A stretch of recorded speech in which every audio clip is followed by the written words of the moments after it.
Want to know if your Russian skills are improving and what your real learning level is?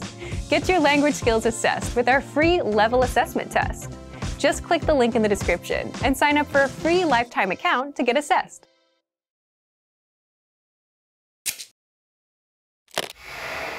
Hi everyone, I'm Gabriella. How are your Russian listening skills? In this video, you'll have a chance to test them out with a quiz. First, you'll see an image and hear a question. Next comes a short dialogue. Listen carefully and see if you can answer correctly. We'll show you the answer at the end. Are you ready? Мужчина выступает на совещании с докладом о продажах компании. Какие два графика он использует в своей презентации? Давайте посмотрим на представленные материалы. Левый график показывает динамику продаж нашей компании за последние 3 года, а также прогноз на текущий год.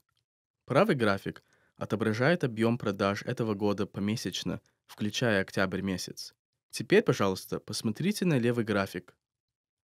Как мы видим, на протяжении последних 3 лет объем продаж неуклонно растет, и если мы и дальше будем увеличивать продажи, то и в этом году нас ожидает рост по сравнению с прошлым.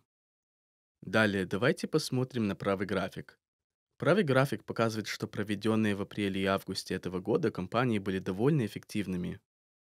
Ясно. Однако в мае и сентябре продажи упали. Да, но такой вид спада неизбежен.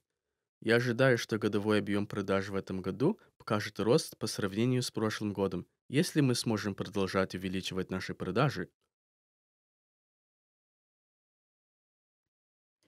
Какие два графика он использует в своей презентации?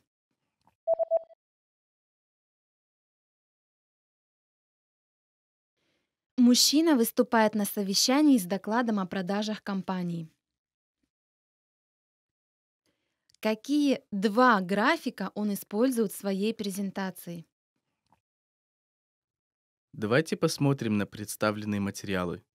Левый график показывает динамику продаж нашей компании за последние 3 года, а также прогноз на текущий год. Правый график отображает объем продаж этого года помесячно, включая октябрь месяц. Теперь, пожалуйста, посмотрите на левый график. Как мы видим, на протяжении последних 3 лет объем продаж неуклонно растет, и если мы и дальше будем увеличивать продажи, то и в этом году нас ожидает рост по сравнению с прошлым. Далее давайте посмотрим на правый график. Правый график показывает, что проведенные в апреле и августе этого года компании были довольно эффективными. Ясно. Однако в мае и сентябре продажи упали. Да, но такой вид спада неизбежен. Я ожидаю, что годовой объем продаж в этом году покажет рост по сравнению с прошлым годом, если мы сможем продолжать увеличивать наши продажи. Did you get it right? I hope you learned something from this quiz. Let us know if you have any questions. See you next time.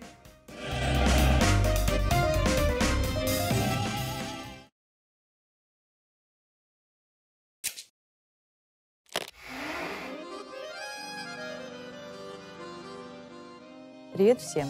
Меня зовут Анастасия. Как вы думаете, какой праздник в России является рекордсменом по количеству праздничных дней? Этот праздник называется Масленица. Праздник проводов зимы и встречи весны. И в этом уроке я расскажу вам о нем. Как вы считаете, почему Масленица называется Масленицей? Мы покажем вам ответ в конце этого видео. Масленица – один из самых старых славянских праздников, который появился еще задолго до христианства. Праздник Масленицы символизирует прощание с зимой и встречу весны. Дата начала Масленицы меняется каждый год, так как зависит от даты начала Великого Поста. Масленица – это не один день, а целая неделя, которая предшествует Великому Посту. Масленицу еще по-другому называют блинной неделей, так как главным блюдом Масленицы являются блины. Каждый день Масленицы имеет свое название и значение.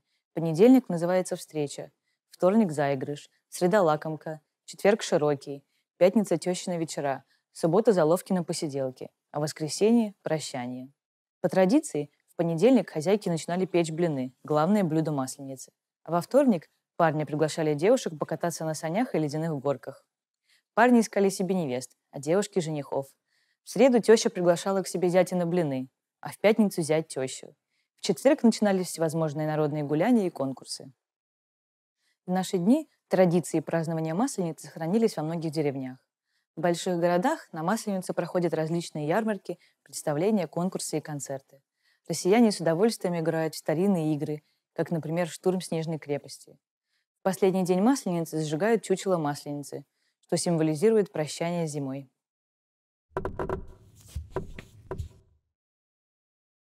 На Масленицу очень популярен следующий конкурс. Надо залезть на облитый водой столб и снять с него приз.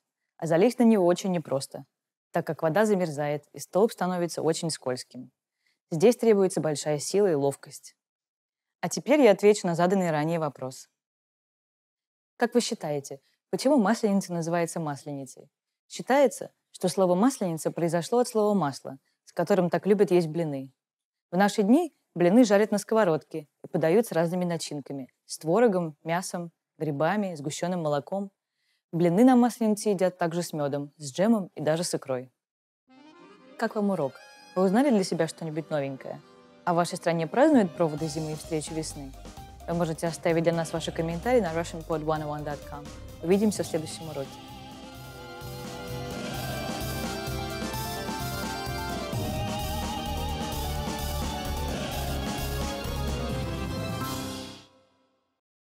In this video, you learned 20 of the most common words and phrases in Russian.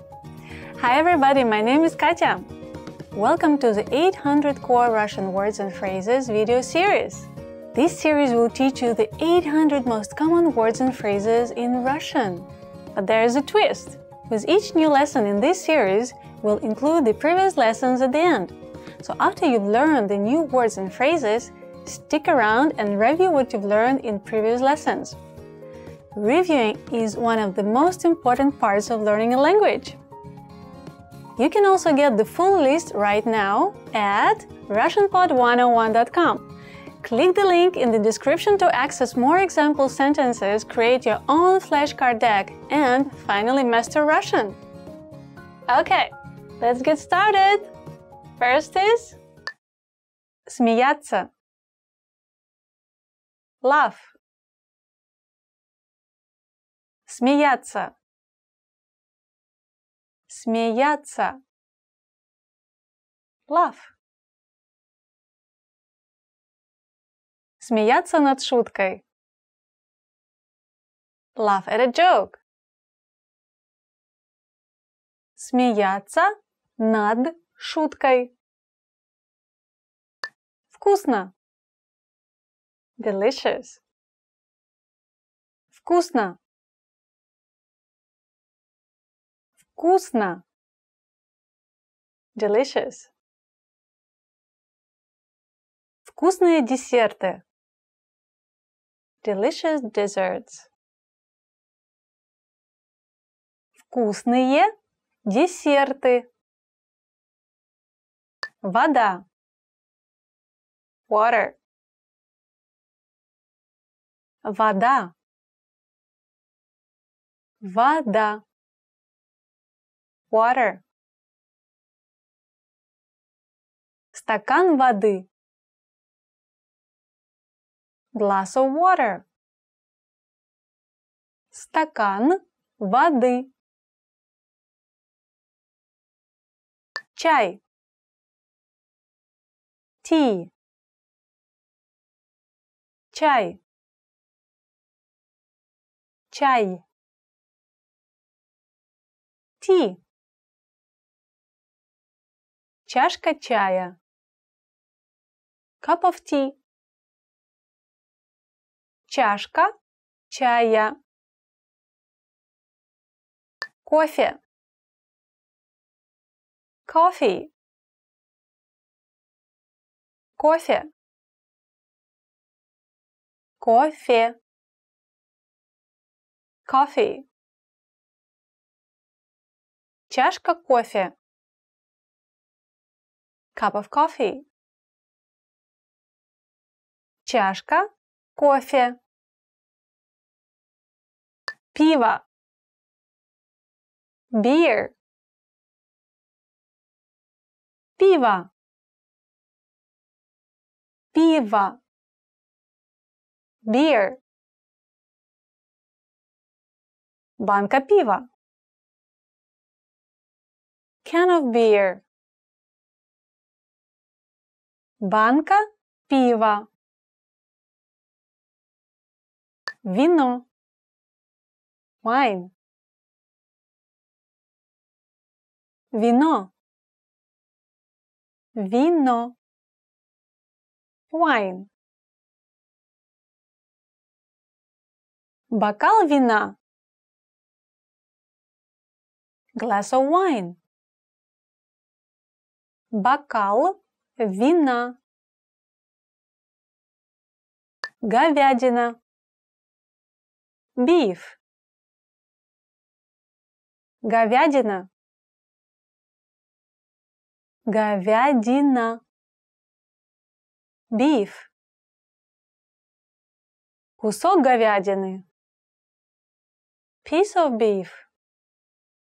Кусок говядины. Курица. Chicken. Курица. Курица. Chicken. Есть курицу. Eat chicken. Есть курицу. Свинина. Pork. Свинина. Свинина. Pork. Свинина является мясом свиньи. Pork is a meat from a pig. Свинина является мясом свиньи. Рыба. Fish. Рыба. Рыба. Fish. Морская рыба. Saltwater fish. Морская рыба. Ягнятина. Lamb. Ягнятина. Ягнятина. Lamb. Ягнятина чрезвычайно вкусная. Lamb is extremely delicious. Ягнятина чрезвычайно вкусная. Врач. Doctor. Врач. Врач. Doctor. Если ты заболел, иди к врачу. If you get sick, go to the doctor. Если ты заболел, иди к врачу. Полицейский. Police officer. Полицейский. Полицейский. Police officer. Полицейский в форме. Police officer in uniform. Полицейский в форме. Учительница. Teacher. Учительница. Учительница. Teacher. Учитель в классе. Teacher in a classroom. Учитель в классе. Сотрудник. Employee. Сотрудник. Сотрудник. employee. Льготы сотрудникам. Employee benefits. Льготы сотрудникам. Приходить. Come. Приходить. Приходить. Come. Приходить домой. Come home. Приходить домой. Смотреть. See. Смотреть. Смотреть. See. Я буду смотреть пьесу в воскресенье. I'll see a play on Sunday. Я буду смотреть пьесу в воскресенье. Делать. Make. Делать. Делать. Make. На этой фабрике делают машины. They make cars in this factory. На этой фабрике делают машины. Использовать. Use. Использовать. Использовать. Use. Я использую компьютер для работы. I use a computer for work. Я использую компьютер для работы. Well done! In this lesson, you expanded your vocabulary and learned 20 new useful words. Click the link in the description and sign up for free at RussianPod101.com to get access to the full list of vocabulary you need for daily live conversations. You'll also get example sentences, custom flashcards decks, and more learning resources. See you next time! Пока-пока! До свидания! Привет всем! Hi everyone and welcome to Russian Weekly Words with me, Katyusha. Nice to meet you if you're watching me for the first time, and I should tell you that I have no idea what kind of words we're gonna be checking out today, so I'm gonna check it out now and follow my finger. Ta-da! Today's topic is gonna be in the classroom. In the classroom. If you say it in Russian, it's gonna be в классе. Ta-da! Ластик. Eraser. Well, you can also say резинка. Ластик, резинка. Both of them are erasers, so you can choose which one you prefer and which one feels better in your mouth to say. The example is gonna be, can you give me eraser? Дай мне, пожалуйста, ластик. Дай мне, пожалуйста, резинку. Домашняя работа. Homework. Oh my god, we hate homework. Домашняя работа. Я забыла про домашнюю работу. I forgot about homework. Happens because we really want to forget about it. Oh, I had a fever, or usually my excuse was like I had the dancing classes, so I just skipped to a dance class and I'll skip the lesson completely so I don't have any homework. Of course, it didn't work out because even if you skip your lesson, you still have to do your homework. But anyway, I wasn't a very good student in the class, so you must be so happy I'm teaching you some Russian words, right? Доска, blackboard. Blackboard, доска. Yeah, it's kind of annoying when you didn't do your homework and the teacher asks you to come to blackboard and write something on it that you simply didn't remember or you forgot to do. Katyusha, come to the blackboard. Katyusha, подойди к доске. I hope your name is not Katyusha. Okay, the next word is учебник, textbook. Учебник. Do you wrap your textbooks? Because I remember we didn't have like proper covers for textbooks in Soviet Union times, so we were using newspaper or other wrapping paper to wrap our textbooks nicely. Заверните ваш учебник. Wrap your textbook. Don't use toilet paper to wrap your textbooks. Не используйте туалетную бумагу, чтобы завернуть ваш учебник. What a ridiculous example. Victorina. Quiz. Do you do any quiz in the classroom? That sounds fun. I didn't have this opportunity, but I'll try to make an example. Be ready for tomorrow because we will have a quiz. Будьте готовы на завтра, потому что у нас будет викторина. Викторина. Oh my god. I hope you don't have many quizzes.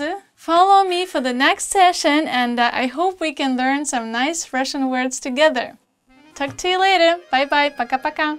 We were supposed to have like notebook and to make like a red line on the edge of it and write only in the middle of this notebook. I guess it's too much information.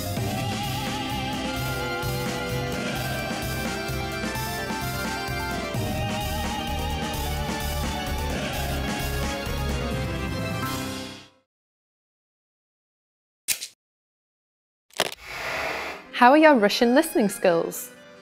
First, you'll see an image and hear a question.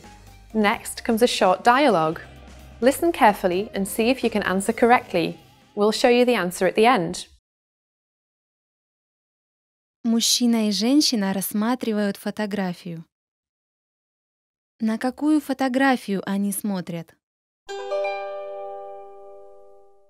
Это фотография футбольной команды вашего сына, не так ли? Который из них ваш сын? Вот этот. О, он самый высокий в команде. Он выше, чем я. На какую фотографию они смотрят?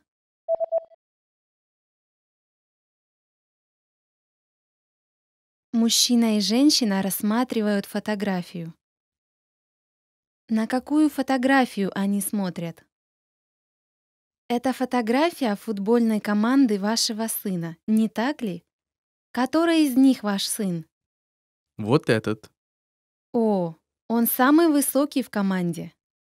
Он выше, чем я. Did you get it right? I hope you learned something from this quiz. Let us know if you have any questions. See you next time.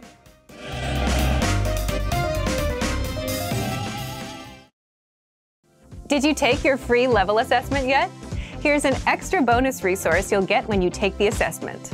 When you receive your result and learning level, you also unlock a free language course for your specific level, so you can start learning and level up your language skills. Just click the link in the description to get access.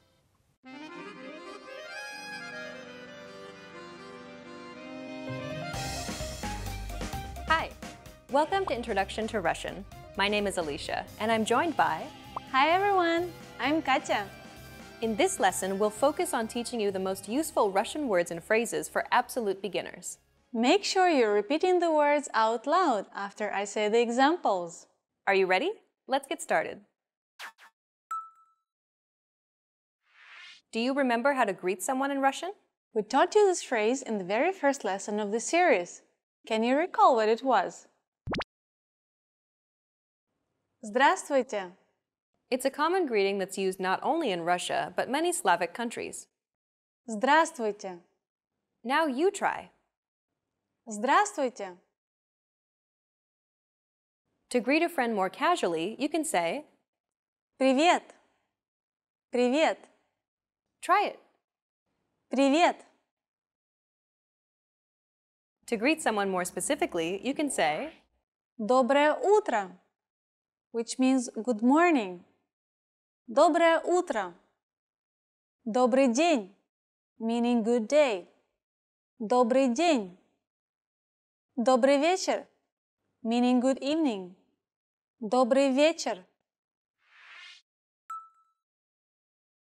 One of the most useful phrases to learn is one that expresses gratitude. Let's learn how to say thank you in Russian. Спасибо. Спасибо. Try it. Спасибо. This expression is derived from two words. Спаси, meaning save, and Бог, meaning God. It literally means save God, but this expression no longer has any religious connotations and is used to simply express gratitude. Спасибо. Repeat it one more time. Спасибо. The next phrase we'll teach you is perhaps the second most useful phrase of all. It's to apologize or excuse yourself. If you are apologetic for disturbing someone to make a request, you can say Извините, meaning sorry, or Извините, пожалуйста, meaning excuse me, please. Извините. Try it. Извините. Извините, пожалуйста. Извините, пожалуйста. If you want to apologize for something you've done, such as stepping on someone's toes or bumping into someone, you can excuse yourself by saying Простите, meaning forgive me, or прошу прощения, meaning I'm sorry. Простите. Try it. Простите. Простите. Прошу прощения. Прошу прощения. In this final lesson, you learned how to greet someone, express gratitude, how to excuse yourself, and to apologize. And in this series, we introduced you to the basics of Russian pronunciation, grammar, writing, and more. Let's conclude with some parting advice from Katya and listen to some of her tips on how to learn Russian from a native Russian perspective. The sounds and pronunciation of a new language are always a huge stumbling block for new learners. I suggest getting familiar and practicing these sounds aloud from the very beginning so that you get used to Russian pronunciation. The key is to repeat them aloud. It's not enough to just sit idly expecting to improve when it comes to pronunciation. Check out our ultimate guide to Russian pronunciation to start perfecting your Russian as soon as possible. Another tip I recommend is to immerse yourself in Russian pop culture. Russians are funny people, and there are thousands and thousands of entertaining videos for you to watch online. Be entertained while familiarizing yourself with Russian mannerism, speech patterns, and intonation. Watching contemporary Russian videos, like our videos here at RussianPod101.com, will ensure that you're learning real, everyday Russian in the fastest and most effective way. You've reached the end of this Introduction to Russian course, but it's only the beginning of your journey to Russian fluency. Where do you go from here? Try our Ultimate Guide to Russian Pronunciation series to start familiarizing yourself with Russian sounds and perfect your Russian pronunciation. Or check out any of our other video series. We have many different categories for you to choose from. Good luck as you continue learning Russian, and I'll see you in another video. Bye! Bye!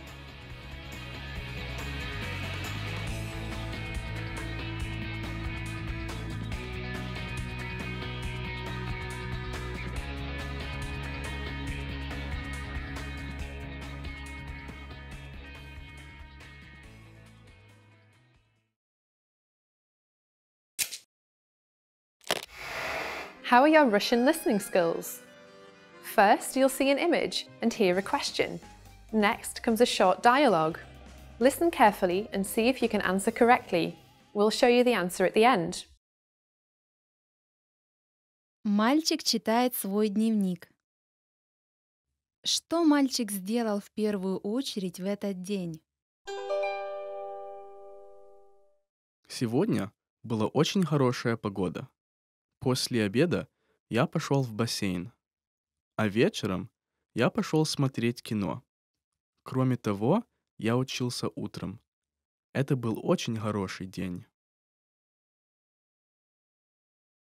Что мальчик сделал в первую очередь в этот день?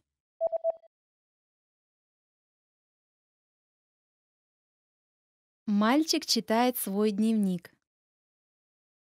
Что мальчик сделал в первую очередь в этот день? Сегодня была очень хорошая погода. После обеда я пошел в бассейн, а вечером я пошел смотреть кино. Кроме того, Я учился утром. Это был очень хороший день. Did you get it right? I hope you learned something from this quiz. Let us know if you have any questions. See you next time.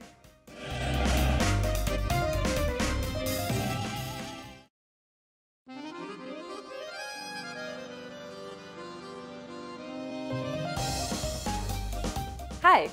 Welcome to Introduction to Russian. My name is Alicia, and I'm joined by... Hi everyone, I'm Katya. In this lesson, you'll learn the basics of Russian writing. Russian is written using letters from the Cyrillic script, one of the most widely used writing systems in the world. The Russian alphabet consists of 33 letters. These are 10 vowels. Of these, 5 are hard vowels and 5 are soft vowels. There are 21 consonants and 2 special letters which aid in designating hardness and softness. These letters do not produce sounds on their own. They merely augment the sound of a preceding letter. Like English, Russian has upper and lowercase letters. Most letters look identical to each other, and the only difference is their size. You can learn about each individual letter and get some insights into each letter and how to properly write it in our Learn Russian Writing video series. In that series, Svetlana breaks the alphabet down in the easiest way for you to learn. We'll link to this series at the end of the video. Russian is written from left to right, just like English. Also similar to English, Russian is written in cursive letters when handwritten. It's called rapid or running script in Russian because the links between cursive letters significantly increase the writing speed. Unfortunately, this increase in speed and convenience often results in the omission of the stress marks on the letter yo. It's continuously being omitted in modern-day Russian, making it look like the letter ye instead. This is convenient for those who are fluent in Russian, because words can still be understood based on context, but this can be problematic for new learners of Russian. Every sentence begins with a capital letter in Russian. Сегодня хорошая погода. Proper nouns also begin with a capital letter. Ломоносов, Москва, Днестр. Proper names are also capitalized, but only on the first letter. Индийское море, Багамские острова. If all words in a proper name are proper nouns themselves, then they'll all be capitalized. Северная Америка. Unlike English, the pronoun for you is capitalized in Russian. It's done so as a sign of respect. Вы не подскажете? The days of the week are not capitalized in Russian. Среда. Neither are months, nationalities, languages, nor the pronoun for I in Russian. Август. Эстонец. Испанский язык. Я один. Okay, let's wrap up this lesson by recapping what we've learned. In this lesson, you learned that Russian uses the Cyrillic alphabet, which consists of 33 letters. You learned that Russian has upper and lowercase letters, and that it's written from left to right.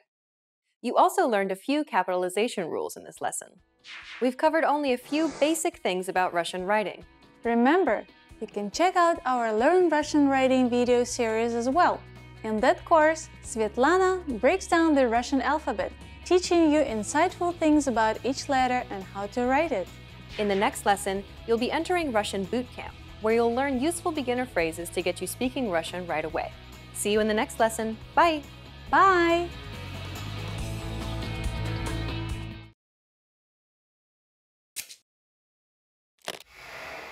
Hi everyone, I'm Gabriella. How are your Russian listening skills? In this video, you'll have a chance to test them out with a quiz. First, you'll see an image and hear a question. Next comes a short dialogue. Listen carefully and see if you can answer correctly. We'll show you the answer at the end. Are you ready? Муж и жена рассматривают планы некоторых квартир. Какую квартиру они собираются посмотреть? Как насчет вот этой? В ней хорошая большая гостиная. Мне нравится большая гостиная, но я хочу жилье с парковкой. Давай посмотрим. Как насчет этой? О, это ничего. Может, пойдем посмотрим ее? Подожди секунду. Тебе не кажется, что гардероб немного маловат? Хороший вопрос. Похоже, тут нет идеальной квартиры. Подожди, а как насчет этой? Похоже, в ней есть все, что нужно. И гардероб тоже довольно большой. Пойдем посмотрим эту. Хорошо. Какую квартиру они собираются посмотреть?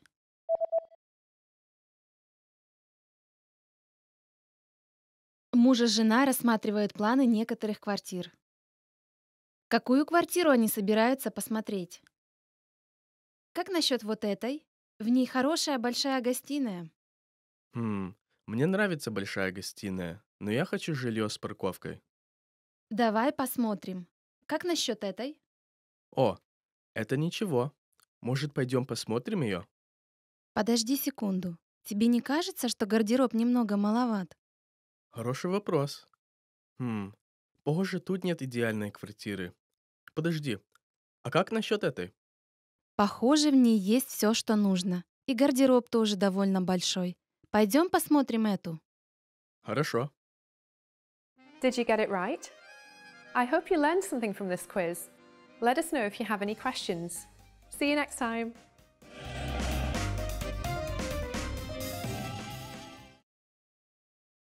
In this video, you learned 20 of the most common words and phrases in Russian. Hi everybody, my name is Katya. Welcome to the 800 Core Russian Words and Phrases video series. This series will teach you the 800 most common words and phrases in Russian. But there is a twist. With each new lesson in this series, we'll include the previous lessons at the end. So after you've learned the new words and phrases, stick around and review what you've learned in previous lessons. Reviewing is one of the most important parts of learning a language. You can also get the full list right now at RussianPod101.com. Click the link in the description to access more example sentences, create your own flashcard deck, and finally master Russian. Okay, let's get started. First is часы. Watch. Часы. Часы. Watch. У меня есть часы. I have a wristwatch.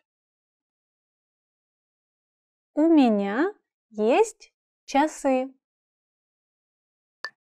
Очки. Glasses. Очки. Очки. Glasses. Мне нужно купить новые очки. I need to buy new glasses. Мне нужно купить новые очки. Пиджак. Jacket. Пиджак. Пиджак. Jacket. Этот пиджак слишком маленький. This jacket is too small. Этот пиджак слишком маленький. Получать. Receive. Получать. Получать. Receive. Я люблю получать письма. I like receiving letters. Я люблю получать письма. Искать. Search. Искать. Искать. Search. Мне нужно найти квартиру. I need to search for an apartment. Мне нужно найти квартиру. Взять. Take. Взять. Взять. Take. Можно взять этот стул? May I take this chair? Можно взять этот стул? Слабый. Weak. Слабый. Слабый. Weak. Он очень слабый. He is too weak. Он очень слабый. Сильный. Strong. Сильный. Сильный. Strong. Он очень сильный. He is very strong. Он очень сильный. Холодно. Cold. Холодно. Холодно. Cold. Завтра будет холодно. Tomorrow will be cold. Завтра будет холодно. Горячий. Hot. Горячий. Горячий. Hot. Кофе слишком горячий. The coffee is too hot. Кофе слишком горячий. Потешный. Funny. Потешный. Потешный. Funny. Какой потешный щенок? What a funny puppy. Какой потешный щенок? Персик. Peach. Персик. Персик. Peach. Моя дочь не любит персиковое варенье. My daughter doesn't like peach jam. Моя дочь не любит персиковое варенье. Апельсин. Orange. Апельсин. Апельсин. Orange. Я бы хотела съесть апельсин утром. I would love to have orange this morning. Я бы хотела съесть апельсин утром. Картофель. Potato. Картофель. Картофель. Potato.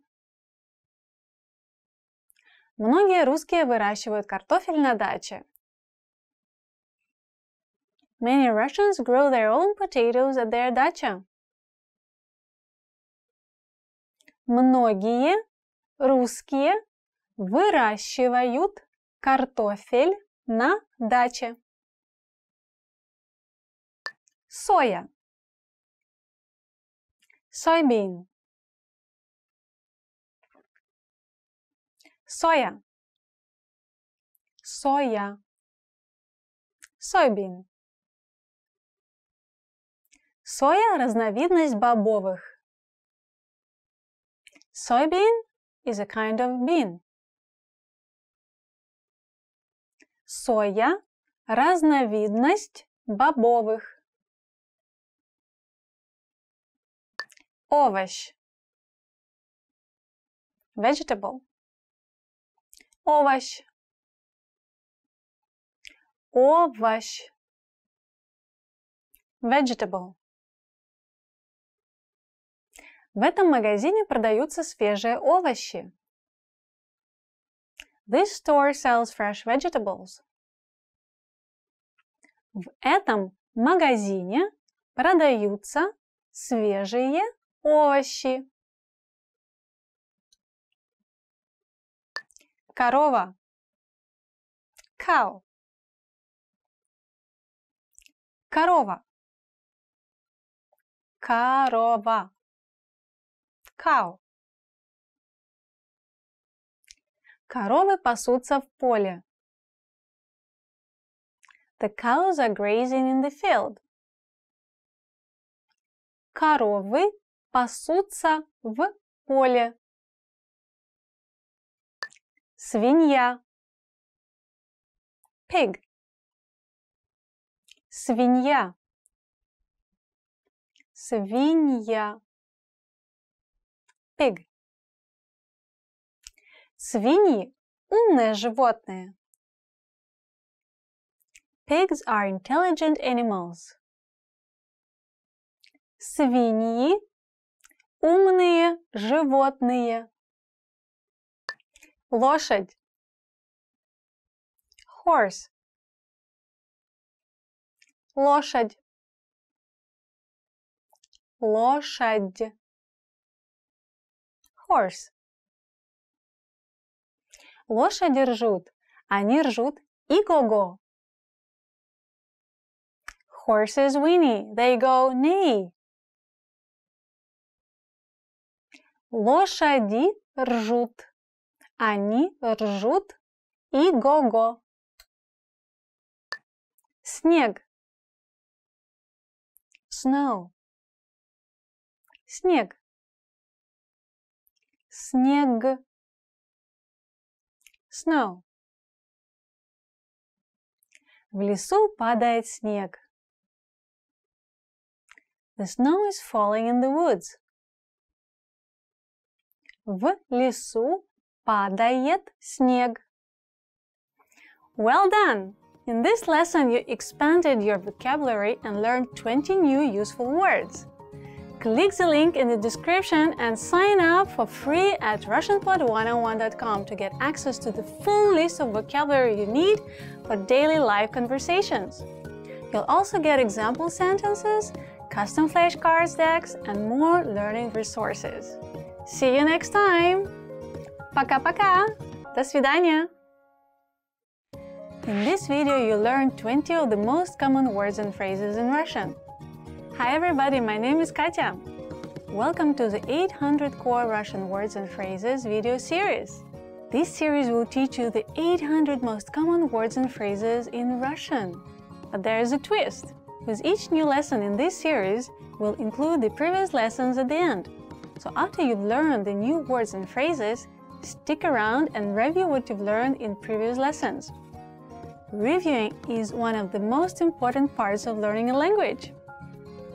You can also get the full list right now at RussianPod101.com. Click the link in the description to access more example sentences, create your own flashcard deck, and finally master Russian. Okay, let's get started. First is...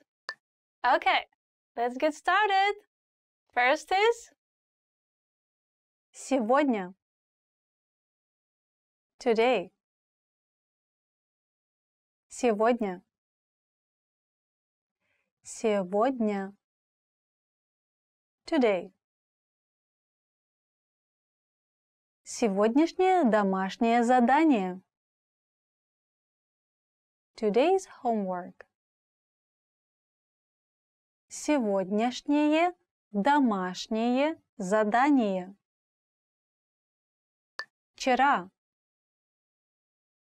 Yesterday. Вчера.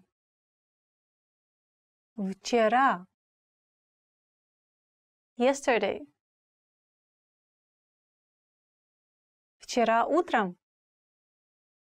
Yesterday morning. Вчера Утром. Завтра. Tomorrow. Завтра. Завтра. Tomorrow. Завтра вечером. Tomorrow night. Завтра вечером. Неделя. Week. Неделя. Неделя. Week. В одной неделе 7 дней. One week has 7 days.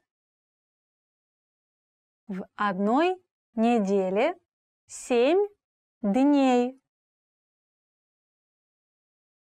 Год. Year. Год. Год. Year. 1 год. 1 year. 1 год. Секунда. Second. Секунда. Секунда. Second. Секундочку. Just a second. Секундочку. Минута. Minute. Минута.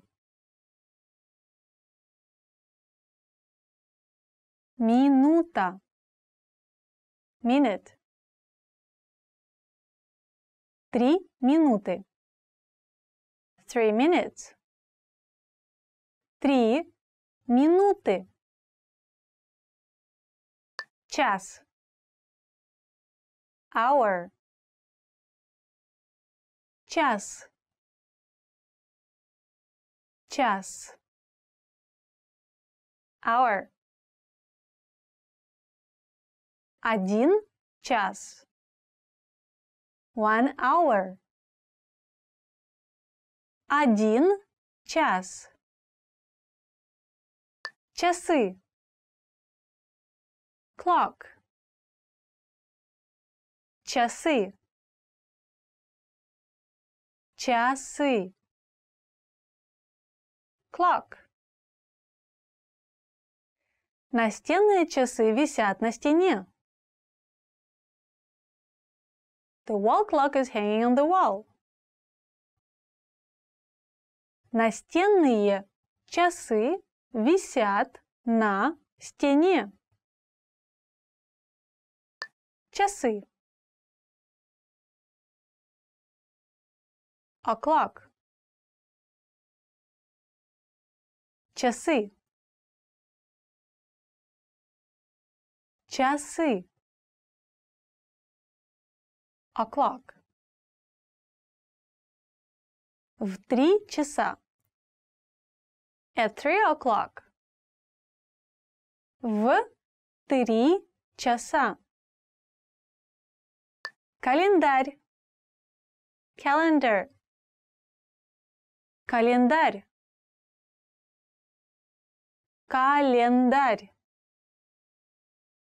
Calendar. 1 календарный год.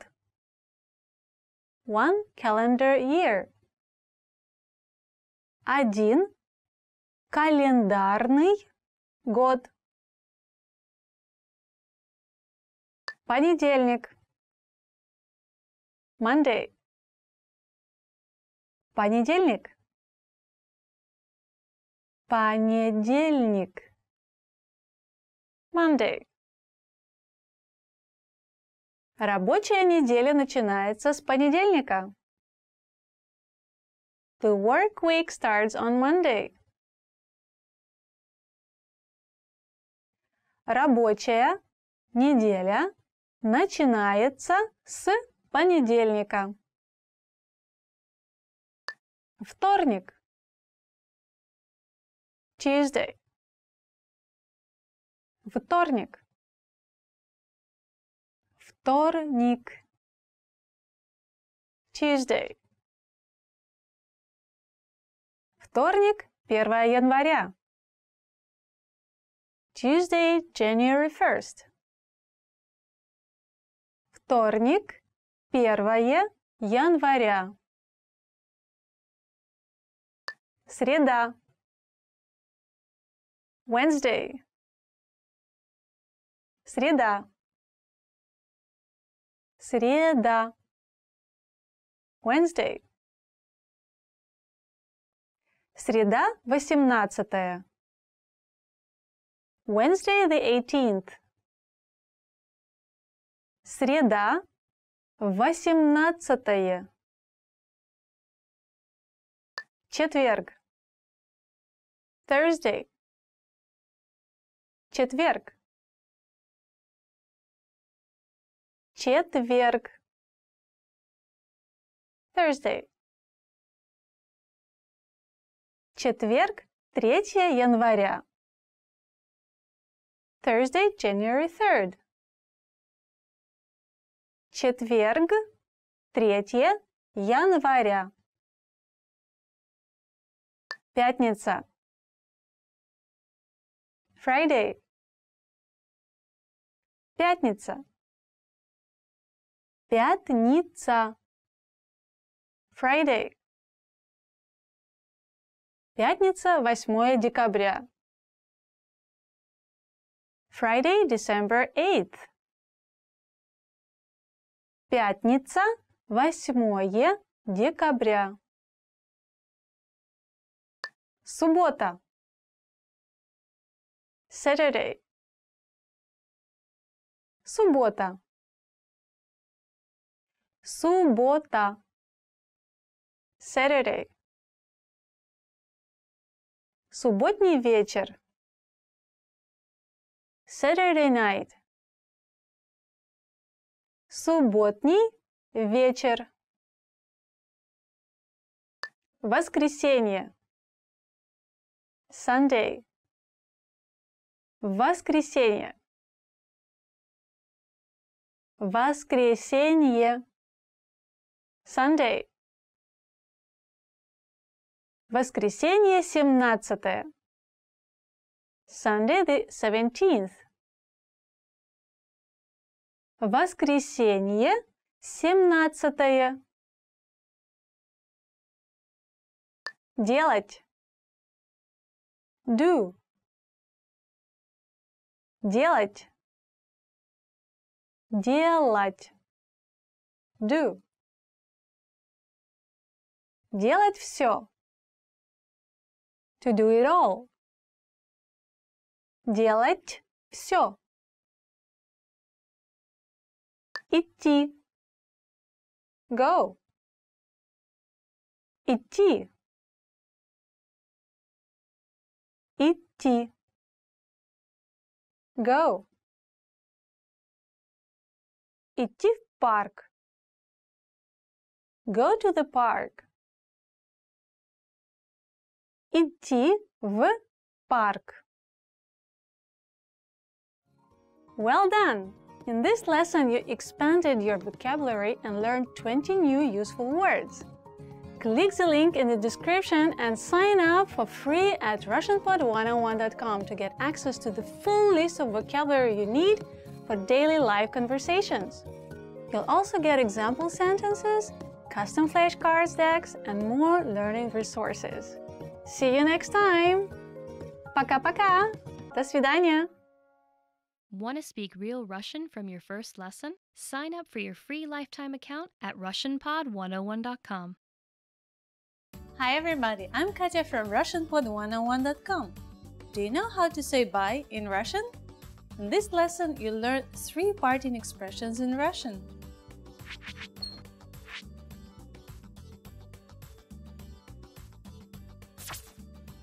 Let's start with the easiest one. До свидания. До свидания. This means goodbye in Russian. This is a formal expression. It literally means till we meet again. But this doesn't necessarily mean that you're going to meet again anytime soon.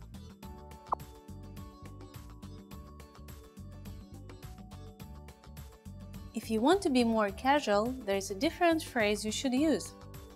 Пока. Пока. This means bye in Russian. This is a casual expression, so you can use it with your close friends.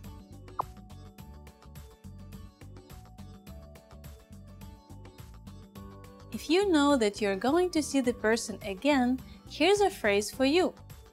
До встречи. До встречи. This means see you soon in Russian. До встречи literally means till the next meeting. This phrase implies that you're going to see this person again.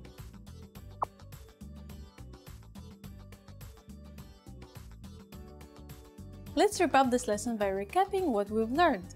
Listen to the words and repeat after me. Goodbye. До свидания.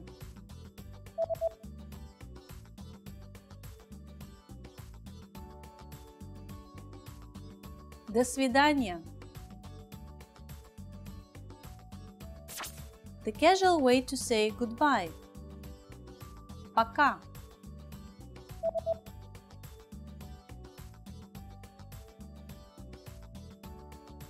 Пока. See you soon. До встречи.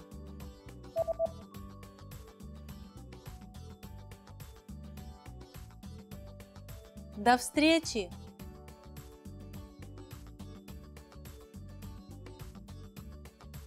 Well done! Here's a fun fact. In Russia, it is customary for the host to serve you one final shot of alcohol before your trip home. This final drink is referred to as napasashok and stems from an old Russian tradition where the person departing took a shot for a safe trip back home. You just learned how to say bye in 3 different ways in Russian. And don't forget, you can learn Russian twice as fast with your free PDF lessons. Just click on the link in the description to download them. See you soon! Пока-пока!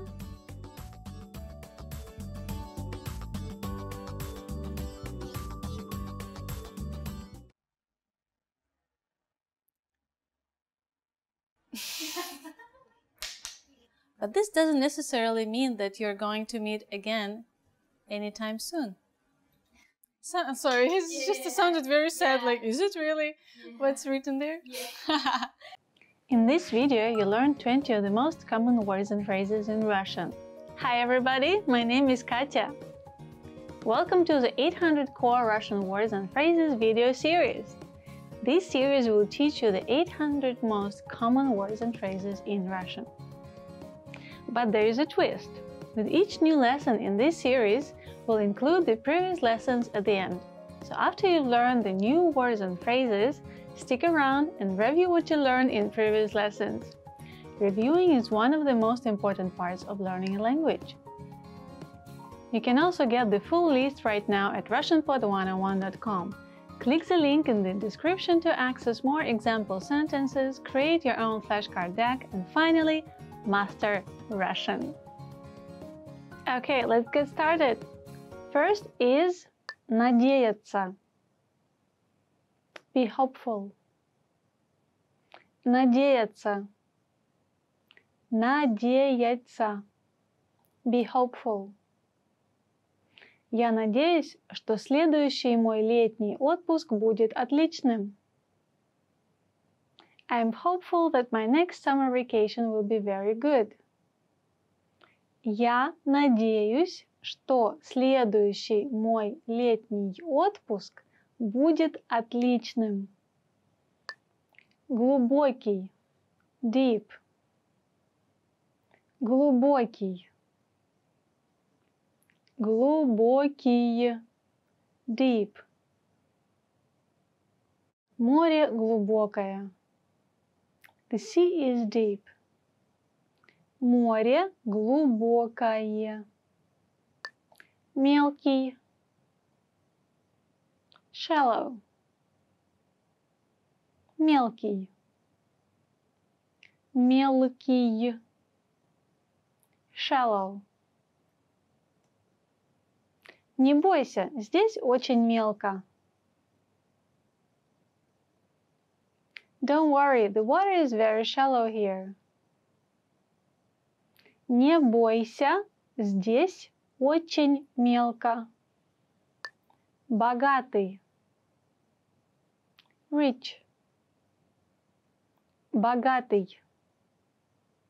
Богатый. Rich. Его отец богатый человек. His father is a rich man.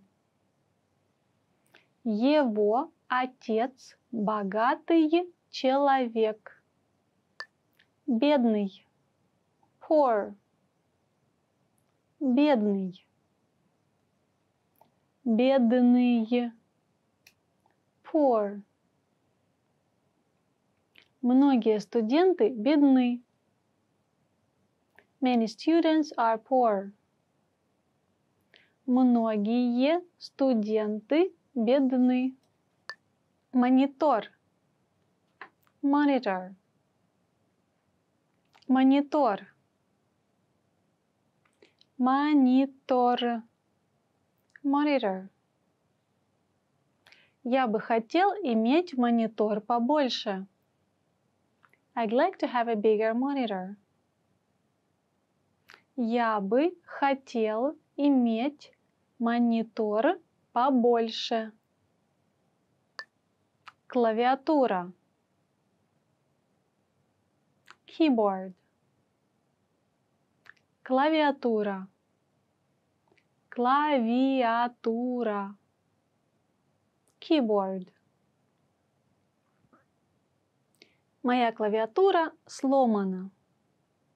My keyboard is broken. Моя клавиатура сломана. Наушники. Headphones. Наушники. Наушники. Headphones. Те наушники действительно дорогие. Those headphones are really expensive. Те наушники действительно дорогие. Икать. Hiccup. Икать. Икать. Hiccup. Сложно разговаривать, когда икаешь. When you hiccup, it's hard to talk. Сложно разговаривать, когда икаешь. Черника. Blueberry. Черника. Черника. Blueberry. Черника круглая. Blueberries are round. Черника круглая. Чернослив. Prune. Чернослив. Чернослив. Prune. Чернослив – это высушенные сливы. Prunes are dried plums. Чернослив – это высушенные сливы. Манго. Mango. Манго. Манго. Mango. Манго едят больше, чем любые другие фрукты в мире. More mangoes are eaten than any other fruit in the world.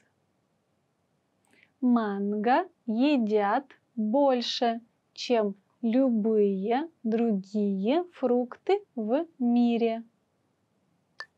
Лимон. Lemon. Лимон. Лимон. Lemon. Лимонная кислота в лимонах делает сок как прекрасным очистителем, так и вкусным лимонадом. The citric acid in lemons make the juice a great cleaner and tasty lemonade. Лимонная кислота в лимонах делает сок как прекрасным очистителем, так и вкусным лимонадом. Ягодицы. Buttocks. Ягодицы. Ягодицы. Buttocks. Она упала назад, жестко приземлившись на ягодицы. She fell backwards, landing hard on her buttocks. Она упала назад, жестко приземлившись на ягодицы. Плечо. Shoulder. Плечо. Плечо. Shoulder. У меня болит правое плечо. My right shoulder hurts. У меня болит правое плечо. Мускул. Muscle. Мускул. Мускул. Muscle. Если вы поднимаете тяжести, вы сможете накачать мускулы. If you lift weights, you can build your muscles. Если вы поднимаете тяжести, вы сможете накачать мускулы. Кость. Bone. Кость. Кость. Bone. Ваши кости находятся под кожей. Your bones are beneath your skin. Ваши кости находятся под кожей. Борода. Beard. Борода. Борода. Beard. У мужчины пышная борода, но мало волос на макушке. The man has a full beard, but little hair on the top of his head. У мужчины пышная борода, но мало волос на макушке. Сладкий картофель. Sweet potato. Сладкий картофель. Сладкий картофель. Sweet potato. Сладкий картофель хорошо печь или жарить. The sweet potato is great baked or fried.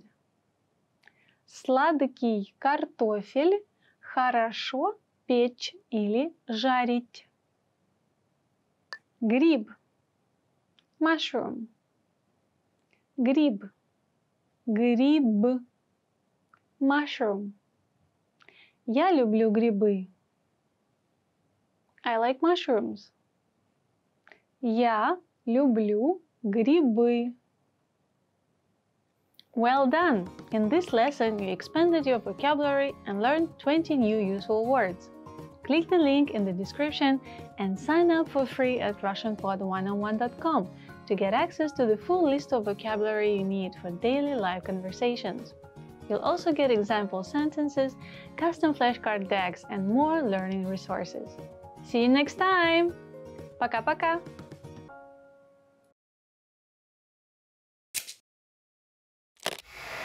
How are your Russian listening skills? First, you'll see an image and hear a question. Next comes a short dialogue. Listen carefully and see if you can answer correctly. We'll show you the answer at the end. Мужчина разговаривает с клиникой по телефону. До какого времени мужчина должен прийти туда? Здравствуйте. Чем я могу вам помочь? До скольки вы сегодня работаете? До 6 часов. Но, пожалуйста, придите до 5:30. Хорошо. До какого времени мужчина должен прийти туда?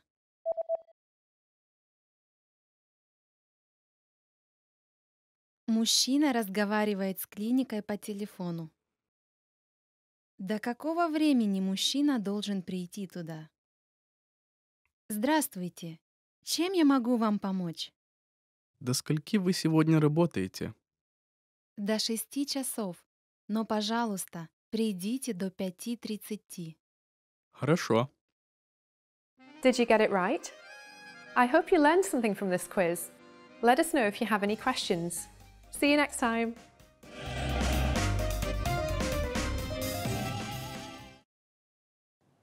In this video, you learned 20 of the most common words and phrases in Russian. Hi everybody, my name is Katya. Welcome to the 800 Core Russian Words and Phrases video series. This series will teach you the 800 most common words and phrases in Russian. But there is a twist. With each new lesson in this series, we'll include the previous lessons at the end. So after you learn the new words and phrases, stick around and review what you learned in previous lessons. Reviewing is one of the most important parts of learning a language. You can also get the full list right now at RussianPod101.com. Click the link in the description to access more example sentences, create your own flashcard deck, and finally master Russian. Okay, let's get started. First is чайник, kettle, чайник, чайник, kettle.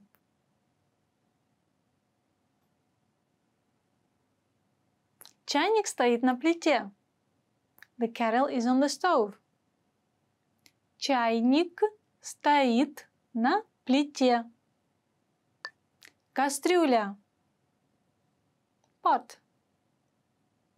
Кастрюля. Кастрюля. Pot. Шоколад растаял в кастрюле. The chocolate melted in the pot. Шоколад растаял в кастрюле. Лягушка. Frog. Лягушка. Лягушка. Frog. Лягушка сидит на бревне. The frog is on the log. Лягушка сидит на бревне. Голубь. Pigeon. Голубь. Голубь. Pigeon. Из голубя выходит маленький, но ароматный ужин. A pigeon makes a small but flavorful dinner. Из голубя выходит маленький, но ароматный ужин. Путеводитель. Guidebook. Путеводитель. Путеводитель. Guidebook.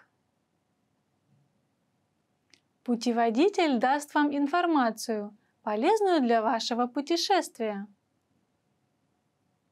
A guidebook will give you helpful information for your trip. Путеводитель даст вам информацию, полезную для вашего путешествия. Вход. Entrance. Вход. Вход. Entrance. Девочка идет ко входу. The girl is moving toward the entrance. Девочка идет ко входу. Гид. Tour guide. Гид. Гид. Tour guide. Гид поможет вам найти дорогу в незнакомом месте. The tour guide will help you find your way in a strange place. Гид поможет вам найти дорогу в незнакомом месте. Бронирование. Reservation. Бронирование. Бронирование. Reservation. Извините, но мы потеряли ваше бронирование. I'm sorry, but we lost your reservation. Извините, но мы потеряли ваше бронирование. Паспорт. Passport. Паспорт. Паспорт. Passport. У вас есть паспорт? Do you have a passport? У вас есть паспорт? Информатика. Computer science. Информатика. Информатика. Computer science. Уроки информатики по понедельникам. Computer science classes are on Mondays. Уроки информатики по понедельникам. Математика. Math. Математика. Математика. Math. Мой любимый школьный предмет – математика. My favorite subject in school is math. Мой любимый школьный предмет – математика. Чувствовать. Feel. Чувствовать. Чувствовать. Feel. Любить значит чувствовать себя живым. To feel love is to feel alive. Любить значит чувствовать себя живым. Рисовать. Draw. Рисовать. Рисовать. Draw. Я бы хотела что-нибудь нарисовать. I would like to draw something. Я бы хотела что-нибудь нарисовать. Планировать. Plan. Планировать. Планировать. Plan. Мы будем планировать отпуск в Европе. We'll plan the holiday to Europe. Мы будем планировать отпуск в Европе. Продажи. Sale. Продажи. Продажи. Sale. Этот график показывает продажи компании за последний квартал. This chart shows the company's sales in the last quarter. Этот график показывает продажи компании за последний квартал. Покупка. Shopping. Покупка. Покупка. Shopping. Вчера я ходила за покупками с моими подругами. Yesterday I went shopping with my girlfriends. Вчера я ходила за покупками с моими подругами. Четвертый. Fourth. Четвертый. Четвертый. Fourth. На мой 4-й день рождения мама подарила мне книгу.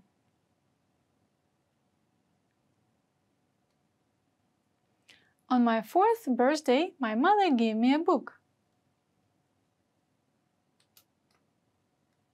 На мой 4-й день рождения мама подарила мне книгу.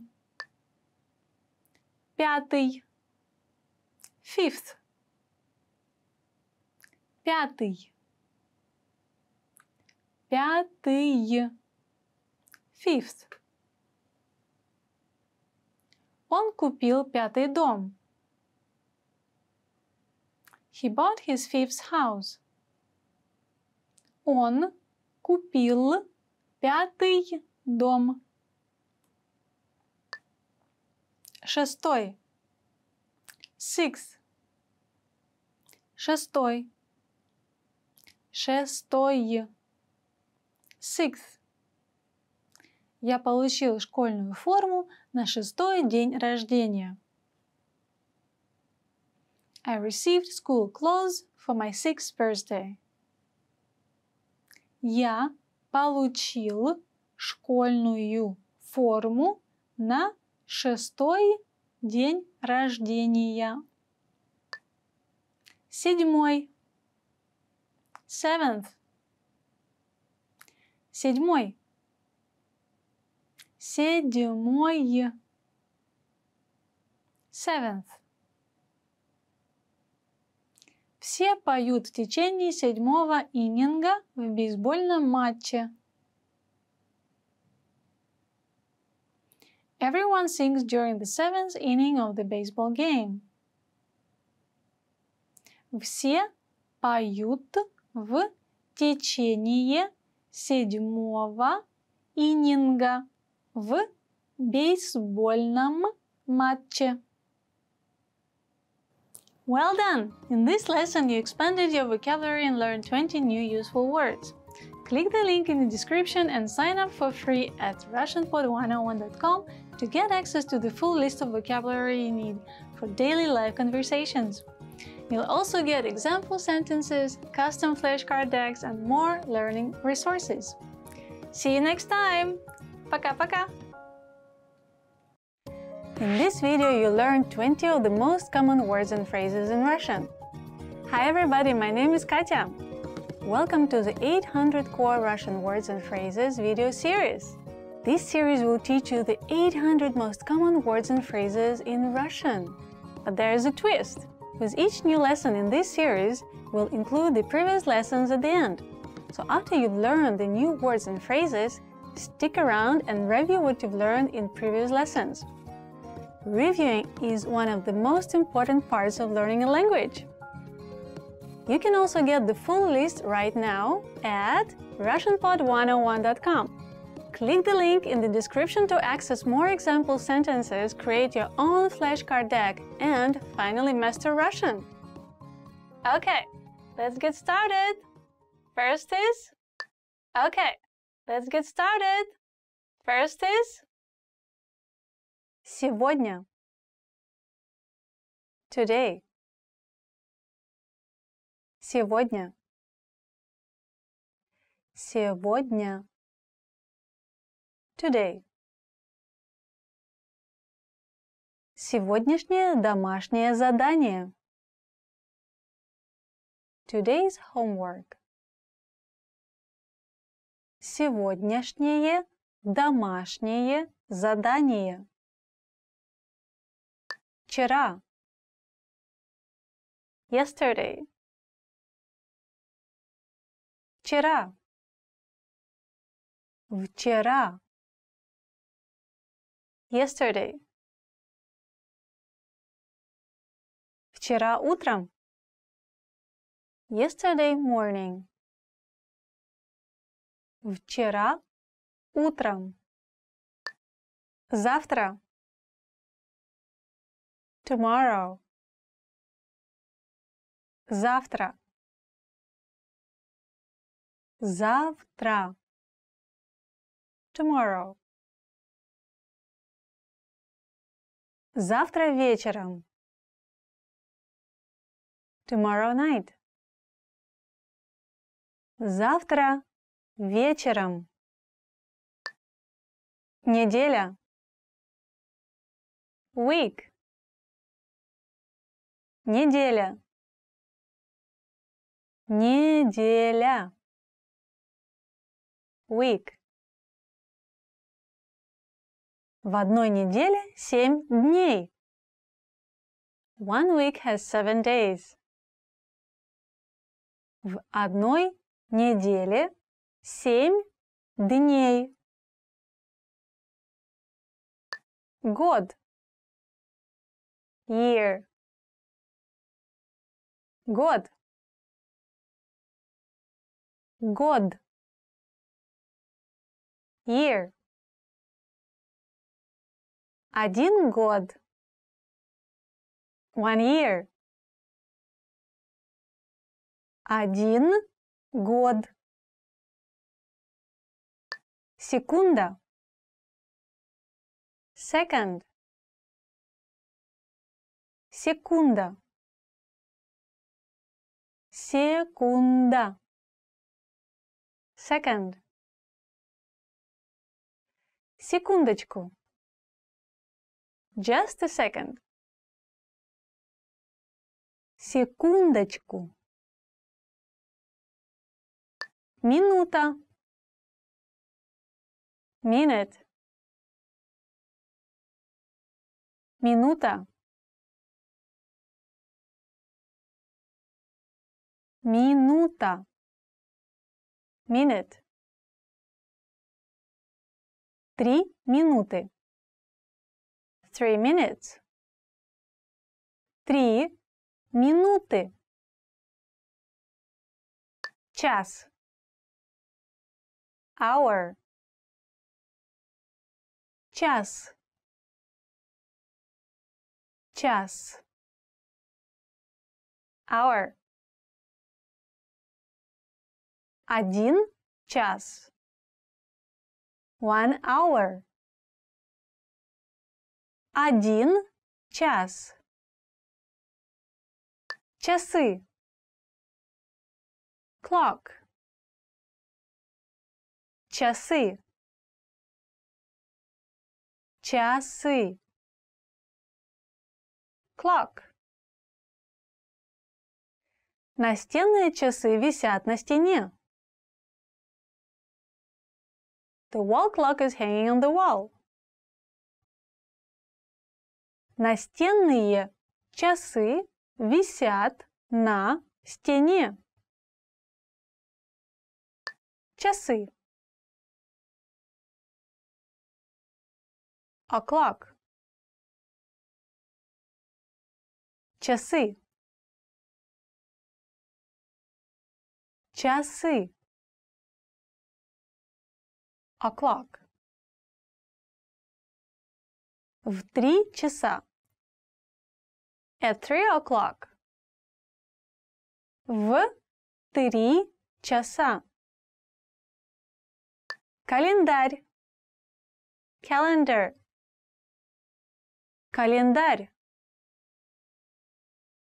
Календарь. Calendar. Один календарный год.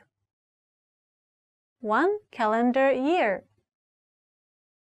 Один календарный год. Понедельник. Monday. Понедельник. Понедельник. Monday. Рабочая неделя начинается с понедельника. The work week starts on Monday. Рабочая неделя начинается с понедельника. Вторник. Tuesday. Вторник. Вторник. Tuesday.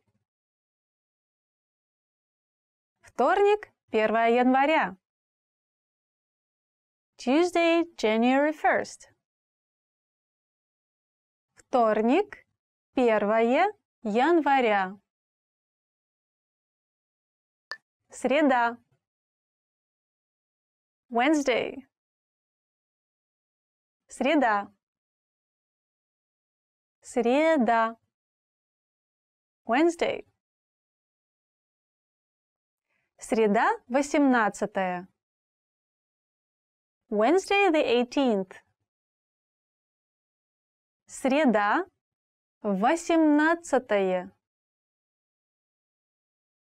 Четверг. Thursday. Четверг. Четверг. Thursday. Четверг, 3 января. Thursday, January 3rd. Четверг, 3 января.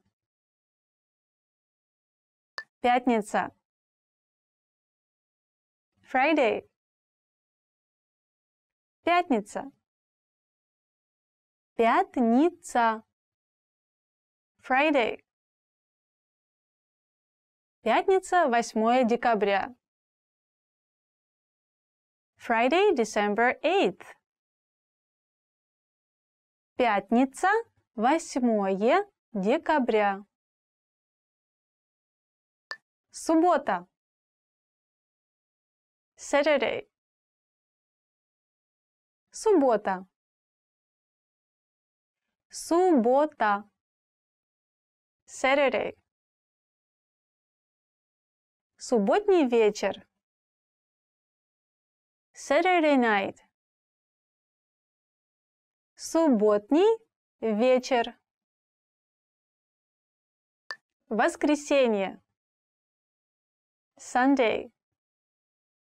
Воскресенье. Воскресенье. Sunday. Воскресенье, 17. Sunday, the 17th. Воскресенье, 17.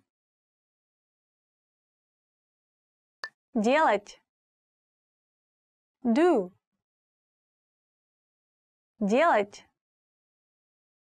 Делать. Do. Делать все. To do it all. Делать все. Идти. Go. Идти. Идти. Go. Идти в парк. Go to the park. Идти в парк. Well done! In this lesson, you expanded your vocabulary and learned 20 new useful words. Click the link in the description and sign up for free at RussianPod101.com to get access to the full list of vocabulary you need for daily live conversations. You'll also get example sentences, custom flashcards decks, and more learning resources. See you next time! Пока-пока! До свидания! Hi everybody, I'm Katya from RussianPod101.com. Do you know how to say bye in Russian? In this lesson, you'll learn 3 parting expressions in Russian.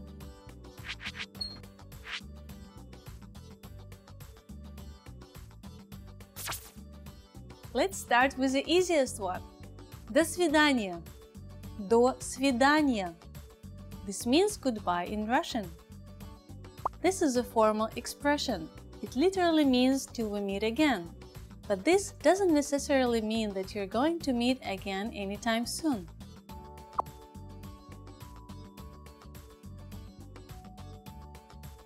If you want to be more casual, there is a different phrase you should use. Пока. Пока. This means bye in Russian. This is a casual expression, so you can use it with your close friends.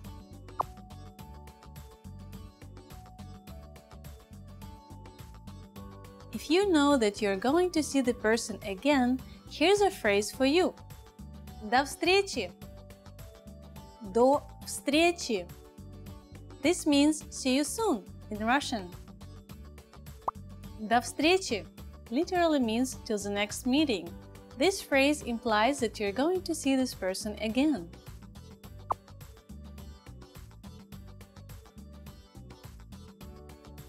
Let's wrap up this lesson by recapping what we've learned.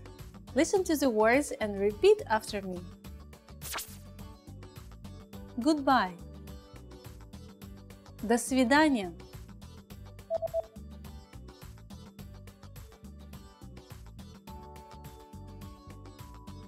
До свидания. The casual way to say goodbye. Пока.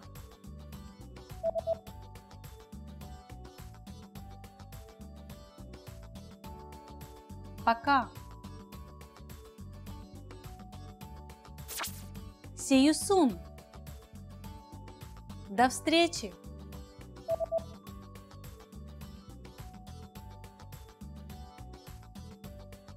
До встречи.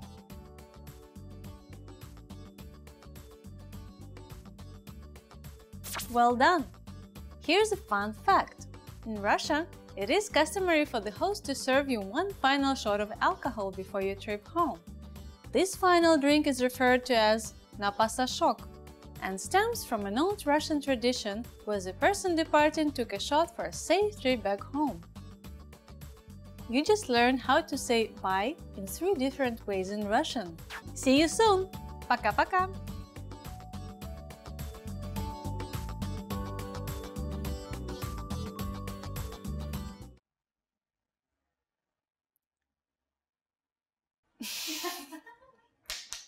But this doesn't necessarily mean that you're going to meet again anytime soon. I'm sorry, it sounded very sad, like, is it really what's written there?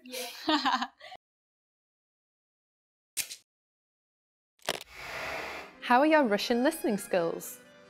First, you'll see an image and hear a question. Next comes a short dialogue. Listen carefully and see if you can answer correctly. We'll show you the answer at the end. Мужчина разговаривает с клиникой по телефону. До какого времени мужчина должен прийти туда? Здравствуйте.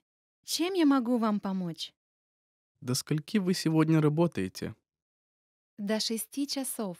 Но, пожалуйста, придите до 5:30. Хорошо. До какого времени мужчина должен прийти туда?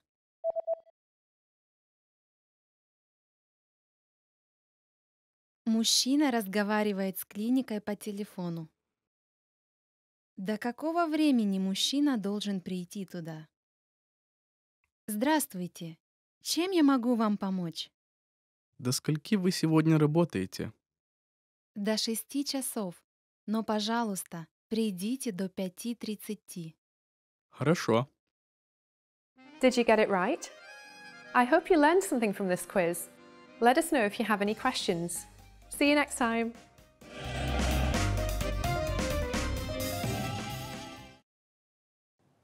In this video, you learned 20 of the most common words and phrases in Russian. Hi everybody, my name is Katya. Welcome to the 800 Core Russian Words and Phrases video series. This series will teach you the 800 most common words and phrases in Russian. But there is a twist. With each new lesson in this series, we'll include the previous lessons at the end. So after you learn the new words and phrases, stick around and review what you learned in previous lessons. Reviewing is one of the most important parts of learning a language. You can also get the full list right now at RussianPod101.com. Click the link in the description to access more example sentences, create your own flashcard deck, and finally master Russian. Okay, let's get started. First is чайник, kettle, чайник, чайник, kettle.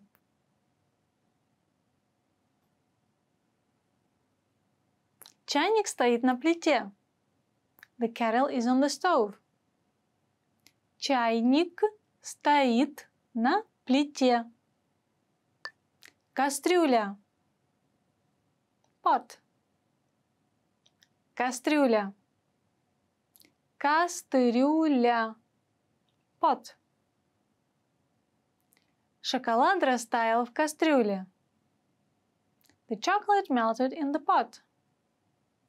Шоколад растаял в кастрюле.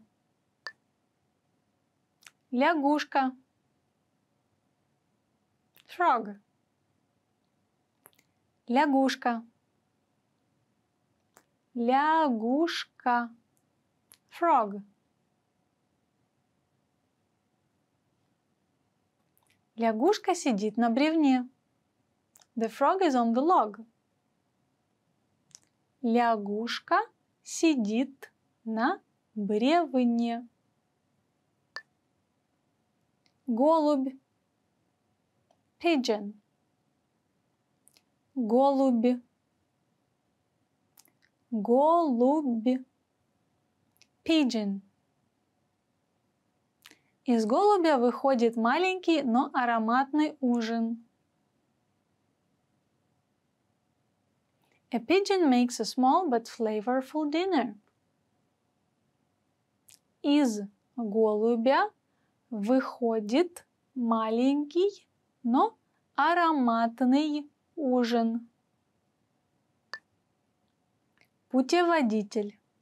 Guidebook. Путеводитель. Путеводитель. Guidebook. Путеводитель даст вам информацию, полезную для вашего путешествия. A guidebook will give you helpful information for your trip. Путеводитель даст вам информацию, полезную для вашего путешествия. Вход. Entrance. Вход. Вход. Entrance. Девочка идет ко входу. The girl is moving toward the entrance.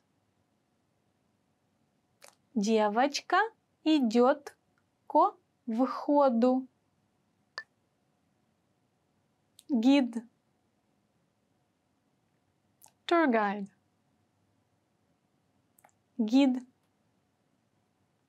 Гид. Tour guide. Гид поможет вам найти дорогу в незнакомом месте. The tour guide will help you find your way in a strange place. Гид поможет вам найти дорогу в незнакомом месте. Бронирование. Reservation. Бронирование. Бронирование. Reservation. Извините, но мы потеряли ваше бронирование. I'm sorry, but we lost your reservation. Извините, но мы потеряли ваше бронирование. Паспорт. Passport. Паспорт. Паспорт. Passport. У вас есть паспорт? Do you have a passport? У вас есть паспорт? Информатика. Computer science. Информатика. Информатика. Computer science. Уроки информатики по понедельникам. Computer science classes are on Mondays. Уроки информатики по понедельникам. Математика. Math. Математика. Математика. Math. Мой любимый школьный предмет – математика. My favorite subject in school is math. Мой любимый школьный предмет – математика. Чувствовать. Feel. Чувствовать. Чувствовать. Feel. Любить значит чувствовать себя живым. To feel love is to feel alive. Любить значит чувствовать себя живым. Рисовать. Draw.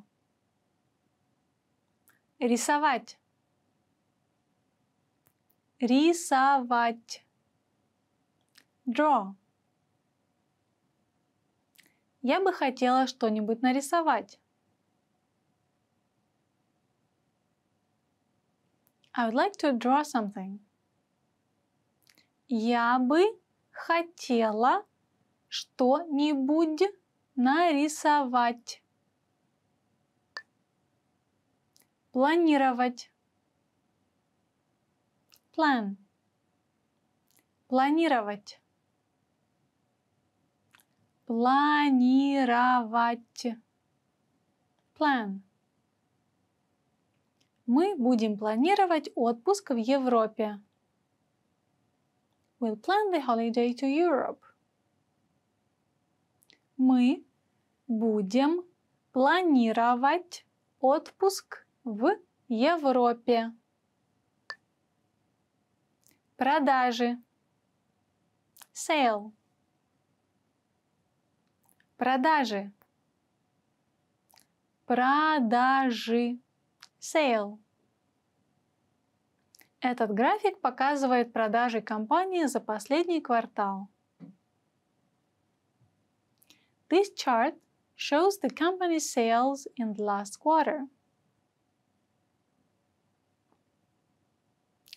Этот график показывает продажи компании за последний квартал.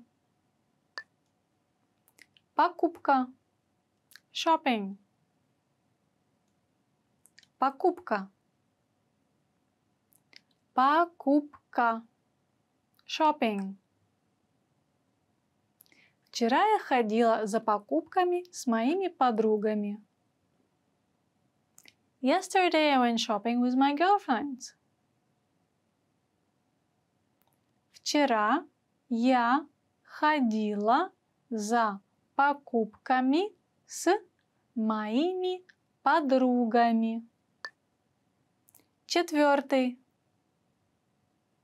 Fourth. Четвертый. Четвертый. Fourth. На мой 4-й день рождения мама подарила мне книгу.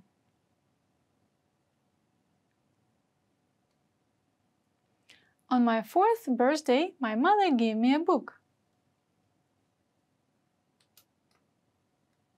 На мой 4-й день рождения мама подарила мне книгу. 5. Fifth. 5. 5. Fifth. Он купил 5-й дом. He bought his 5th house. Он купил 5-й дом. 6. Sixth. 6. 6. Sixth. Я получил школьную форму на 6-й день рождения. I received school clothes for my 6th birthday. Я получил школьную форму на 6-й день рождения. 7. Seventh. 7. 7. Seventh. Все поют в течение 7-го иннинга в бейсбольном матче. Everyone sings during the 7th inning of the baseball game. Все поют в течение 7-го иннинга в бейсбольном матче. Well done! In this lesson you expanded your vocabulary and learned 20 new useful words. Click the link in the description and sign up for free at RussianPod101.com to get access to the full list of vocabulary you need for daily live conversations. You'll also get example sentences, custom flashcard decks, and more learning resources. See you next time! Пока-пока! Hello again, and it's me, Katusha, with you in Russian language. So today we're gonna be talking about 10 phrases to amaze native speakers. Wow, what's gonna be? You're gonna try amaze me. Now let's begin. Кроме русского, я также могу говорить на нескольких других языках. Apart from knowing Russian, I can also speak a few other languages as well. Кроме русского, я также могу говорить на нескольких других языках. Apart from knowing Russian, I can speak a few other languages as well. That will be very impressive if you can tell me that in Russian. Wow. Русский весело и легко учить. Russian is fun and easy to learn. Русский весело и легко изучать. Russian is fun and easy to learn. Yay! Maybe it's fun, yeah, but we're trying to make it easy for you. Спасибо, но на самом деле я не носитель языка. Thank you, but I'm not a native speaker actually. Спасибо, но на самом деле я не носитель языка. Thank you, but I'm not a native speaker actually. Your Russian is so good that you have to say this. У меня заняло всего год, чтобы заговорить свободно. It took me only 1 year to become fluent. У меня заняло всего год, чтобы заговорить свободно. It took me only 1 year to become fluent. Impressive! Я буду говорить по-русски, как носитель языка, через 3 года. I'll speak Russian as a native speaker in 3 years. Я буду говорить по-русски, как носитель языка, через 3 года. I'll speak Russian like a native speaker in 3 years. Well, yeah, 3 years is not bad. You can speak fluent like a native speaker. You never know. Я изучаю русский в течение 10 лет. I've been learning Russian for 10 years. Я изучаю русский язык в течение 10 лет. I've been learning Russian for 10 years. That's crazy. Я изучаю русский самостоятельно. I'm learning Russian by myself. Я изучаю русский самостоятельно. I'm learning Russian by myself. I'm sure it's about you. You're learning it by yourself, right? Good job. Молодец. Я могу запомнить около 50 новых русских слов в день. I can memorize around 50 new Russian words a day. Я могу запомнить около 50 новых русских слов в день. I can memorize about 50 new Russian words a day. That's me. I can do that. Я могу смотреть русские фильмы без субтитров. I can watch Russian movies without subtitles. Я могу смотреть русские фильмы без субтитров. I can watch Russian movies without subtitles. That's impressive. Wow. У вас нет акцента? Wow. You don't have an accent at all. О, у вас совсем нет акцента? Wow, you don't have an accent at all. У вас совсем нет акцента? Ой, вы так хорошо говорите по-русски. Где вы изучали русский? Я не могу поверить своим ушам. О, Боже! Вы точно не русский? Может, у вас родители русские, а? А нет? Великолепно! Amazing. You just amazed me with your Russian language abilities. Oh my God. I can't believe my ears. What I'm hearing. Maybe your parents are Russian? Maybe you're Russian? Are you sure you're not Russian? Okay, so it was 10 phrases to amaze native speakers and me, Katisha. Don't forget to subscribe. Пока-пока. Wanna do like this, you know?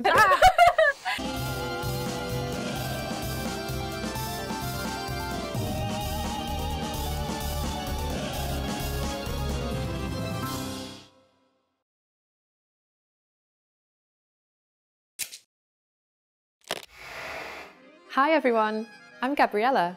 How are your Russian listening skills? In this video, you'll have a chance to test them out with a quiz. First, you'll see an image and hear a question. Next comes a short dialogue. Listen carefully and see if you can answer correctly. We'll show you the answer at the end. Are you ready? Мужчина ищет подарок на день рождения своей жены в ювелирном магазине. Какое ожерелье он собирается купить? Могу я вам помочь? Я ищу подарок на день рождения своей жены. Что бы вы посоветовали? Так, как насчет этого ожерелья? Оно выглядит немного длинным. А что насчет вон тех? У нас есть одно с подвеской в виде цветка и другое с сердцем. Я ищу что-нибудь более изысканное. Сколько стоит вот это жемчужное ожерелье? Оно стоит 300 тысяч рублей. Это слишком дорого. Хорошо, я возьму первое. Конечно. Вот, пожалуйста. Какое ожерелье он собирается купить?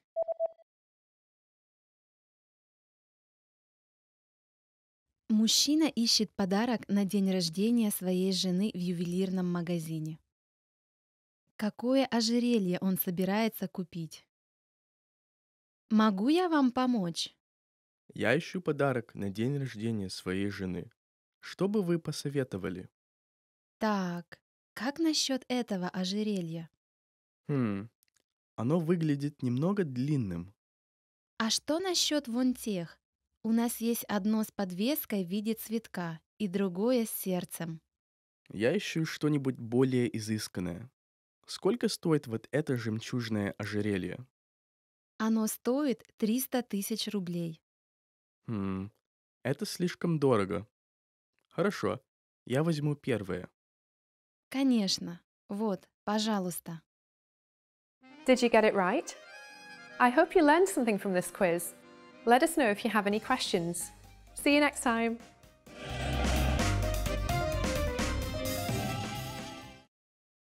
Are you ready, everyone? This is Katyusha with Russian Weekly Words. And let's figure out what are the next words we're going to learn today. And go! Colors. I love this theme. Very nice theme. Colors in Russian is цвета. Be careful because flowers in Russian is цветы, but colors is цвета. So the first color is белый. Белый. I don't have it right now, but maybe you do. Белый, white, we can see in many places around us. Мой холодильник белый. My fridge is white. Here we go, next color. Ta-da! Зеленый. Green. When you go to the nature, everything is green, right? Лес такой зеленый. The forest is so green. In Russian it sounds very strange. Red. Красный. Красный – это мой любимый цвет. Red is my favorite color, as you can see. Some red boots, red socks, red hat. The colors that suits everyone. Черный. Black. Man in black. Черный. So, if you want to look cool, you can always wear black. Я люблю одеваться в черное. I like to wear black. Я люблю одеваться в черное. I like to wear black. Oh, that's a cute one. The favorite girl's color. Розовый. Pink. Pink. We all see the world through the pink glasses. Мы смотрим на мир в розовых очках. I mean, we want to be optimistic, so pink is a good color, but don't overdo it, I guess. The end. Oh no, well, I hope you mix your colors, цвета, very well, and you look great. Just choose your own style and go with it. And I'll see you next time in my lessons, okay? See you, bye!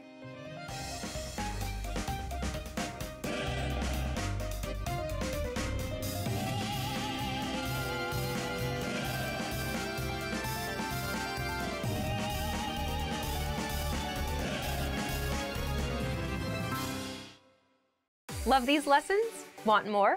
You'll find the rest of the Russian alphabet made easy lessons on RussianPod101.com. So sign up for your free lifetime account and unlock the full course in seconds. You also get audio and video lessons that get you speaking from your very first lesson and teach you real conversations. You'll get PDF lesson notes, cheat sheets, study tools, and much more. Click the link in the description below and sign up for your free lifetime account. Привет! Hi everyone, and welcome to Russian Weekly Words with me, Katyusha. So I wonder what kind of topic we're gonna be learning today, so let's have a look. Овощи, vegetables. You should eat healthy. So the first word will be картофель, potato. So you'll be surprised, but I think this word is coming from German language, картофель. Would you like some potatoes? Вы бы хотели картофель? You cannot say like картофель when you like in the restaurant. Картофель is just a vegetable, already made it cooked or fried or something. You say картошка. It's kind of funny. There was like a Russian animation with a red hair guy, boy, with all these freckles. He would also always sing a song saying Антошка, Антошка, пошли копать картошку. Antoshka, Antoshka, let's go dig some potatoes. Sorry, it was just my memories of my childhood. So the other vegetable is лук, onion, лук. Я всегда плачу, когда режу лук. I always cry when I cut onion. One trick I know, like if you don't want to cry when you cut onion, you have to put your knife under water and like keep doing it so the juice doesn't kind of get into the air or something. I don't know how it works, but it seems to work. Next vegetable is морковь, carrot. I used to love carrot juice when I was a kid. Я любила морковный сок, когда я была маленькая. Carrot juice, you might think, oh my god, must be disgusting. That is actually, it was really good. Okay, next vegetable is чеснок, garlic. When I was a kid, my grandma used to make a toast of a kind of a dark bread, and then you take the garlic and like scratch all over the bread and put some salt on top of it. It was really good, but like a lot of garlic, but it's so good. Oh my god. But yeah, anyway, garlic is good for your health. Чеснок полезен для здоровья. Okay, next vegetable is шпинат. Шпинат. Spinach. Popeye always eats spinach. Popeye всегда ест шпинат. Right? If you watch animation, you know what I'm talking about. The end! So I'll see you next time with another session of Russian Weekly Words. Пока-пока!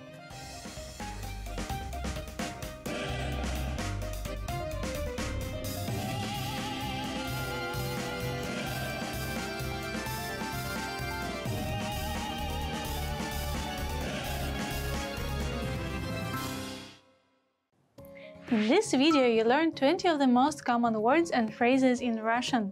Hi everybody, my name is Katya.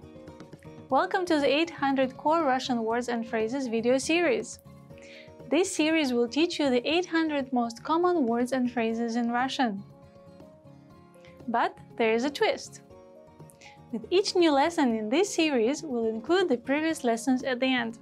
So after you learn the new words and phrases, stick around and review what you learned in previous lessons. Reviewing is one of the most important parts of learning a language. You can also get the full list right now at RussianPod101.com. Click the link in the description to access more example sentences, create your own flashcard deck, and finally master Russian. Okay, let's get started. First is снаружи, outside, снаружи, снаружи, outside. Я хочу сесть снаружи. I want to sit outside. Я хочу сесть снаружи. Внутри, inside. Внутри. Внутри. Inside. Ты был внутри этого замка? Have you been inside this castle? Ты был внутри этого замка. Налево. Left. Налево. Налево. Left. Идите прямо, потом поверните налево на втором перекрестке. Go straight and then turn left at the second intersection. Идите прямо, потом поверните налево на втором перекрестке. Направо. Right. Направо. Направо. Right. Поверните направо на следующем светофоре. Turn right at the next light. Поверните направо на следующем светофоре. Первый. First. Первый. Первый. First. Первый раз всегда самый трудный. The first time is always the most difficult.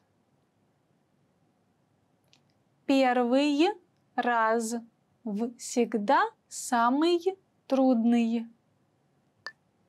Второй. Second. Второй. Второй. Second.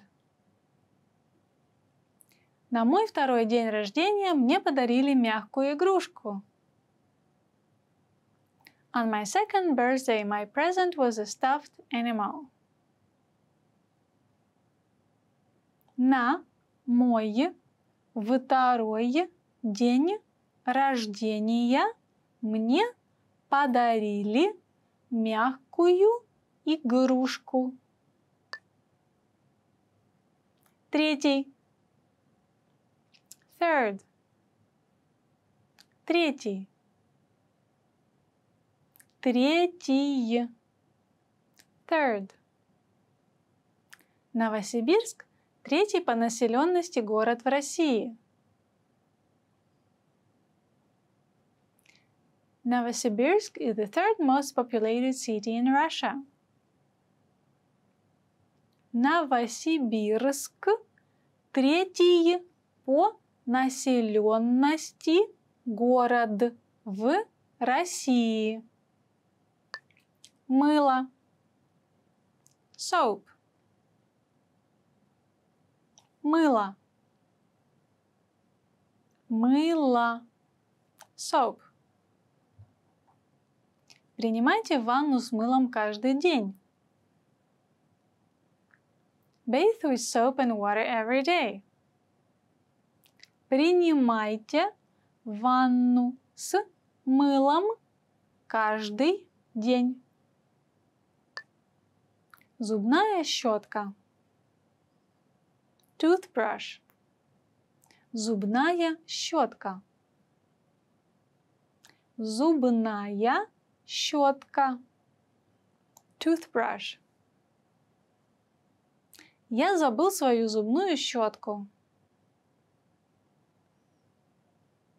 I forgot my toothbrush. Я забыл свою зубную щетку. Зубная паста. Toothpaste. Зубная паста. Зубная паста. Toothpaste. У нас кончилась зубная паста. We're out of toothpaste. У нас кончилась зубная паста. Шампунь. Shampoo. Шампунь. Шампунь. Shampoo. Этот шампунь мне не подходит.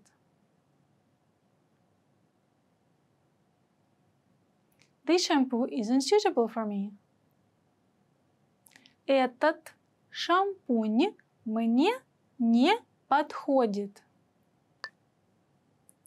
Информация.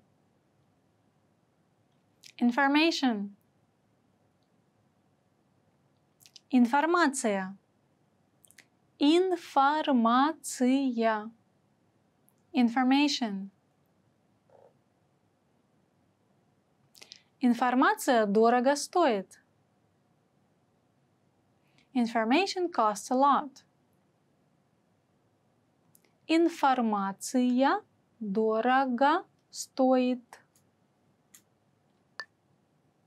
Фермер. Farmer. Фермер. Фермер. Farmer. Фермер на пшеничном поле. The farmer is in the wheat field. Фермер на пшеничном поле. Секретарь. Secretary. Секретарь. Секретарь. Secretary. Секретарь разговаривает по телефону. The secretary is on the phone. Секретарь разговаривает по телефону. Банкир. Banker. Банкир. Банкир. Banker. Я встретилась с 10 банкирами, прежде чем получила кредит на покупку дома. I met with 10 bankers before I received a loan to buy a house. Я встретилась с 10 банкирами, прежде чем получила кредит на покупку дома. Писатель. Writer. Писатель. Писатель. Writer. Писатель пишет главную сюжетную линию на бумаге. The writer is outlining a story on paper. Писатель пишет главную сюжетную линию на бумаге. Пробовать. Try. Пробовать. Пробовать. Try. Я хочу попробовать понять. I want to try to understand. Я хочу попробовать понять. Измерить. Measure. Измерить. Измерить. Measure. Можно приблизительно. Не нужно измерять до миллиметра. More or less is fine. You don't have to measure every millimeter. Можно приблизительно. Не нужно измерять до миллиметра. Держать. Keep. Держать. Держать. Keep. Я держу документы в папке. I keep the documents in the file. Я держу документы в папке. Ждать. Wait. Ждать. Ждать. Wait. Вам придется подождать полчаса. You will have to wait for half an hour. Вам придется подождать полчаса. Well done! In this lesson, you expanded your vocabulary and learned 20 new useful words.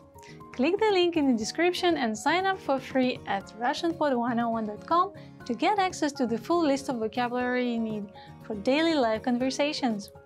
You'll also get example sentences, custom flashcard decks, and more learning resources. See you next time! Пока-пока! In this video, you learned 20 of the most common words and phrases in Russian. Hi everybody, my name is Katya. Welcome to the 800 Core Russian Words and Phrases video series. This series will teach you the 800 most common words and phrases in Russian. But there is a twist. With each new lesson in this series, we'll include the previous lessons at the end. So after you learn the new words and phrases, stick around and review what you learned in previous lessons. Reviewing is one of the most important parts of learning a language. You can also get the full list right now at RussianPod101.com. Click the link in the description to access more example sentences, create your own flashcard deck, and finally master Russian. Okay, let's get started. First is чистить. Brush. Чистить. Чистить. Brush. Иди чистить зубы. Go brush your teeth. Иди чистить зубы. Душ. Shower. Душ. Душ. Shower. Ты уже принял душ? Have you already taken a shower? Ты уже принял душ? Мыть. Wash. Мыть. Мыть. Wash. Он моет посуду. He's washing the dishes. Он моет посуду. Уходить. Leave. Уходить. Уходить. Leave. Я думаю, нам нужно уходить. I think we should leave. Я думаю, нам нужно уходить. Чек. Check. Чек. Чек. Check. Можно чек, пожалуйста? Could I get the check, please? Можно чек, пожалуйста? 66. 66. 66. 66. 66. Я бежал 66 минут. I ran for 66 minutes. Я бежал 66 минут. 77. 77. 77. 77. 77. Его номер квартиры 77. His door number is 77. Его номер квартиры 77. 88. 88. 88. 88. 88. В компании 88 сотрудников. The company has 88 employees. В компании 88 сотрудников. 99. 99. 99. 99. 99. Его дедушке 99 лет. His grandfather is 99 years old. Его дедушке 99 лет. 100. 100. 100. 100.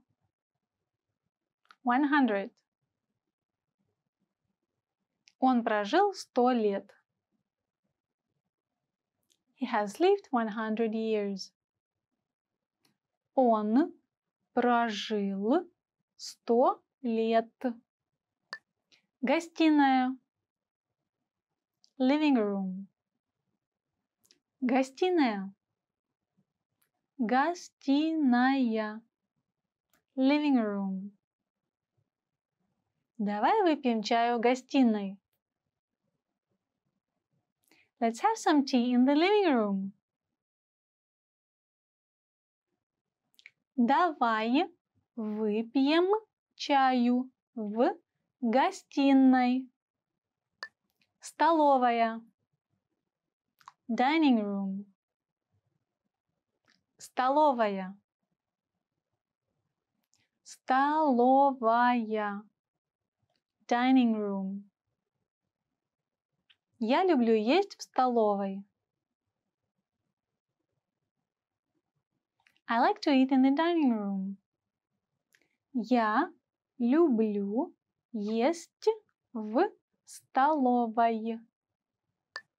Коридор. Hallway. Коридор. Коридор. Hallway. Не бегайте по коридорам. Don't run in the hallways. Не бегайте по коридорам. Квартира. Apartment. Квартира. Квартира. Apartment. На каком этаже твоя квартира? Which floor is your apartment? На каком этаже твоя квартира? Дом. House. Дом. Дом. House. Дом, разделенный пополам, не выстоит. A house divided against itself cannot stand. Дом, разделенный пополам, не выстоит. Упражнение. Exercise. Упражнение. Упражнение.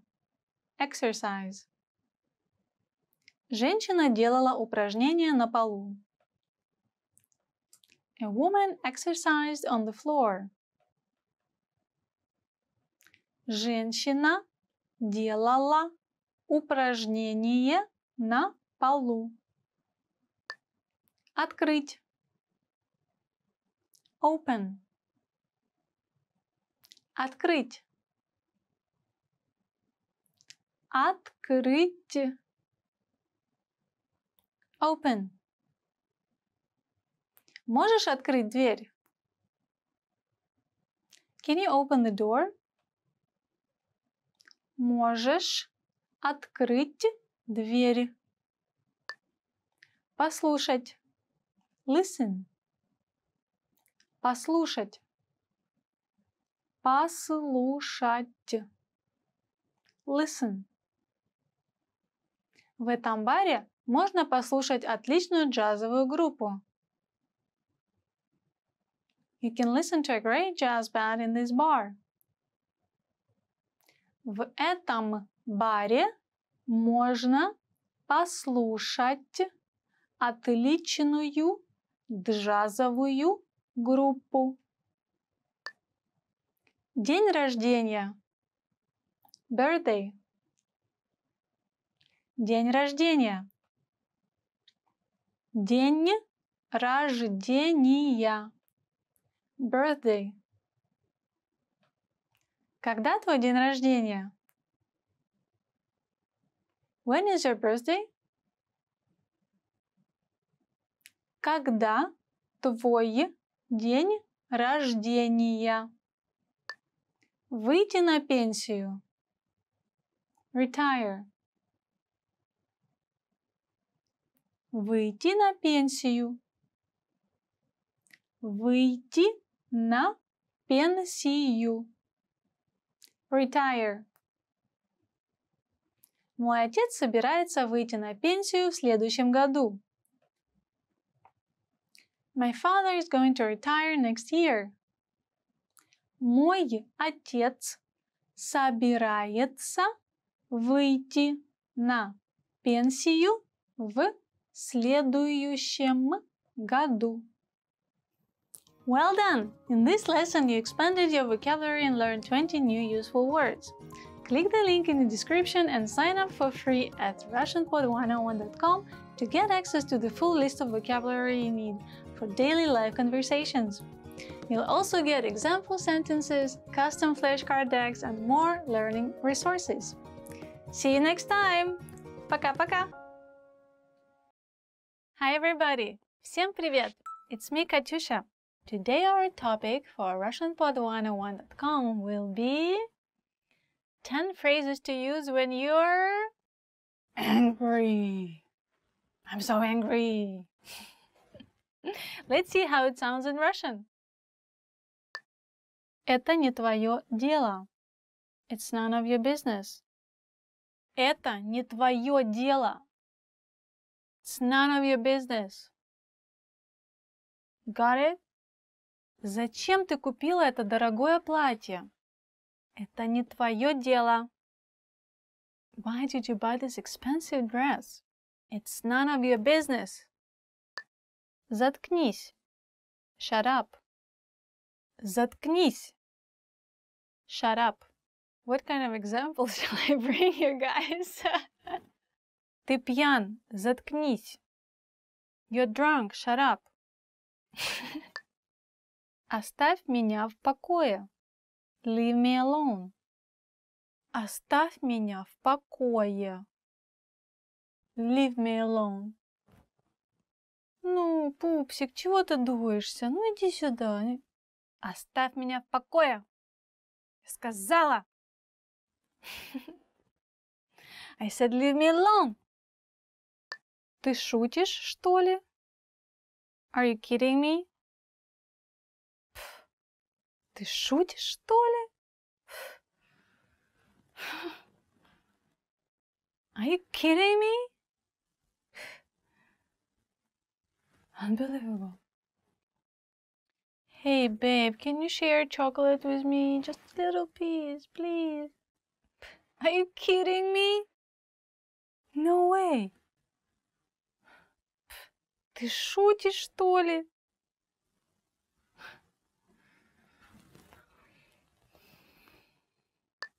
Мне все равно. Whatever. Мне все равно. Whatever. Извините, который час? Мне все равно. Excuse me, what time is it? Whatever. Хватит уже. Cut it out. Хватит уже. Хватит. Cut it out. Cut it out. Все, я поняла. Хватит уже. Okay, I got it. Cut it out. Я не хочу с тобой разговаривать. I don't want to talk to you. Я не хочу с тобой разговаривать. I don't want to talk to you. Катя. Я не хочу с тобой разговаривать. Hey, Katyusha, come on.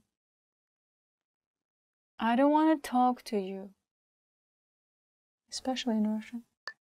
Я расстроен. I'm upset. Я расстроен. Masculine. Я расстроена. Feminine. I'm upset. Я только что потеряла свой телефон. Я так расстроена, я так расстроена. I just lost my phone. I'm so upset. I'm so upset. И что? So what? И что? So what? Эй, я первый в очереди. И что? Hey, you cut me in line. So what? Да что ты о себе возомнил? Who do you think you are? Да что ты о себе возомнил? Who do you think you are? Извините, клуб переполнен. Да что ты о себе возомнил? Sorry, club is full.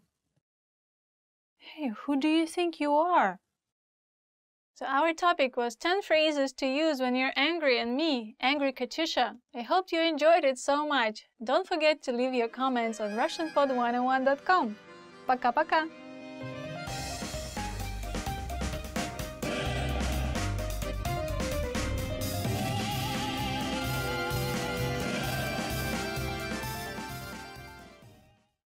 Hi everyone, this is me Katyusha with you and RussianPod101.com. So today we're going to be talking about 10 ways how to remember words. So my 10 suggestions to you how to deal with Russian and make it easier to remember Russian words. Prepare yourself. It's not going to be easy to repeat these sentences because they're a little bit big, but I will help you to deal with it. So let's begin. Читая как можно больше, особенно газеты, я запоминаю слова. Reading as much as possible, especially newspapers, helps me to remember words. You know, they say if you can read a newspaper of the language you're learning, it means you're getting closer to being native level. So if you can understand just a little bit, because the reading newspaper is much harder than reading any other literature. So newspapers could actually help you deepen your knowledge of the language you're trying to learn. Я говорю как можно чаще с носителями языка. I speak as often as possible with native speakers. I talk to myself in a mirror. Maybe find some coffee conversations with like a language exchange with someone. So you can meet native speakers of the language, like in our case is Russian. Я изучаю корни слов и как различные слова связаны друг с другом. I learn about the roots of words and how different words are connected to each other. It may help you to understand where the word is coming from, and sometimes we have one word that could be the main for creating another word. So, of course, it could be easier for you. And especially we have many words from other languages, and so knowing those words could also help you speak Russian more fluent. Я произношу слова вслух, чтобы я мог их услышать. I say words out loud so I could hear myself. For example, when you hear me speaking, if you put me on a pause and try to repeat after me and say it out loud, you can see the difference as you say it and I say it, so it makes you closer to the native pronunciation. So please try that, even if it looks ridiculous and you're staring at yourself in the mirror. Я слушаю песни и запоминаю слова. I listen to songs and I memorize lyrics. Yes, it's one an easy way to learn traditional like song. First of all, you learn culture of the language you're learning, because in songs there are a lot of things what people of that country are thinking about and they want to say out loud to the world, right? So memorizing songs is a very great idea. Я стараюсь думать на русском языке, чтобы это стало естественной частью моего мыслительного процесса. I try to think in Russian, so it becomes natural to my thought process. In Russian, it sounded really long. I'm sorry, guys. So, of course, this is how you know your language is getting better, because you actually start thinking in your not native language. So, if you start thinking to yourself in Russian, congratulations!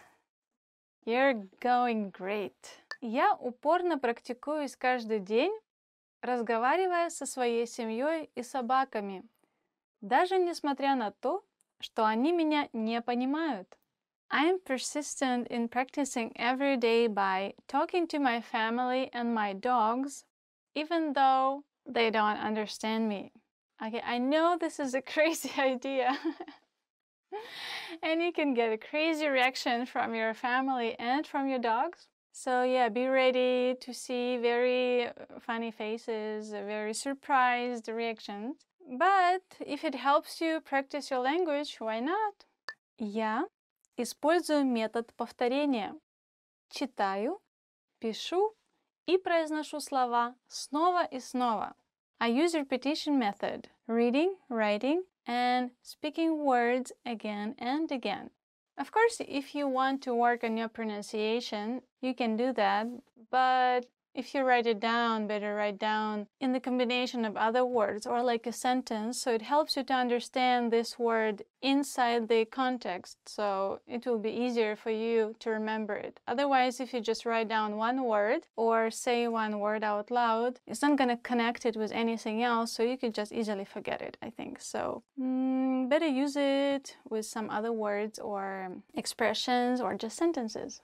Я пытаюсь использовать новое слово в простом предложении, поэтому я учу целые фразы, а не только слова. I try to use a new word in a simple sentence, so I learn whole phrases, not just individual words. This is what I just mentioned in a previous example, I think. So yes, try learning as a whole phrase instead of just a word. It will help you definitely. Я стараюсь использовать язык регулярно в повседневной жизни. I try to use the language regularly in daily life. Yeah, so try from hello, from how are you, как дела, привет, хорошо, я тоже, а ты, and you. So you can keep saying same things and then you will see how naturally it goes out by itself. So it was 10 ways to remember words, and me, Katusha, trying hard to help you and remember Russian words. So stick to our advice and don't forget to subscribe. Talk to you later. Пока-пока.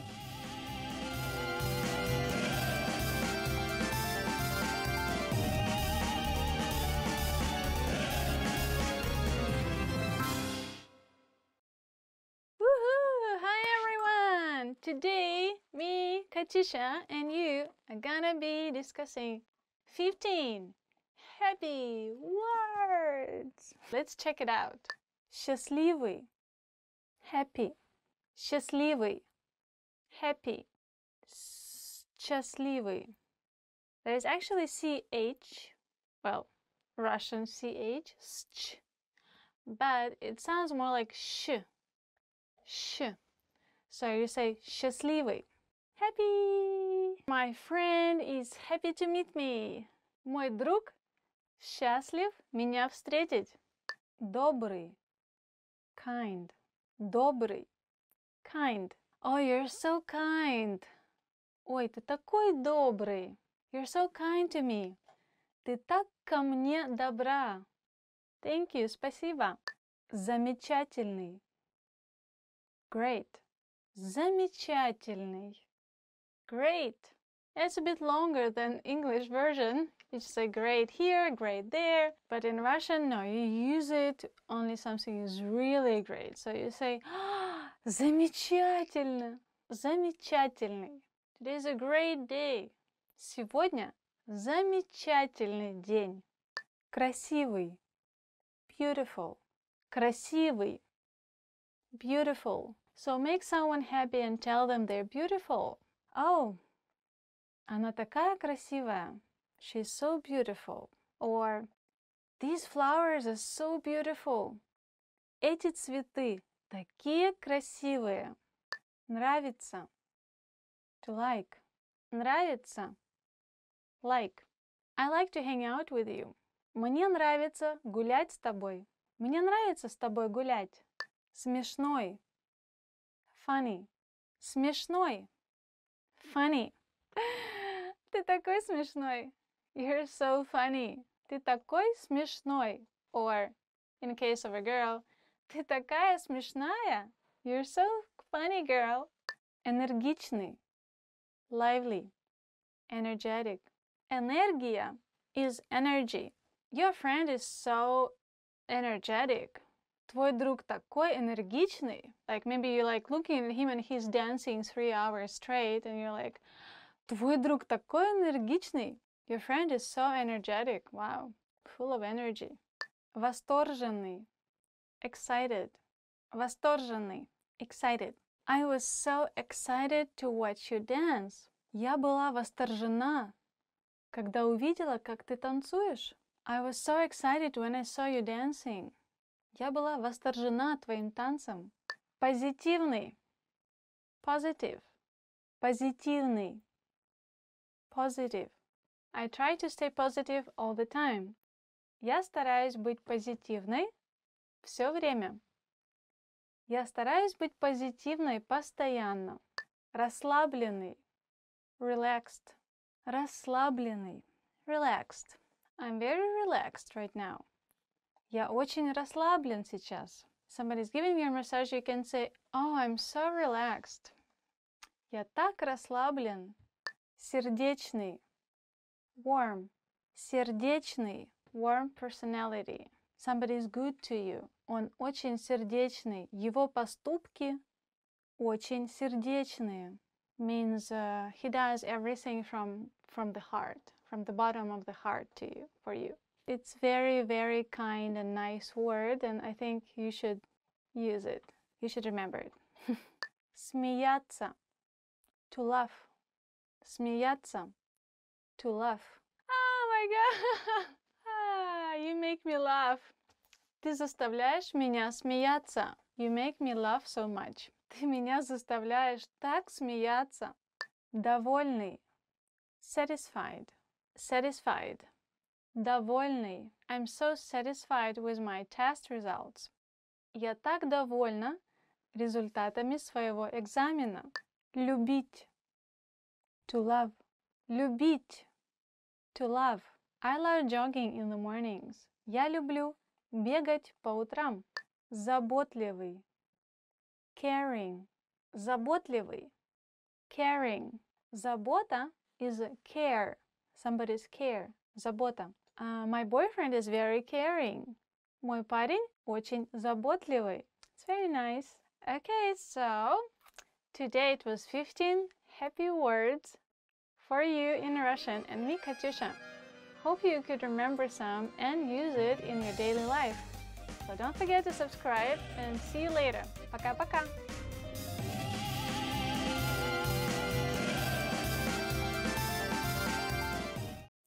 In this video, you learned 20 of the most common words and phrases in Russian.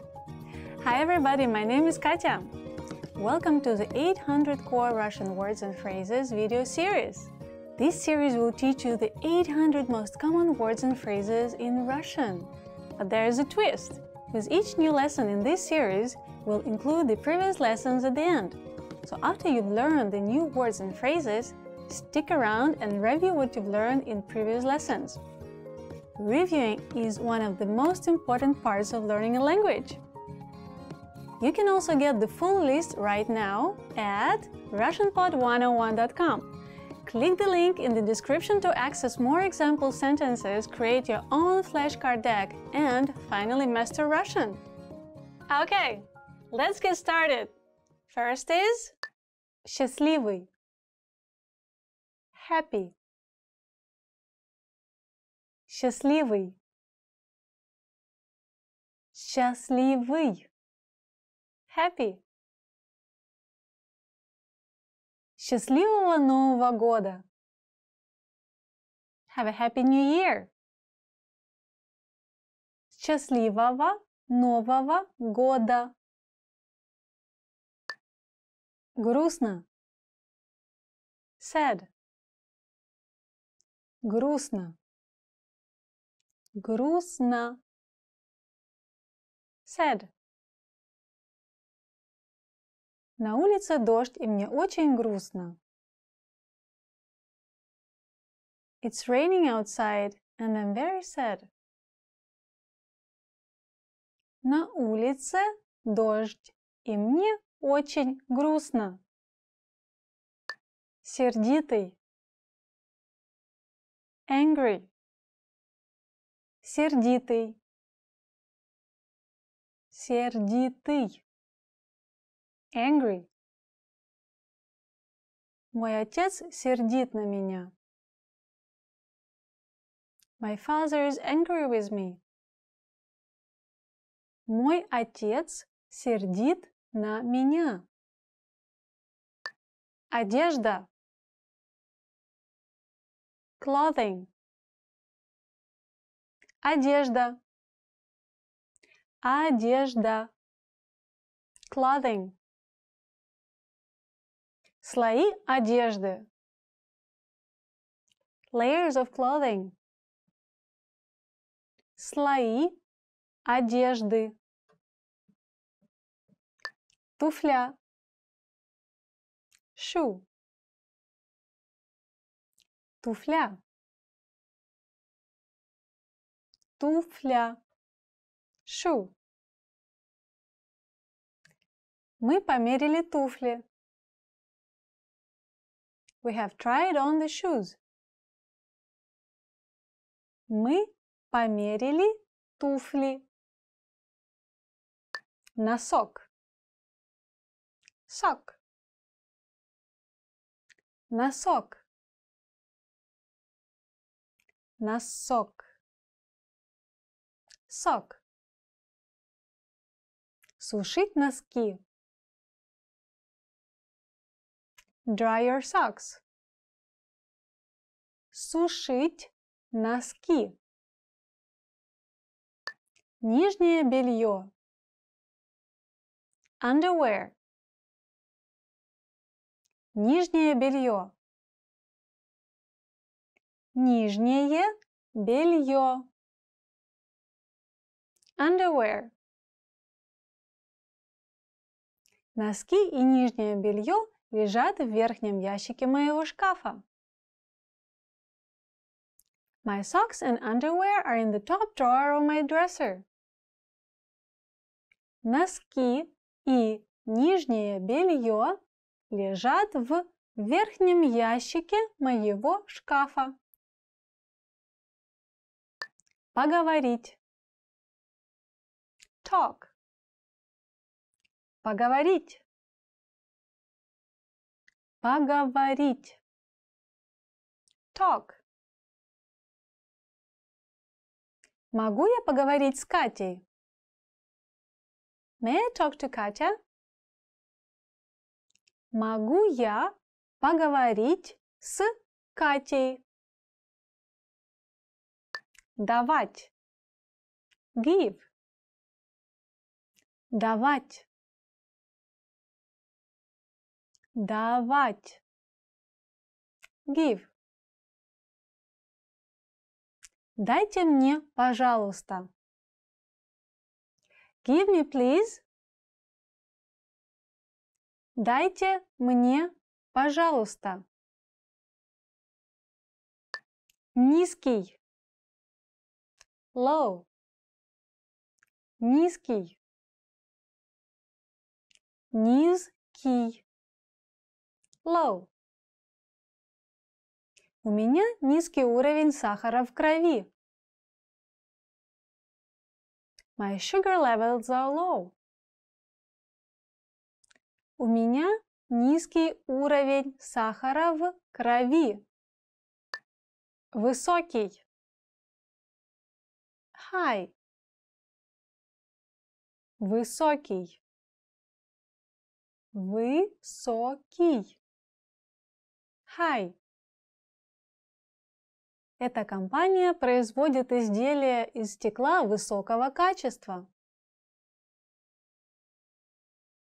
This company produces high-quality products made of glass. Эта компания производит изделия из стекла высокого качества. Фрукт. Fruit. Фрукт. Фрукт. Fruit. Я ем мало овощей и фруктов. I eat few fruits and vegetables. Я ем мало овощей и фруктов. Осьминог. Octopus. Осьминог. Осьминог. Octopus. Осьминог плавает в океане. The octopus is swimming in the ocean. Осьминог плавает в океане. Акула. Shark. Акула. Акула. Shark. Большая белая акула. Great white shark. Большая белая акула. Кит. Whale. Кит. Кит. Whale. Раз в жизни я бы хотела увидеть кита своими собственными глазами. Once in my lifetime, I would love to see a whale with my own eyes. Раз в жизни я бы хотела увидеть кита своими собственными глазами. Облачно. Cloudy. Облачно. Облачно. Cloudy. Сегодня облачно. Today is cloudy. Сегодня облачно. Прохладный. Cool. Прохладный. Прохладный. Cool. С моря дул прохладный бриз. A cool breeze was blowing from the sea.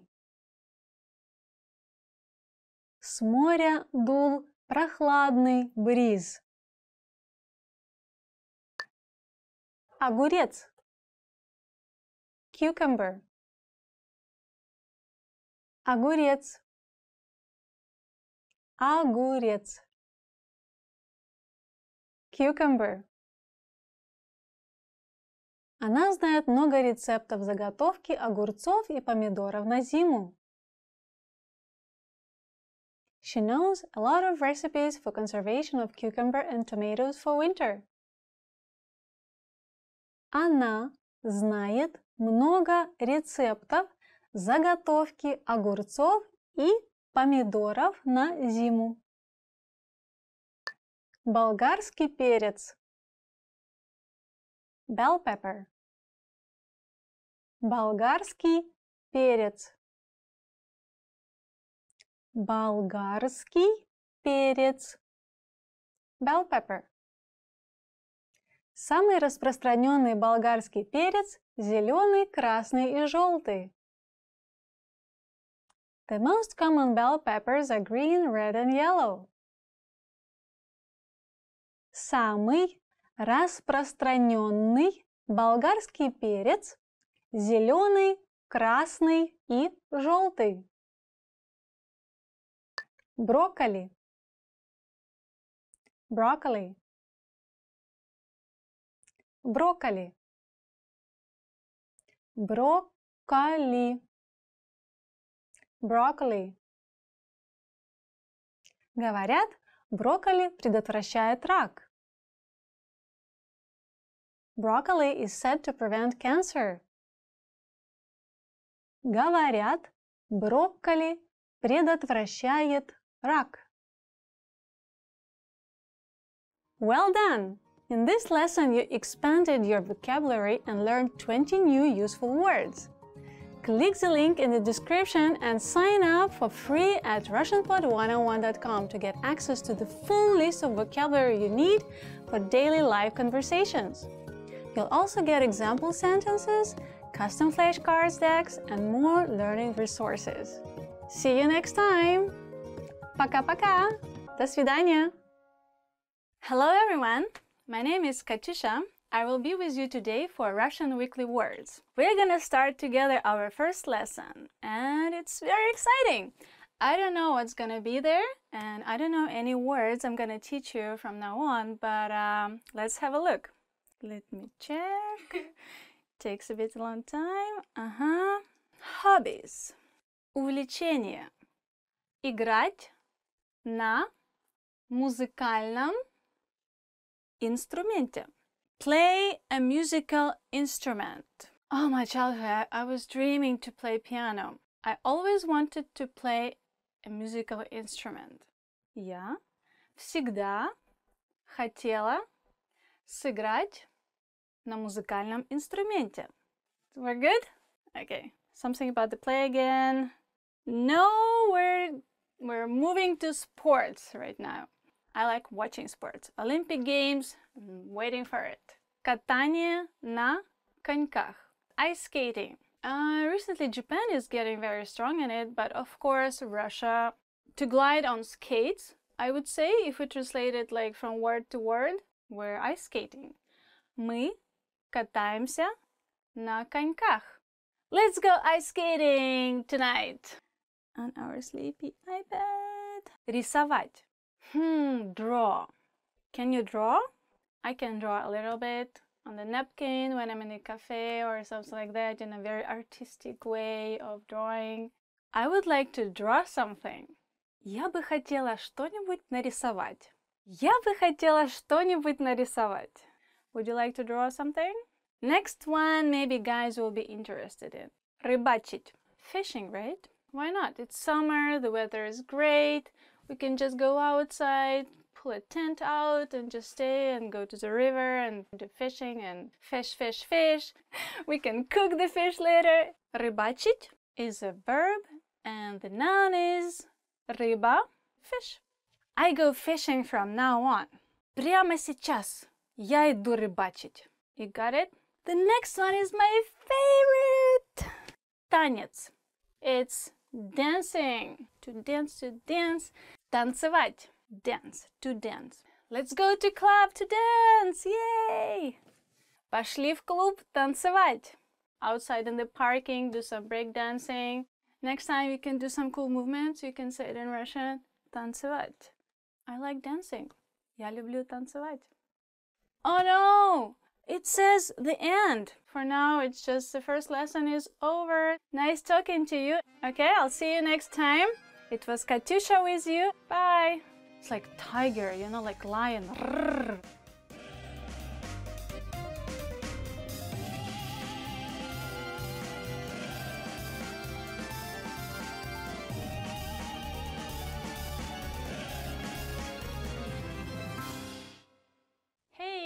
Hello, it's me Katyusha again with you, and are you ready for the 10 hardest words to pronounce?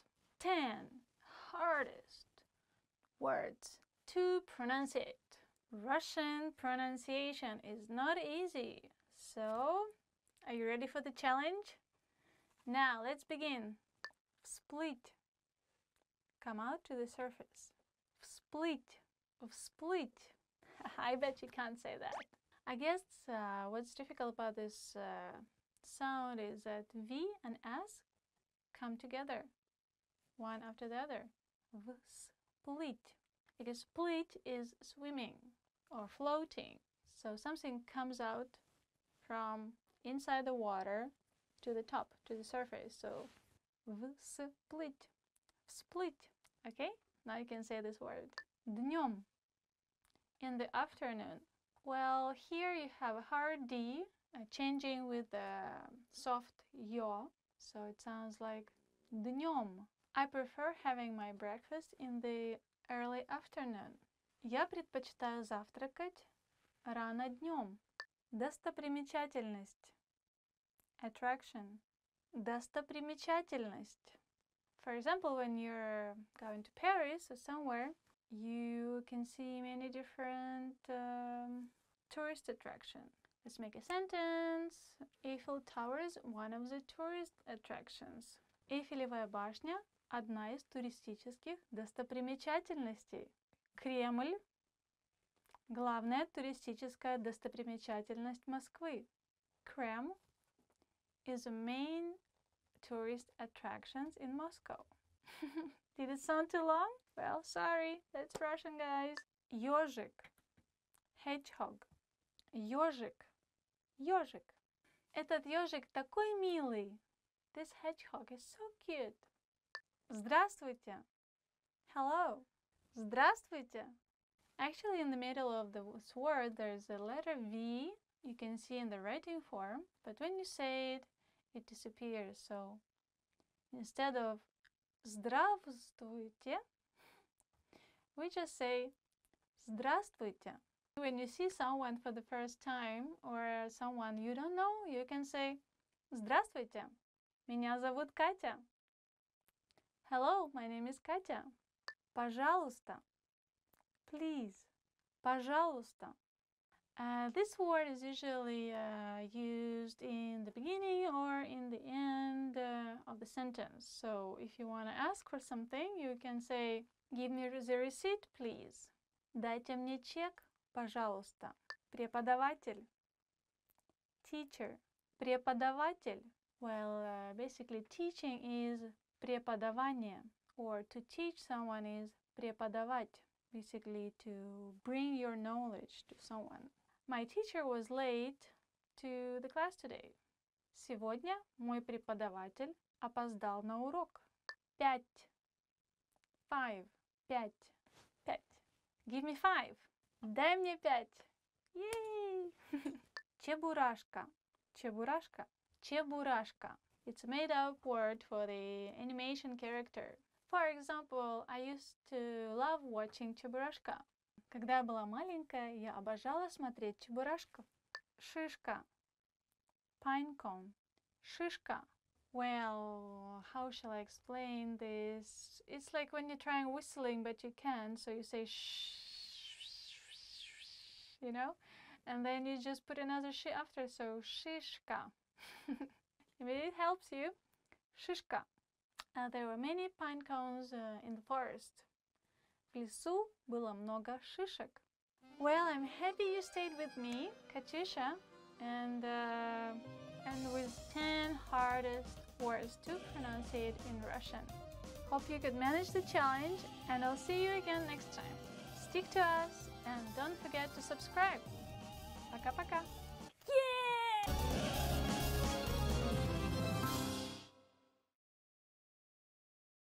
Привет всем! Hi everyone, and I'm Katyusha, and today we're going to talk about 10 lines you need for introducing yourself.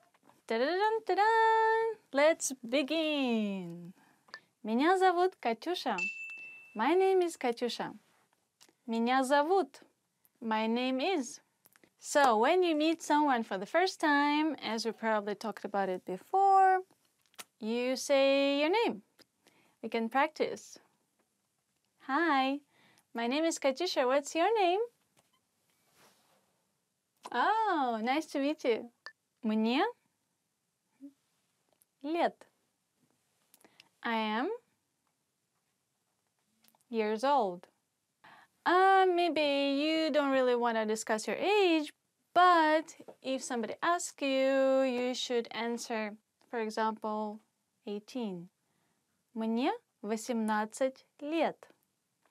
How old are you? Сколько тебе лет? I'm 102 years old. Мне 102 года. Be careful with Russian because as you just noticed, I didn't say лет, but I said года. Years can differ from which numbers do you use. It depends on which age you say. So be careful. Tricky Russian, yay! Мне очень нравится слушать музыку. I like listening to music. So I enjoy or I like is мне нравится. And then you can say what you like. I enjoy playing computer. Мне нравится играть на компьютере. I like going out. Мне нравится ходить по клубам. I like shopping. Мне нравится ходить по магазинам. Or I like you. Ты мне нравишься. Одно из моих хобби — чтение. One of my hobbies is reading. Or you can say my hobby is. Мое хобби — рисовать. My hobby is to draw. My hobby — икебана. Привет! Приятно познакомиться. Hi, nice to meet you. Привет, я Катюша. Приятно познакомиться. So you should try same. You say hello, привет. And then you say your name and then nice to meet you. Приятно познакомиться. The friendly you will be ты, and the polite you will be вы. So when you want to emphasize on someone being friendly and you just met, you say приятно с тобой познакомиться. Nice to meet you as friendly. And nice to meet you as polite will be приятно с вами познакомиться. Okay, so just a small little touch for you. Hope it's gonna be useful.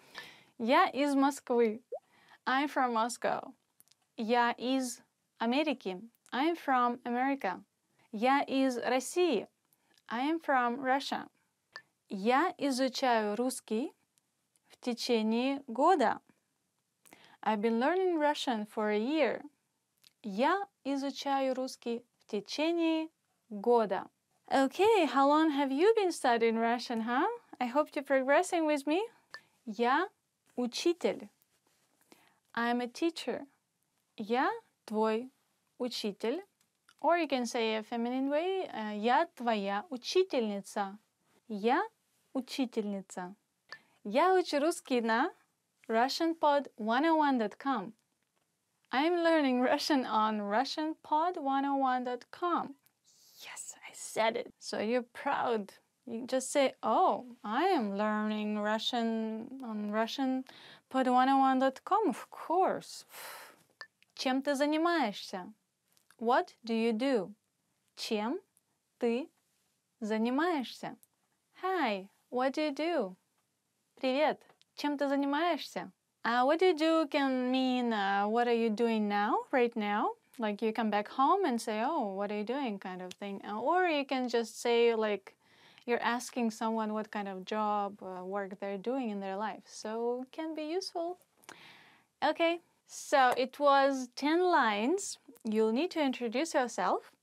So I hope you liked it and please leave me your comments.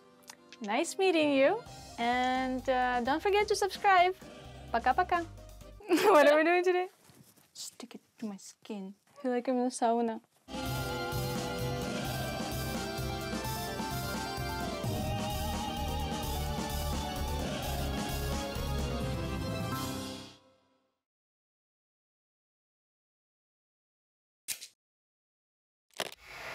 How are your Russian listening skills? First, you'll see an image and hear a question. Next comes a short dialogue. Listen carefully and see if you can answer correctly. We'll show you the answer at the end. Мужчина и женщина смотрят на меню в ресторане. Что мужчина заказал? Что бы вы хотели заказать? Эта пицца выглядит аппетитно. Я возьму ее. Я ел пиццу вчера, так что... Правда? Тогда как насчет гамбургера?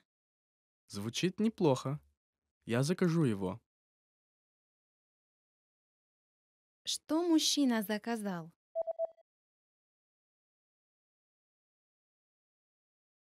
Мужчина и женщина смотрят на меню в ресторане.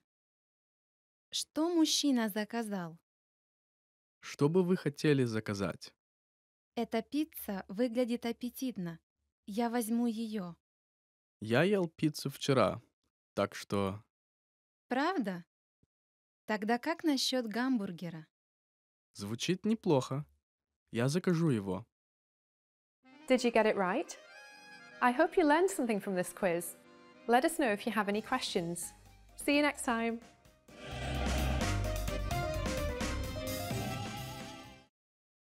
Hi everybody, this is Katyusha from RussianPod101.com. Do you know how to say thank you in Russian? In this lesson, you'll learn 3 different ways to say thank you and how to respond.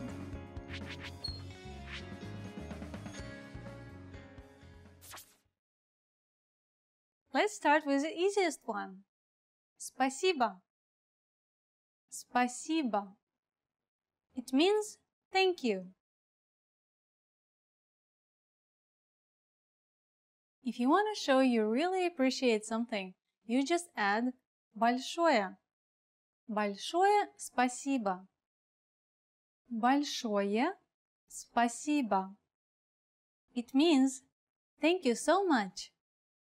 The word большое means big, so большое спасибо literally means big thanks.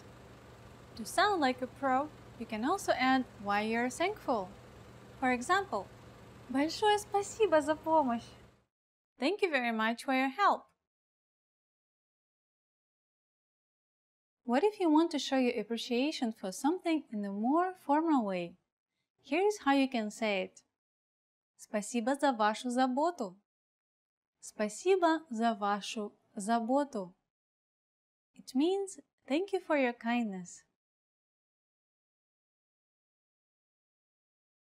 Now you know 3 different ways to say thank you in Russian. But how do you respond if someone thanks you? If someone thanks you in Russian, simply say пожалуйста. It means you're welcome. Let's wrap up this lesson by recapping what we've learned. Listen to the expressions and repeat after me. Thank you. Спасибо.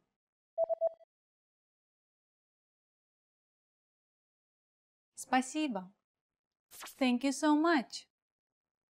Большое спасибо. Большое спасибо. Thank you for your kindness. Спасибо за вашу заботу. Спасибо за вашу заботу. And to respond, just say пожалуйста. Пожалуйста. Well done! When saying thank you in Russian, body language is very important. In any case, it's very important that your thanks be accompanied with a smile and direct eye contact. You just learned 3 different ways to say thank you and how to respond in Russian. And if you really want to become fluent and speak Russian from the very first lesson, go to RussianPod101.com.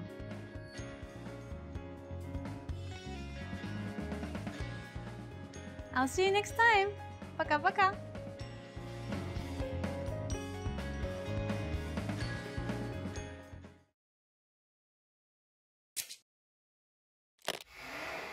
Hi everyone! Welcome to the Ultimate Russian Pronunciation Guide.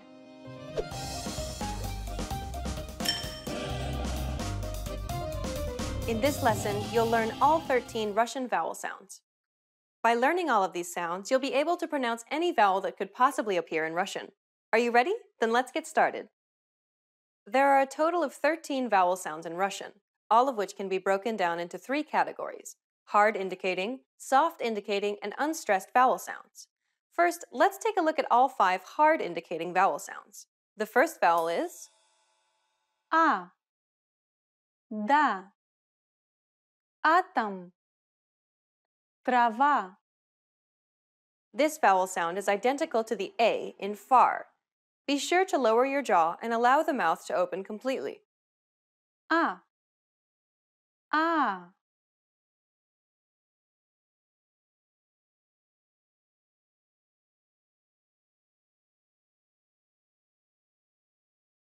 А. А. The next vowel is Это. Экран. Жест. This vowel sound is identical to the E in education. Э. Э. Э. Э. The next vowel is Ты. Ты. Мы. Язык. raise the middle part of your tongue all the way to the roof of your mouth until there's only a tiny opening for air to travel through. The back of the tongue should be flat against the back roof of the mouth so that the tongue is tense. Try to create a narrow channel from the base of the throat all the way to the roof of the mouth. Your lips should remain neutral. Listen to Katya. И. И. И. И. The next vowel is О. Он. Облако. Овощи. This vowel sound is very similar to the O in or. Exaggerating the lip rounding may also help with the pronunciation of this sound. О. О. О. О. The final hard indicating vowel is У. Удочка. Муж. Пуля. This vowel sound is identical to the U in true. Be sure to raise the back part of your tongue all the way up against the back roof of your mouth. Exaggerating your lip rounding may also help with the pronunciation of this sound. У. У. У. У. You just learned 5 hard indicating vowel sounds. Now let's move on to soft indicating vowel sounds. Я. Яблоко. Ягода. Яхта. This is identical to the yaw sound in yard. Be sure to lower your jaw and allow your mouth to open completely. Я. Я. Я. Я. The next vowel is Е. Есть. Евро. Ездить. It sounds very similar to the YE in year. Е. Е. Е. Е. The next vowel is И. Имя. Пить. Щи. It's identical to the double E sound in C. И. И.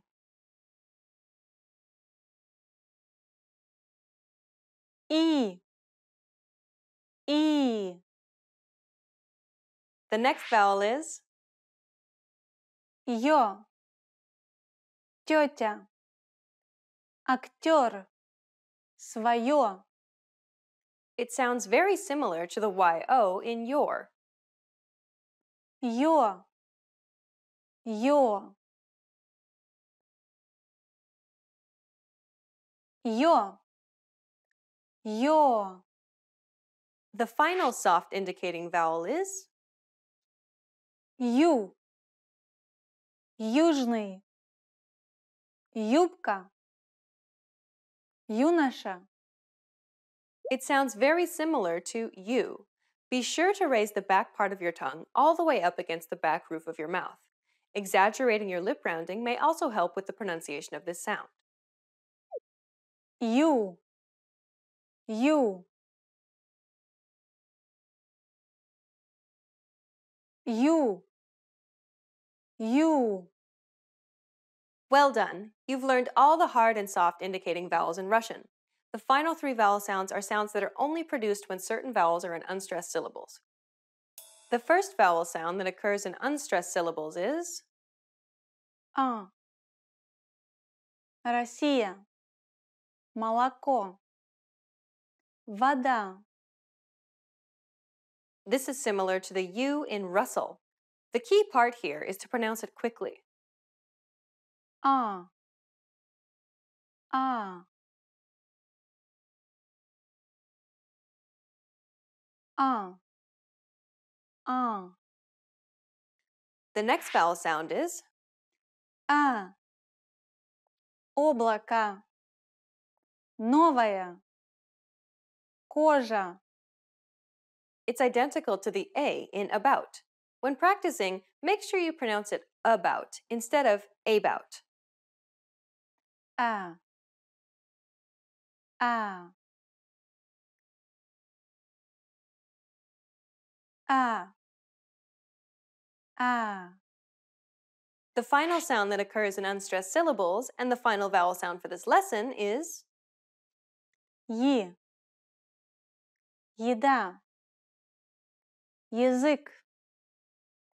Дерево. It's identical to the YI in yippee. The key part here is to pronounce it quickly. Е. Е. Е. Е.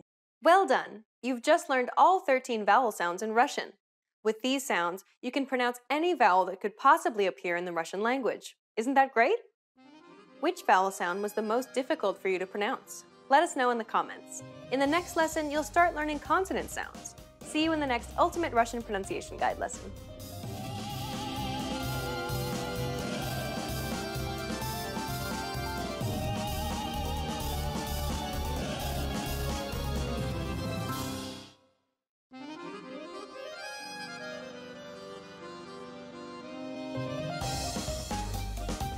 Hi, welcome to Introduction to Russian. My name is Alicia, and I'm joined by... Hi everyone, I'm Katya.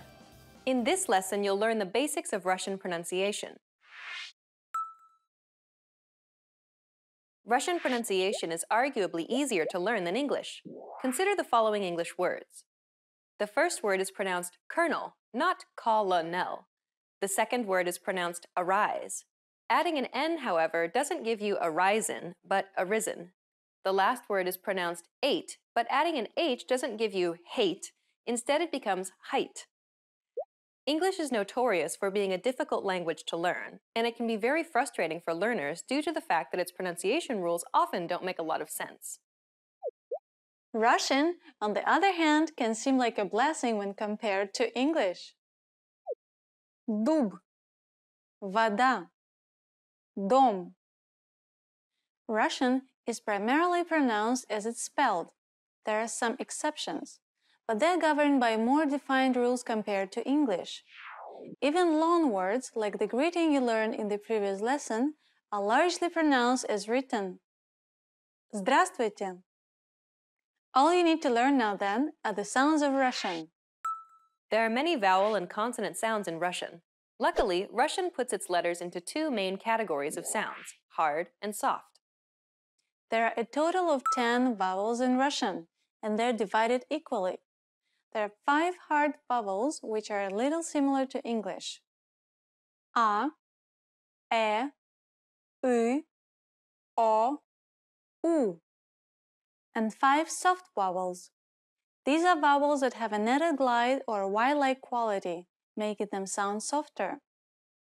Ya, Ye, I, Yo, You.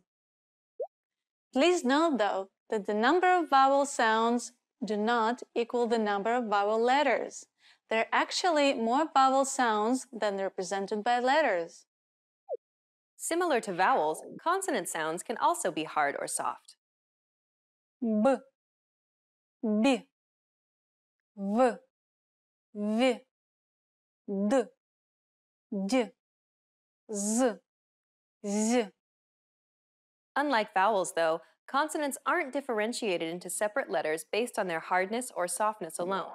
A single consonant letter is used to represent two sounds, one hard M, and one soft. M.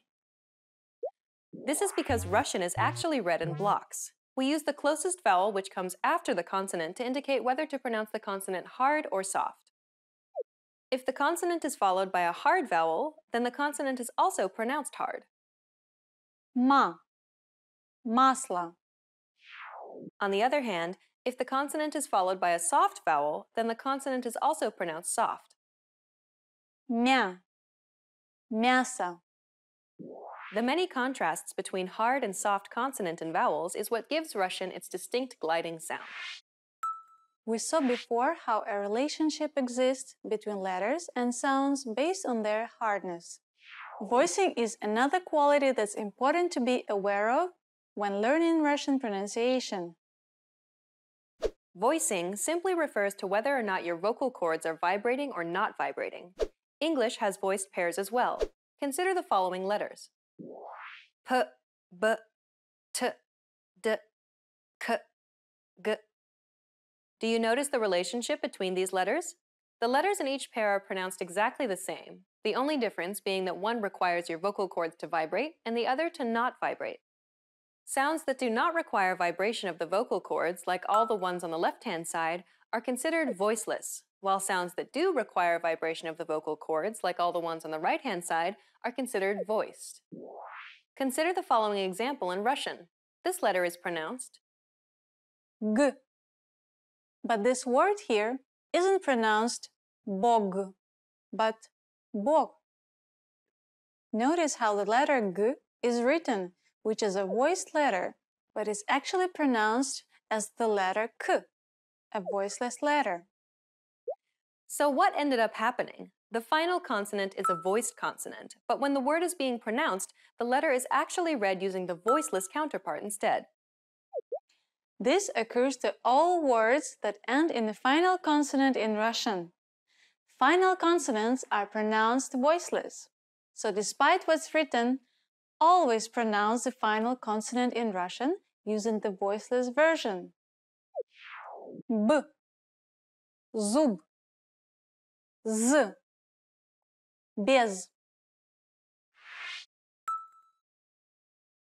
The key to perfecting Russian pronunciation is to master hard and soft pairs and voiced pairs. Unlike many other languages, Russian pronunciation is heavily affected by sounds that are adjacent to each other, often adopting the sound qualities of the letters that surround them.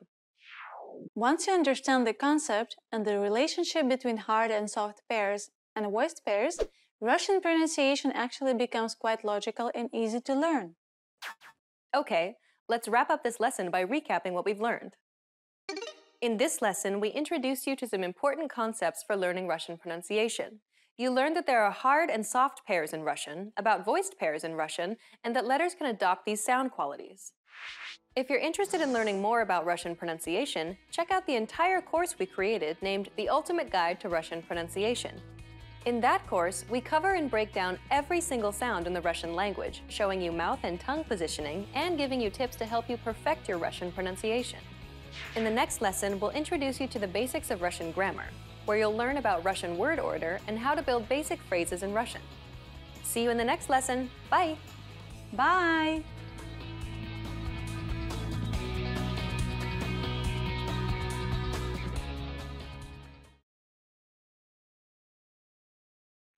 In this video, you learned 20 of the most common words and phrases in Russian. Hi everybody, my name is Katya. Welcome to the 800 Core Russian Words and Phrases video series. This series will teach you the 800 most common words and phrases in Russian. But there is a twist. With each new lesson in this series, we'll include the previous lessons at the end. So after you've learned the new words and phrases, Stick around and review what you've learned in previous lessons. Reviewing is one of the most important parts of learning a language. You can also get the full list right now at RussianPod101.com. Click the link in the description to access more example sentences, create your own flashcard deck, and finally master Russian. Okay, let's get started. First is Здравствуйте.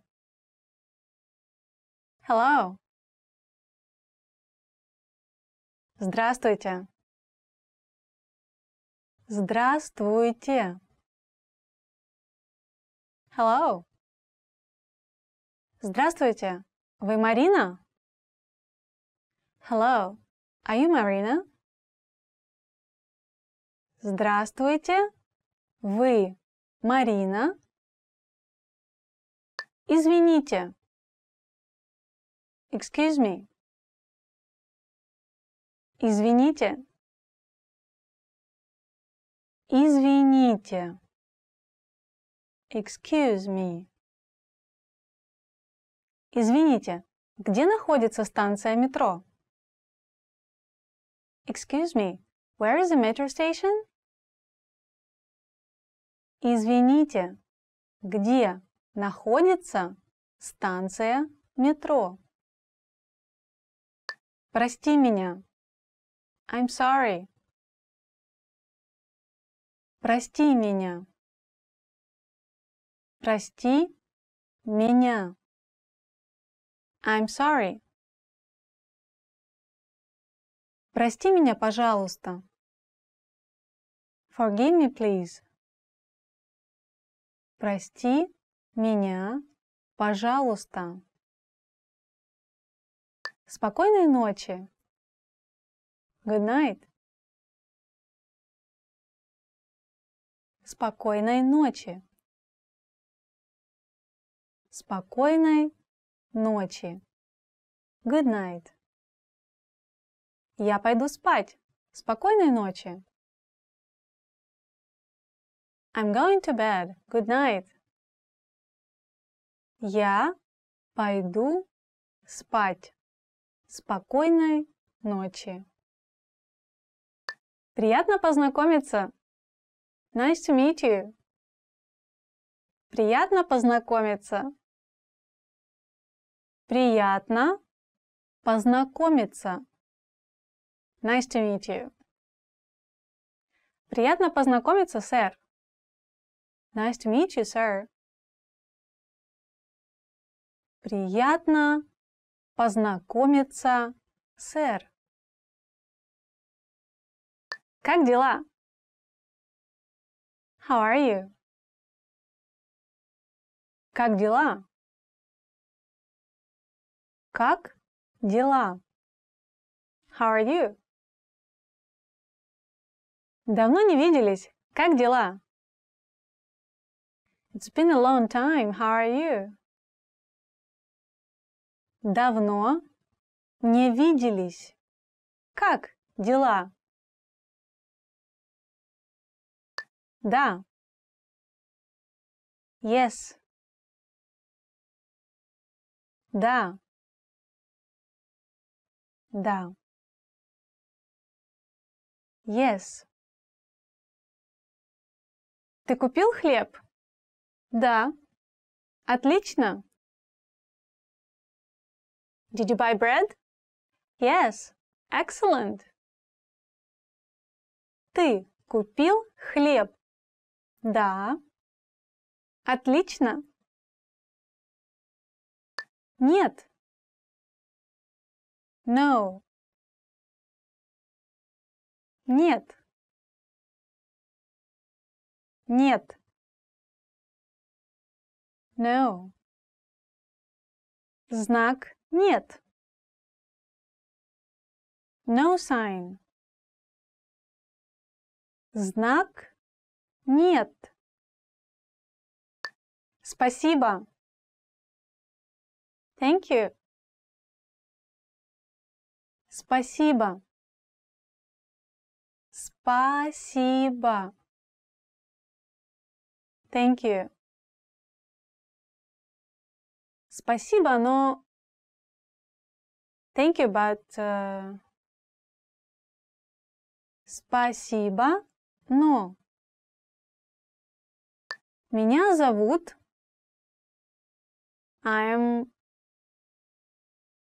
меня зовут меня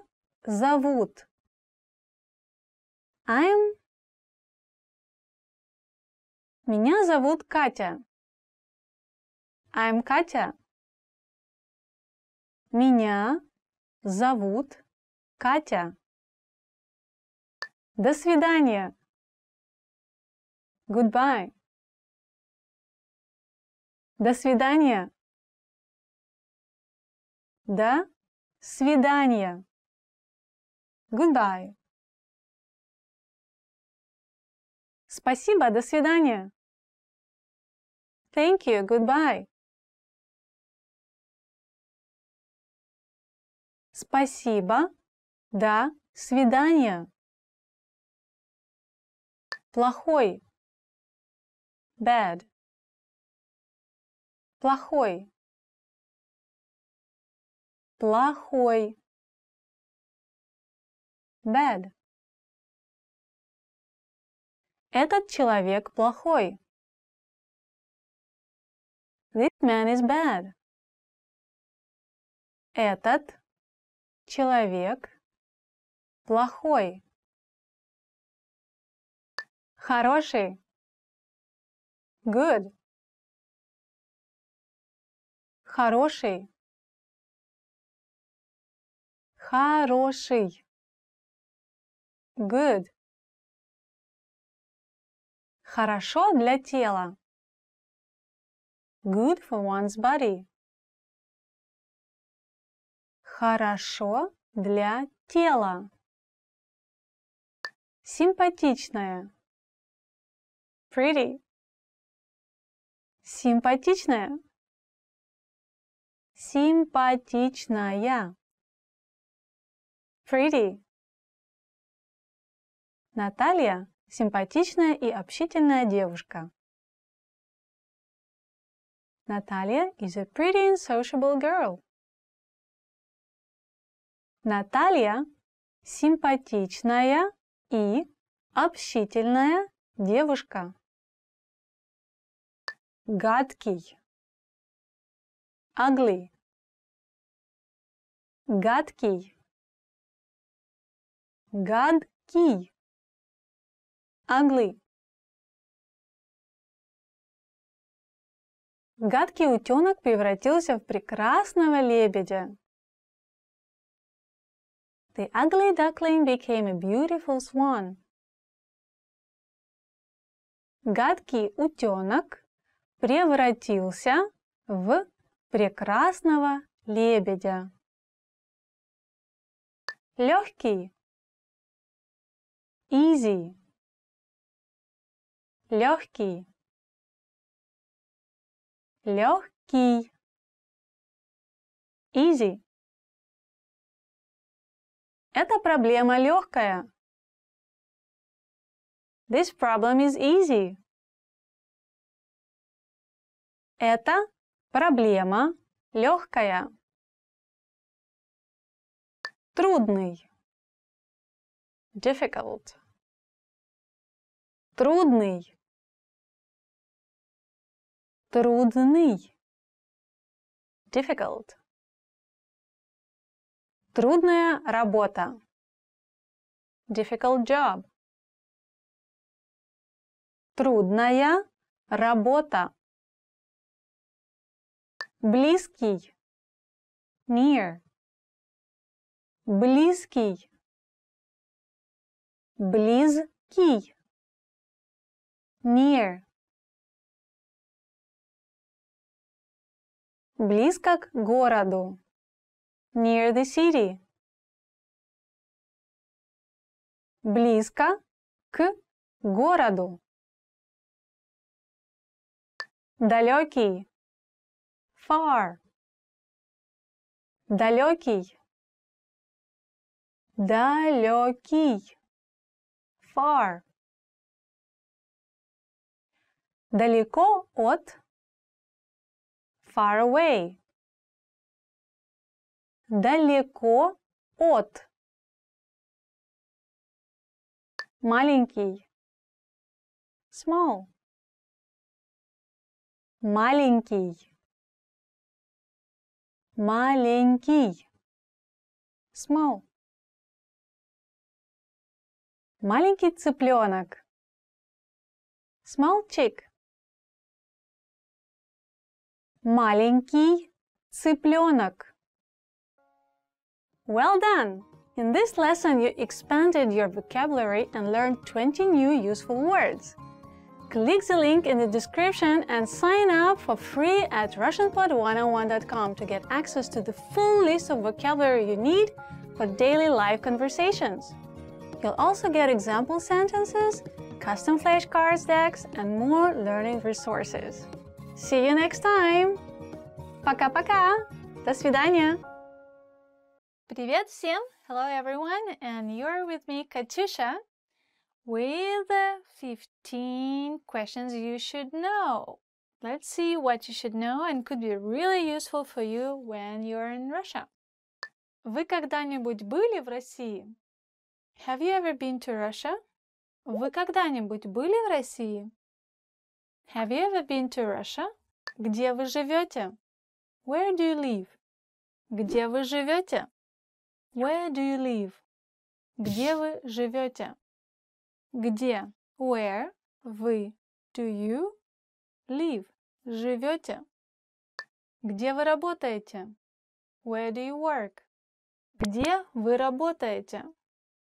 Where do you work? If you lost your direction, you can ask, for example, where is the station? Где станция? Где вы учили русский язык? Where did you learn Russian? Где вы учили русский язык? Where did you learn Russian? Где вы учили? Where did you learn? It's a lot of where questions. Где находится туалет? Where is the toilet? Где находится туалет? Where is the toilet? Идите направо. Go to the right. Как вас зовут? What's your name? Как вас зовут? What's your name? My name is Katyusha. Меня зовут Катюша.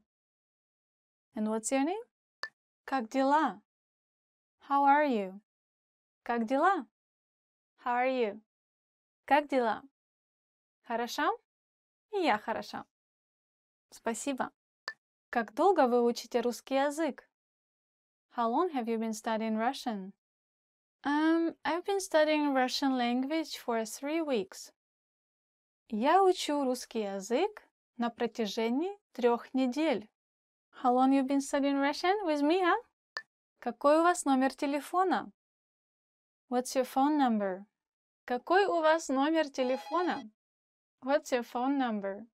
I'm sure you can ask this question a lot. Sorry, I forgot my phone number. Извините, я забыла свой номер телефона. Когда ваш день рождения? When is your birthday? Когда ваш день рождения? When is your birthday? My birthday is soon. Мой день рождения очень скоро. Откуда вы? Where are you from? Откуда вы? Where are you from?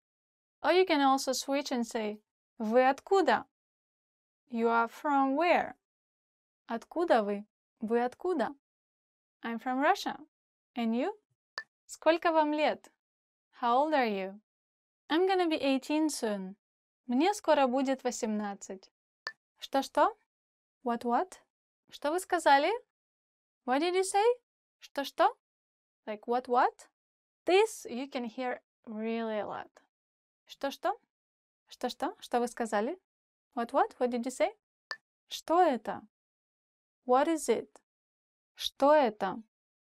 What is it? It's a present for you. Это подарок для тебя. Вам это нравится? Do you like this? Вам это нравится? Do you like it? You're choosing flowers, so you can ask, do you like this flower? Тебе нравятся эти цветы? Do you like this movie? Тебе нравится это кино?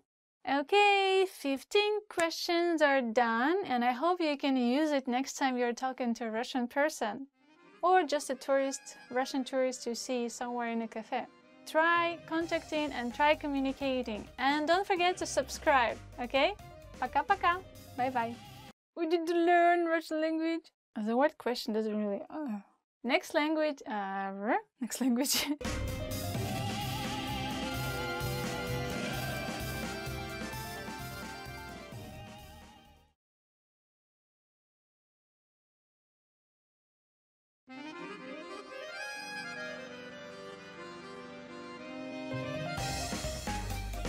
Hi, welcome to Introduction to Russian. My name is Alicia, and I'm joined by...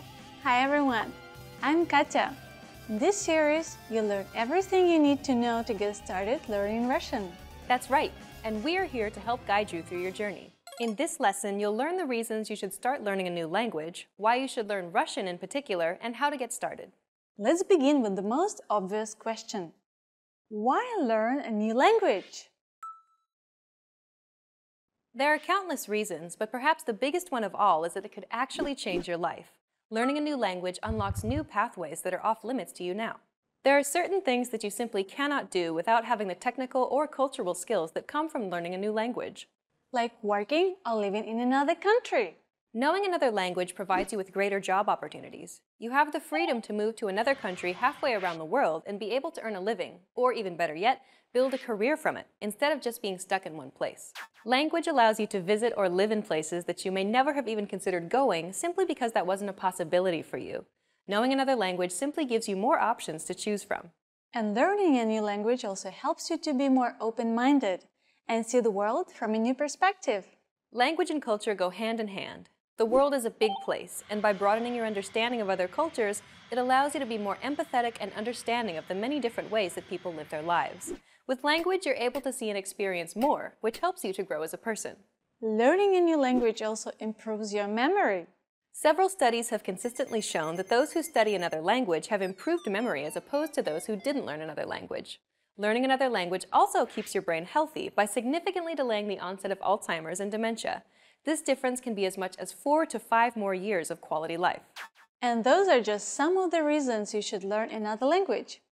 The list just goes on and on. Now you know the benefits of studying another language, but why should you learn Russian in particular?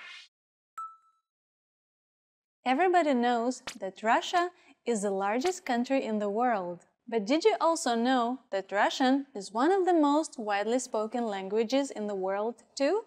Russian isn't only spoken in Russia. It's actually the official language of many other countries like Belarus, Kazakhstan, Kyrgyzstan, and the list just goes on and on. And unofficially, it's also widely spoken in Ukraine, Latvia, Estonia, and many other Slavic countries. In fact, Russian is part of the larger family of Slavic languages that are all very similar to each other, akin to super languages like Chinese and Spanish. There are around 300 million Russian speakers worldwide. And its importance as a language can be seen globally, as it's one of the official languages of the United Nations. All meetings and official documents drafted by the United Nations are spoken and written in Russian. Learning Russian also opens up many other business opportunities, as Russia leads the world in many industries, such as mechanical engineering, refining, shipbuilding, automotive, aerospace, microelectronics, and much, much more. What about the poetics of the Russian language itself?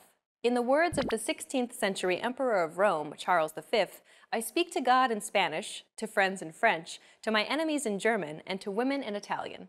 And to that, the Russian polymath Mikhail Lomonosov famously added that if he'd known Russian, he could speak to all of the former, because Russian has the grandeur of Spanish, the vivacity of French, the strength of German, the gentleness of Italian, and in addition to that, the wealth and brevity of Latin and Greek. Indeed, Russian is one of the most interesting languages in the world. It's the king of Slavic languages. It's been said by language learners that if you learn this language, you can easily learn any other language in the world, no matter how difficult it may seem. Okay then, we've talked about why you should start learning a language and why you should start learning Russian in particular, but how should they get started, Katya? Well, it's as simple as learning your first word in Russian and building up from there. The good news, though, is that you already know some Russian. Respect. Fail. Good. As you can see, Russian is much closer to English than it seems initially, because it has had ties to English and English expressions for some 200 years. Let's teach you something that you might not know. Здравствуйте. This is a common Russian greeting that roughly translates to hello or how are you? Здравствуйте. That's a useful phrase. Can you explain a little bit about what these symbols are, though? Sure. Much like how English uses the Latin script in its writing, Russian uses another type of script called the Cyrillic script, and those symbols are actually letters of the Russian alphabet. And similar to English, one letter usually corresponds to one sound in Russian. We'll introduce you to the writing system in episode 4 of this series. For now, let's put up some Roman transcription so you can follow along. Здравствуйте. Repeat after Katya. Здравствуйте. Здравствуйте. Russian has a lot of consonant clusters like the ones found in this greeting, but don't let that intimidate you. Pronounce each consonant going from one to the next without adding any extra vowel sounds. Start off slowly and read them in the correct order. Здравствуйте. Здравствуйте. Здравствуйте. We can also abbreviate this phrase to make it more casual. Здравствуй. Just remove the last syllable te to say hello casually to a friend or relative. Здравствуй. Здравствуй. Well done. Now you know how to greet someone in Russian. We've covered a lot of things already, so why don't we wrap up the first lesson and recap on what we've learned. In this lesson, you learned that studying another language has many benefits, such as providing new job and business opportunities. Russian is spoken by hundreds of millions of people worldwide and is one of the official languages of the United Nations. And to greet someone in Russian, it's Здравствуйте. In the next lesson, we're going to demystify Russian pronunciation by taking a look at the sounds of Russian, so be sure to watch the next video. See you in the next lesson. Bye! Bye.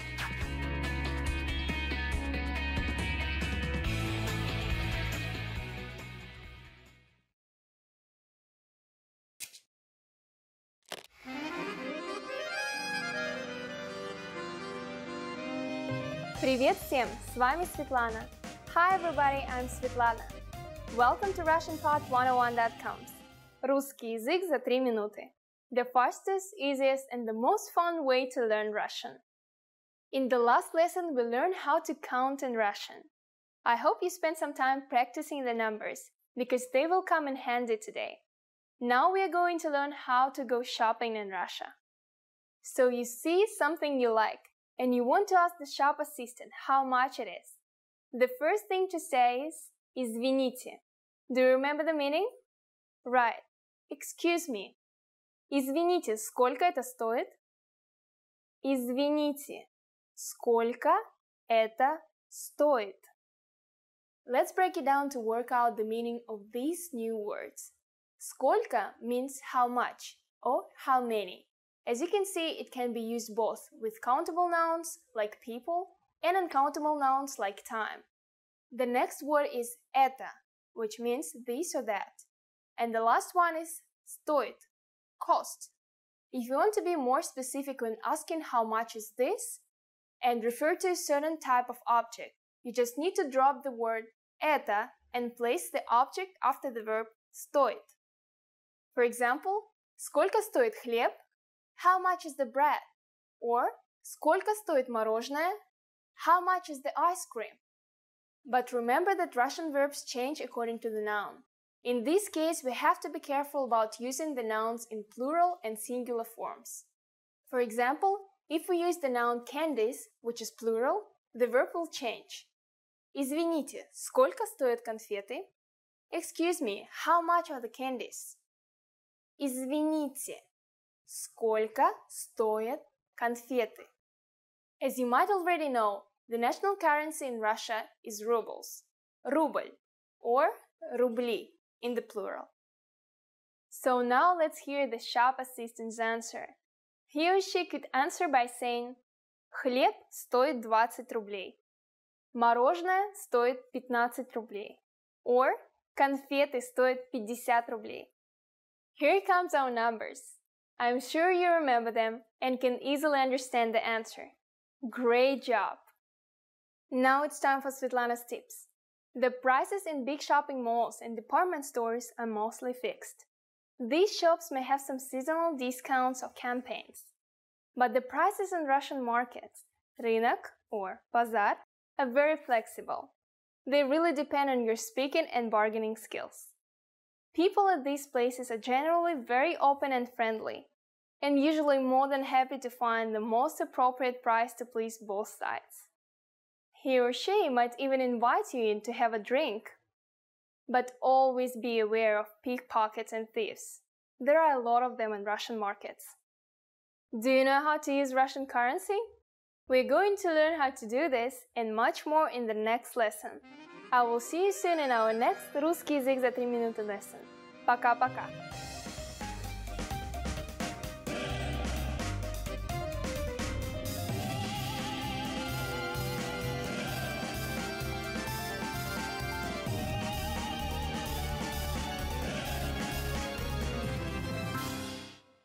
Hi everybody, my name is Katyusha and I'm here with you for top 25 Russian nouns. Now let's begin. Человек, man. Человек. The tricky thing with this word is that in plural it changes completely. So one man is человек and many men is люди. Have you seen this man? Вы видели этого человека? Вы видели этого человека? Год. Year. The year has passed so quickly. Год пролетел так быстро. Год пролетел так быстро. Время. Time. This noun we're gonna use a lot of times. Every time you want to know what time it is now. So, excuse me, what time is it now? Извините, который сейчас час? Которое сейчас время?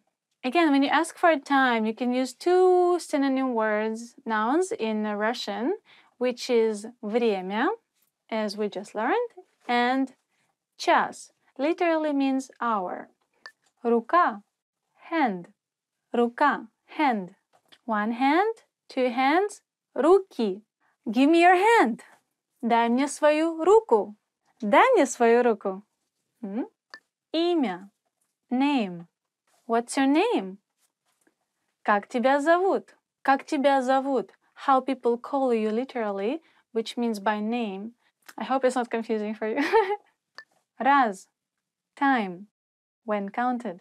When we're counting something, 1 time, 2 times, 3 times. Сколько раз ты ходишь в зал? How many times do you go to a gym? Деньги, money. In Russia, we show this for money, деньги. So if you see somebody showing you the sign, it means they want some money from you. Give me some money. Дай мне деньги. Дай мне деньги. Жизнь, life. Life is so good. Жизнь прекрасна. You can use that when you feel good, when you feel happy. So you can say, жизнь прекрасна. Life is good. День, day. What a great day. Какой прекрасный день. What day is it today? Какой сегодня день? Голова, head. Голова. One head is good, but 2 is better. Одна голова хорошо, а 2 лучше. Одна голова хорошо, а 2 лучше. Друг, friend. Hello, my friend. Здравствуй, мой дорогой друг. Дом, home. Welcome to my home. Добро пожаловать в мой дом. Добро пожаловать в мой дом. Слово, word. Pay attention to which word you're using. Смотри за словами. Смотри за словами. Maybe it's not very literal translation, but it means watch your mouth or something like that. Место, place. Okay, let's pick the place for meeting. Давай выберем место для встречи. Давай выберем место для встречи. That's a great place to have a cup of tea. Это отличное место для чашечки кофе. Лицо. Face. Face. Лицо. Your face looks familiar. Твое лицо мне знакомо. Твое лицо мне знакомо. Неделя. Week. Call me next week. Позвони мне на следующей неделе. Позвони мне на следующей неделе. Нога. Leg. Or legs. Ноги. Now you have nice legs. У тебя красивые ноги. You have nice legs. У тебя красивые ноги. Мать. Мама. Mother. I really like talking to your mother. Мне очень нравится общаться с твоей мамой. Okay, мать is more like official way of saying it when you don't know whose mother we're talking about. But mama is more like friendly and personally if you really know your friend's mother in person. So you can say your mother, твоя мама. Отец, папа, father. Basically the same with the mother. You can say in the official way отец, your father, твой отец. Or you can say in more friendly way твой папа, your father, твой папа. Твой папа любит рыбалку? Does your father like fishing? Твой папа любит рыбалку? Месяц, month. This word in two different meanings. One is, as I just mentioned about, month, and another one is the moon. The young moon is месяц, when it's not full moon, but the young kind of shape like it's eaten cheese. Today we're talking about the month of the year. Месяц года. What month of the year is it now? Какой сейчас месяц года? Час. Hour. Basically, when somebody's asking you what time is it now, they're asking which hour is it now. So they can ask you, который сейчас час? What time is it now? Который сейчас час? It is 5 o'clock now. Сейчас 5 часов.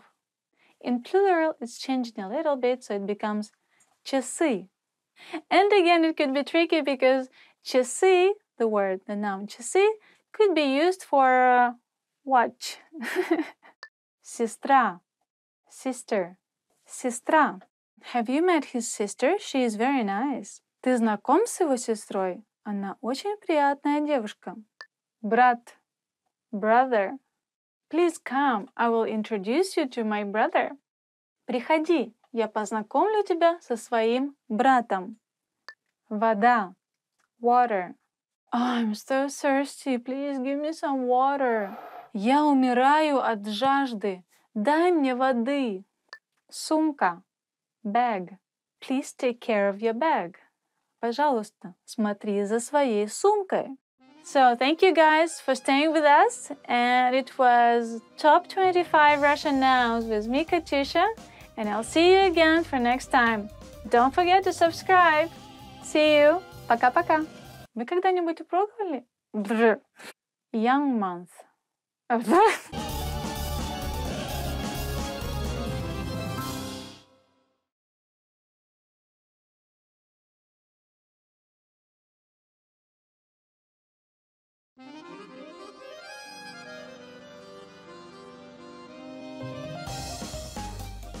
Hi, welcome to Introduction to Russian. My name is Alicia, and I'm joined by... Hi everyone, I'm Katya. In this lesson, you'll learn the basics of Russian grammar. Word order refers to the order in which words are structured to form a sentence in a given language. Consider the English sentence, I ate an apple. But first, let's remove the article an here for simplicity, so we're just left with I ate apple. The basic word order for English is subject, verb, object, or SVO for short.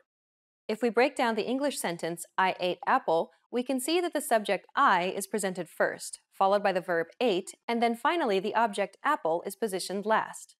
This is the basic word order for sentences in English.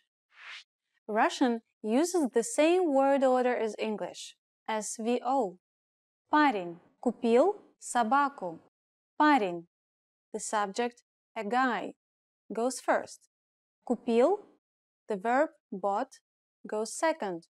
And собаку, the object dog, goes last. This means that you can create any basic sentence in Russian simply by exchanging the English words for Russian words using a dictionary and still be understood. Isn't that easy? In fact, Russian word order is much more flexible than English. Compare the following examples. Cats eat mice. If we were to swap the subject with the object, we'd get mice eat cats. As you can see, the SVO word order in English is fixed. Changing the word order changes the meaning of the sentence completely. Russian, on the other hand, is much more flexible. Starting with the SVO word order, кошки едят мышей. We can swap the subject with the object like we did for English, and yet, мышей едят кошки. The meaning of the sentence remains the same. In fact, we could swap the sentence any which way, and it still wouldn't change the core meaning of the sentence.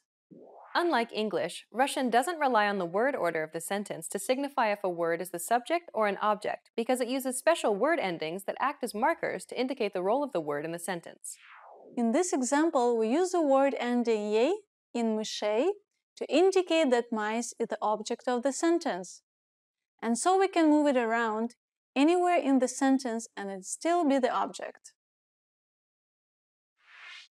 Now you know how to create basic sentences in Russian, but how do you make a sentence negative? Negation in Russian is easy. Just add "не", meaning no, before the verb. Он спит. Он не спит. Я знаю. Я не знаю. Unlike English, Russian permits double negatives. So in English, you would say nothing happened. But in Russian, we would say nothing didn't happen. Ничего не произошло. You can form many basic negative sentences in Russian by placing no before the verb. Turning a sentence into a question in Russian is even easier than turning it into a negative sentence. Simply raise your pitch at the end of the question as you would in English. Unlike English, though, you do not need to rearrange the order of any words. Simply say the sentence and raise the pitch at the end. Ты понимаешь? Ты понимаешь? To ask more than yes or no questions, you'll need to learn question words. Some common question words are Что? Как? Кто? Какой? Когда? We'll cover more of this in future lessons on Russian grammar. Well done! Let's wrap up this lesson by recapping what we've learned. In this lesson, you learned that Russian sentences can be formed using an SVO word order, just like English. Additionally, Russian uses markers to indicate the role of a word in a sentence, which allows the word order to be much more flexible.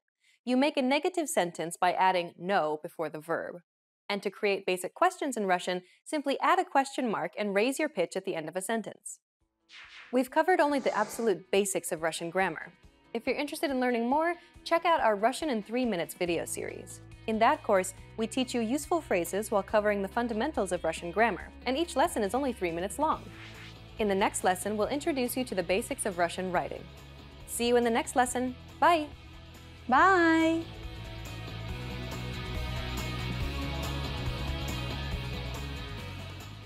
Hi there!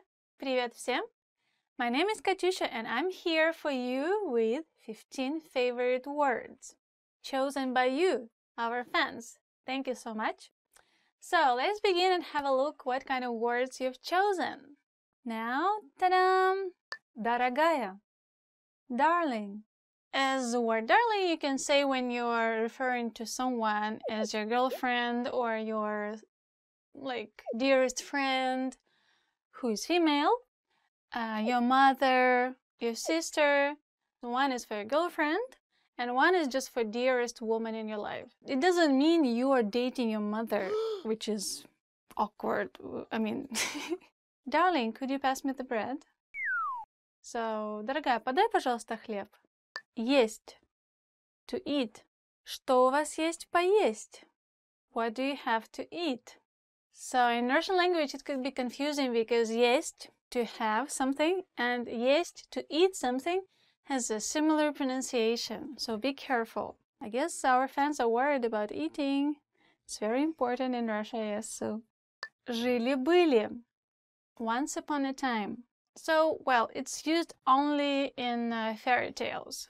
As soon as fairy tale story starts, you will always see once upon a time, жили-были grandmother and grandpa.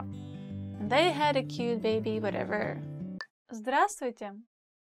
Hello. Здравствуйте. Hello, everyone. Every time you see someone you don't know, you just say здравствуйте. Or здравствуйте. Колокол. The bell. So it's big bell. Колокол. So you ring the bell for religious people to come to church, or you ring the bell when something is wrong so people can hide in the church in old times. Now I'm not sure if we still do that, but maybe some churches still do that. So yes, the bell. Ring the bell. Позвонить в колокол. Кошка. Cat. A male cat will be кот. And the female cat will be кошка. Кошка. Sounds very cute. You can say Я люблю кошек. I love cats. Кот. Кошка. Ta-da! Люблю. Love. Again, we can say Я люблю кошек. I love cats. Я люблю пирожные. I love cakes. Я. I don't like drinking vodka. Я не люблю пить водку. So you start with я and then everything else. Now you should try. Мир. World. The world is big. Мир огромен. Or мир большой. Навсегда. Forever. Навсегда. Let's be friends forever.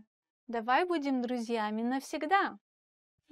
I don't know if you have the sign when friends want to stay longer together and keep to each other, they usually do like this. Надежда. Hope. Actually, it is one of the female Russian names. Надежда. In short, is Nadia.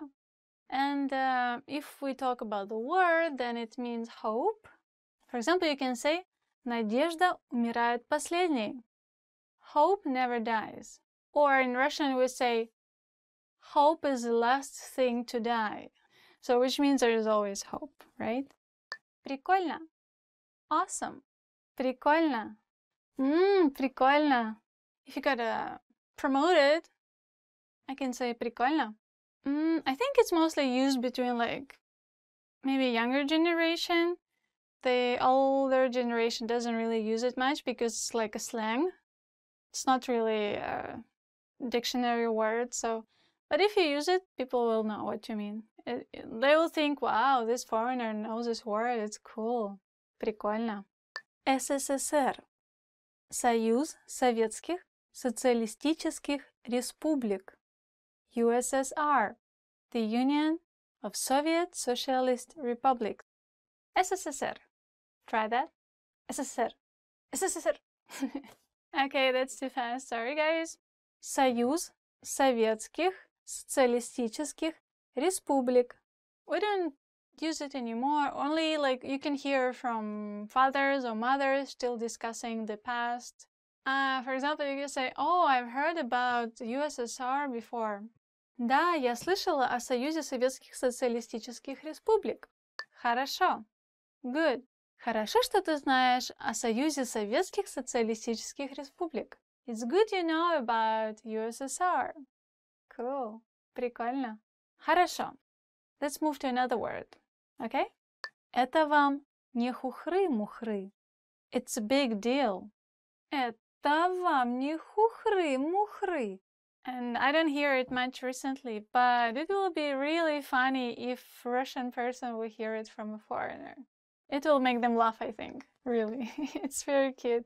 I wouldn't take it seriously if somebody told me that. Это вам не хухры-мухры. So, thank you for being with me, Katyusha, and keep in touch and stay tuned and don't forget to subscribe. Пока-пока.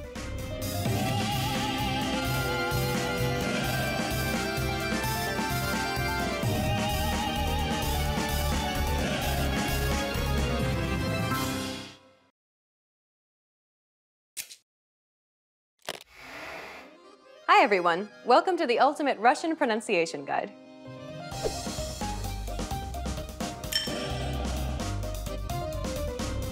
In this series, you'll master Russian pronunciation.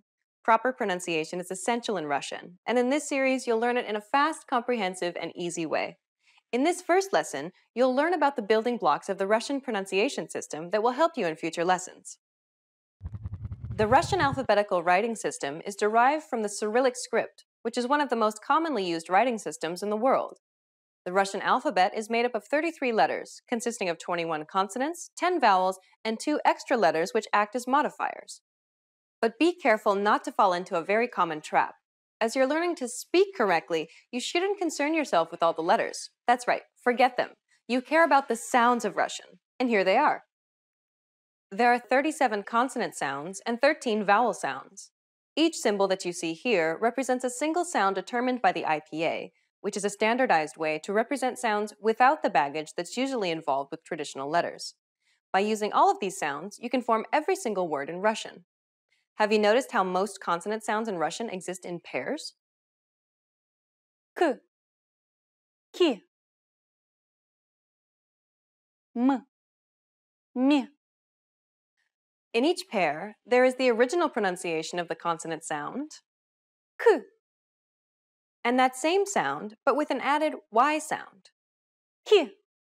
Nearly all consonant sounds in Russian exist in this kind of pairing. So if you know how to pronounce the original sound, it's quite easy to figure out its counterpart simply by adding an additional y sound. Still seem complicated? Well, how about this? Of the 37 consonant sounds in Russian, you already know 15 of the original sounds. That's right. If you're a native English speaker, then you already make these sounds every day. You can also ignore 10 of the vowel sounds for the very same reason. With just a tiny bit of effort and creativity, you could effectively ignore 14 more consonant sounds simply by adding a y sound to the ones that you already know. The only thing standing between you and perfect Russian pronunciation is 8 new consonant sounds and 3 new vowel sounds. You can handle that. Now let me introduce Katya, who will be helping you to master these new sounds. Привет, меня зовут Катя. Katya will be giving you native pronunciation examples for you to imitate. But for this first lesson, just sit back and listen to the unique sounds of Russian. Рыба, горло, река, 3, синий, есть, щетка, щель, цель, отец, чай, часы, жест, тяжелый, дрожжи, езжу, ты, мы, южный, юноша, Россия, молоко. In the next lesson, we'll look at the top 5 pronunciation mistakes Russian learners make. You'll want to make sure not to fall into these common traps. After that, we'll begin going through the vowels and consonants of Russian. This is your chance to learn how to correctly say all of the words you just heard. We'll finish up the series by covering some special topics that will really make your Russian sound natural. To close this lesson, here's a question for you. Why is it important to spend time on learning proper pronunciation, even if you're already an advanced speaker? The answer, you will be understood, and this will help you build more confidence as you communicate in Russian. For beginners, you're creating a strong foundation to build on. And for more advanced students, this is your chance to improve your accent and lose any bad habits you may have picked up. What is the hardest part of Russian pronunciation? Tell us about it in the comments. See you in the next Ultimate Russian Pronunciation Guide lesson.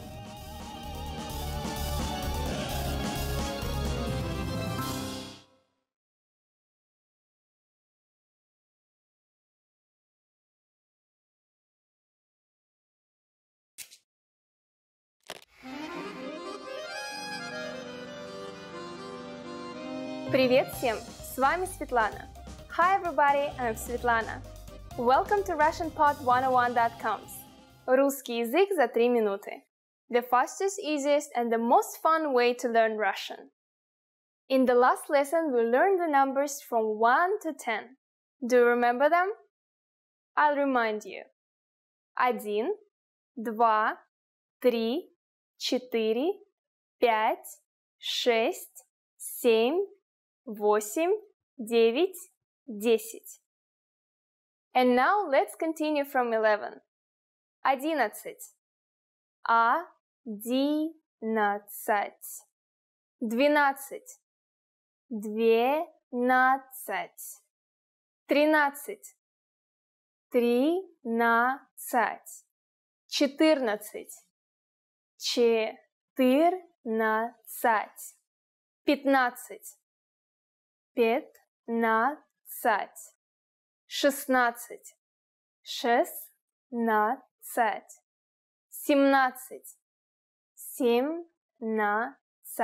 15. 15. 16. 16. 17.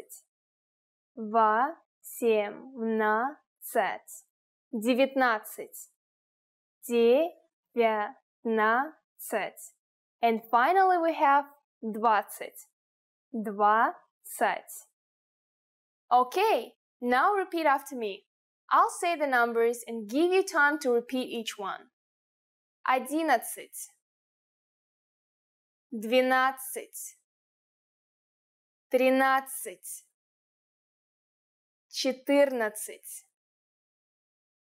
14. 15.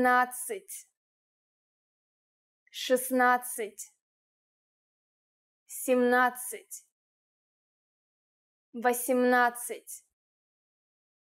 18. 19. 20. These numbers may seem harder to remember and pronounce than those in the previous lesson, but as you have probably noticed, the endings are the same. 19. The suffix "tsat" is the modified word for 10. 10. Tsat. Counting from 15 till 19, you simply eliminate the last letter from the original word and add "natset." In the case of 14, you eliminate the letter "ye."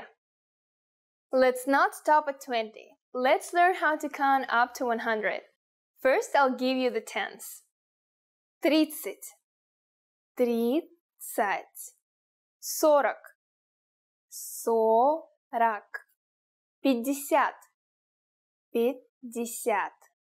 60. 70. 70. 80.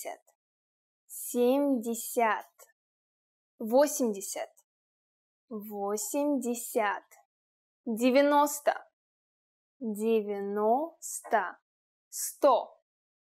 100. Remember I told you that the suffix "tsat" means 10? Well, we have another modification for 10. It is "desят." It is almost the same as the original word for 10, 10. In most cases, you simply add the number in front of it to multiply it by 10. 8, 8, plus 10, 10 is 80. 80. Easy! The word for 100 is also super easy. It's 100. I don't think you will have any problems with this one. The last thing to learn today is how to form compound numbers above 20. Just take the tens and simply add the numbers you learned in the previous lesson. Let's try it out. How would you say 56 in Russian? Let's take it step by step. 50 is 50, and then add 6, 6, 56. It's done. Very easy, right? Let's make another number. For instance, 23. Take 20, 20, and add 3, 3. So we get 23. See? After only 2 lessons, you are now able to count to 100 in Russian. In the next lesson, we are going to put your number knowledge to use. Do you think you can go shopping in Russia now? If not, I'll be waiting for you in our next Русский язык за 3 минуты lesson. Пока-пока! До скорого!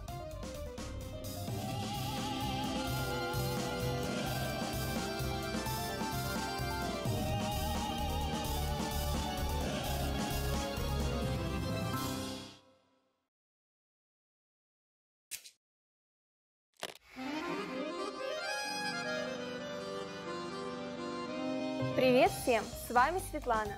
Hi everybody, I'm Svetlana. Welcome to RussianPod101.com. Русский язык за 3 минуты. The fastest, easiest and the most fun way to learn Russian. In the last lesson we learned the phrase «Извините». Вы говорите по-английски? Excuse me, do you speak English? We mentioned the word «извините», which means excuse me in Russian. In this lesson, we're going to learn how to use «извините» and other words when apologizing in Russian. We usually use «извините» when we want to draw somebody's attention. Perhaps you want to order something in the restaurant or simply ask the time. For example, «Извините, который час?» Excuse me, what time is it? The other meaning of «извините» is to say I'm sorry for something you've done or haven't done. The word «извините» derives from the word «вина», which means guilt in English.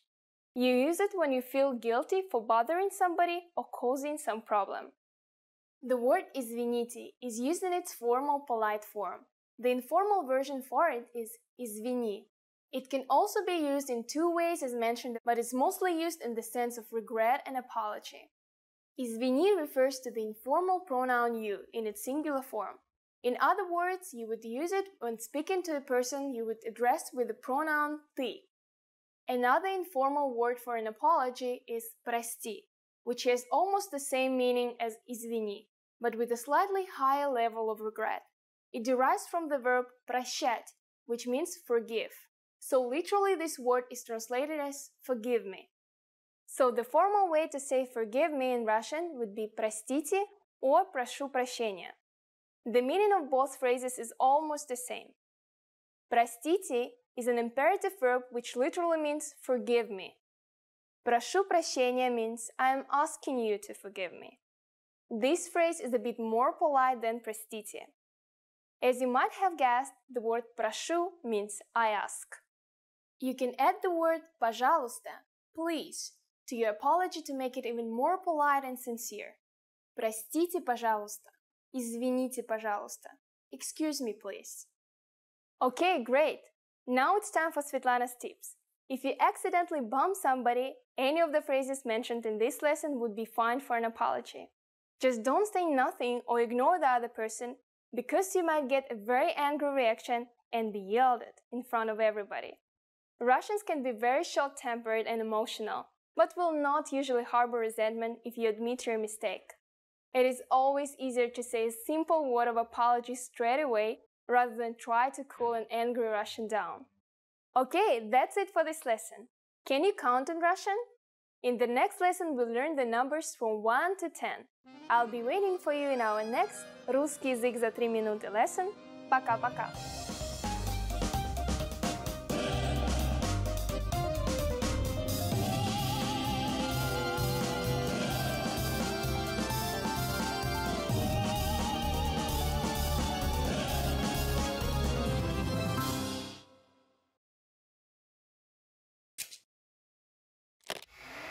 Hi everyone! Welcome to the Ultimate Russian Pronunciation Guide.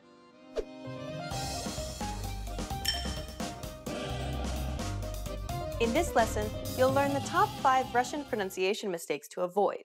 These are common mistakes that Russian learners tend to make, so pay close attention and make sure that you don't make these same mistakes too. Are you ready? Then let's get started. This is a rare sound that doesn't exist in many languages. Many Russian learners are unable to pronounce this vowel simply because it's unfamiliar to them. When Russian learners attempt to pronounce this vowel, they tend to pronounce it as I instead of U. This is an issue because the former sound is another vowel in Russian. Consider these two words. Бить, быть. These two words sound very similar, but their meanings are completely different. It is essential that you're able to clearly distinguish between the two vowels. I, U. The inability to do so could lead to some very problematic misunderstandings. We'll cover this sound in the next lesson. Stay tuned so that you can correct this common mistake. This is another letter that's difficult for Russian learners to deal with. The soft sign is a letter that acts like a modifier. It doesn't produce any sound on its own, but is instead used to affect a preceding letter's sound quality by adding palatalization. The problem arises when speakers pronounce words without paying attention to the tiny soft sign. Compare the following examples. Listen to Katya and pay attention to the way it's pronounced in the following words. Брат, брать. Угол, уголь. Мать, мат. Sometimes the soft sign may be the only quality that distinguishes two words. As you can see, ignoring the soft sign will undoubtedly lead to miscommunication. But don't worry, we'll teach you all about these sounds and palatalization throughout this series. Щ. This is another difficult sound for Russian learners. It should sound similar to the SH-CH sound in the words fresh cheese, but a little softer, or like the SH in the words ship or sheep. Be careful though, because it's not the same as the sh in shock. The sh in ship forces the tongue to be raised higher than in words like shock. Listen carefully to the way that Katya pronounces this consonant. Щ. Щ. Плащ. Щука. Щетка. Notice how it sounds a little more constricted and tense. It also sounds slightly longer than other consonants. If you want to know how to pronounce this sound correctly, stay tuned until Lesson 6, where we break it down in detail. There are many different ways to construct statements and questions in Russian, either with or without the use of interrogative words like what, why, when, how, and so forth. And because of this fact, things can get quite chaotic when improper intonation is used. Intonation can transform a statement into a question, and vice versa in Russian. Many students of Russian don't pay much attention to intonation. Without the proper intonation, however, it's very difficult for native listeners to judge whether the utterance is a statement or a question. Compare the following examples. Это музей. Это музей? The first example is a statement, meaning, this is a museum. The second is a question, meaning, is this a museum? As you can see, changing the intonation alone can change the meaning of a sentence entirely. Improper use of intonation can lead to very problematic communication. Try to pay attention to the way native Russians pronounce sentences and try to imitate them. Don't beat yourself up if you don't get it straight away, though, because intonation usually comes naturally the more you study a language. Й. И. Many letters in Russian look very similar, and this can be a difficult problem for new learners. This is particularly true for these two letters. Й. Is a consonant, and it sounds like the Y sound in boy. И. Is actually a vowel, even though it looks very similar to the previous letter. It sounds like the I sound in visa. Consider the following examples. Мой. Мои. Твой. Твои. Clearly, failing to recognize these two letters will result in the wrong pronunciation. Try to be mindful of these two letters and other letters that may look alike in Russian. Now you know the top 5 Russian pronunciation mistakes to avoid. Try to be careful so that you don't make these same mistakes. In the next lesson, we'll start learning Russian vowel sounds. What's your biggest challenge with Russian pronunciation? Is it one of these top 5 mistakes? Let us know in the comments. Stick with us and you'll overcome it quickly. See you in the next Ultimate Russian Pronunciation Guide lesson.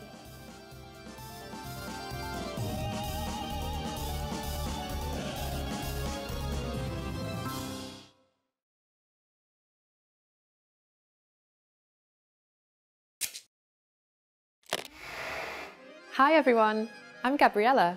How are your Russian listening skills? In this video, you'll have a chance to test them out with a quiz. First, you'll see an image and hear a question. Next comes a short dialogue. Listen carefully and see if you can answer correctly. We'll show you the answer at the end. Are you ready? Женщина спрашивает кое-что у продавца в книжном магазине. Какую книгу хочет посмотреть женщина? Извините, могу я взглянуть на книгу вон на той полке? Которую книгу вы хотите посмотреть? Книгу о машинах. Подождите, пожалуйста. Вот эту? Верно. Вот, пожалуйста. Какую книгу хочет посмотреть женщина?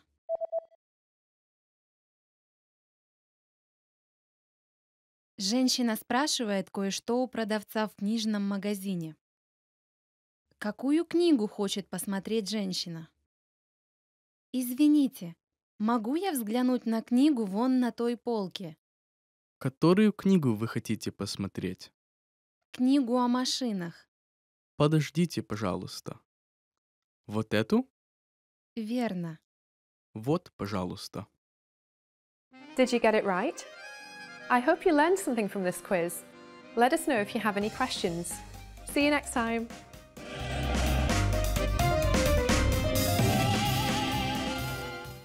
Hi everybody, I'm Katusha from RussianPod101.com. Do you know how to say I love you in Russian? In this lesson, you'll learn 3 different ways to say I love you and a special phrase for Valentine's Day.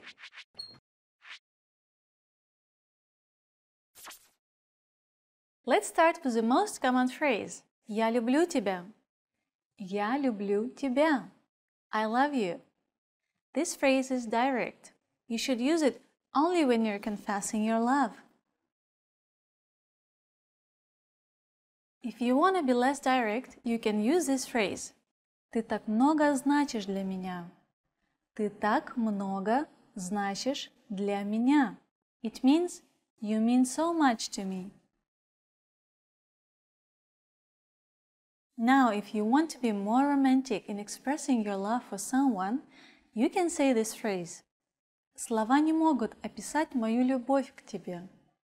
Слова не могут описать мою любовь к тебе. It means words can't describe my love for you. Now you know 3 different ways to say I love you in Russian. And here's one more. What if you want to spend Valentine's Day with someone special? In that case, say this phrase. Будешь ли ты моим Валентином? Will you be my Valentine? Будешь ли ты моим Валентином? Let's wrap up this lesson by recapping what we've learned. Listen to the expression and repeat after me. I love you. Я люблю тебя. Я люблю тебя. You mean so much to me. Ты так много значишь для меня.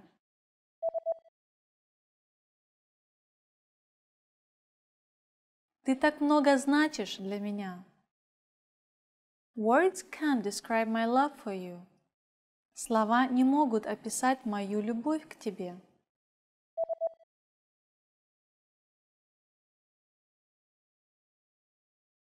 Слова не могут описать мою любовь к тебе. Will you be my Valentine? Будешь ли ты моим Валентином?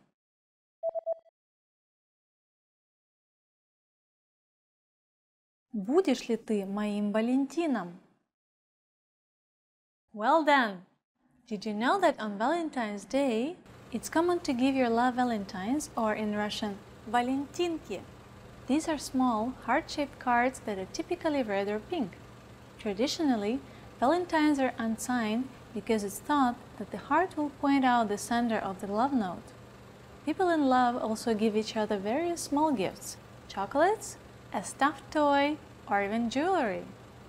You just learned 3 different ways to say I love you in Russian, and 1 special phrase for Valentine's Day.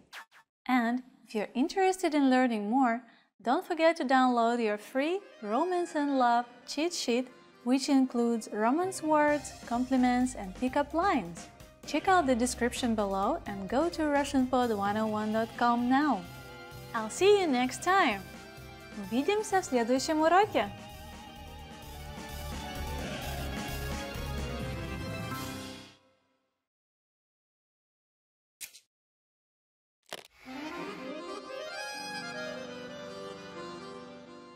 Здравствуйте, я Светлана. Welcome to RussianPod101.com. Alphabet made easy. The fastest, easiest, and most fun way to learn the Russian Cyrillic alphabet, the alphabet. In the previous lesson, we continued introducing some false friends. Russian letters that look like letters of the English alphabet but sound completely different. We've already learned several, but do you remember how to read and write them? Taking the time to review the lessons will be the key to learning how to write in Russian. In this lesson, we'll finish up with our false friends. Then we'll learn a few more words for you to add to your notebook. Ready to learn? Then let's go! Our first letter is S.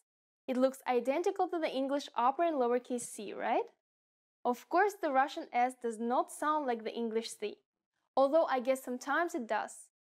I mean, the English C can sometimes make an S sound, so it's kind of like a mostly false friend, right? Here's the uppercase.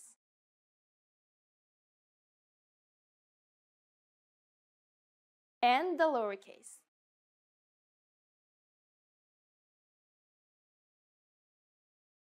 The cursive uppercase S looks like this.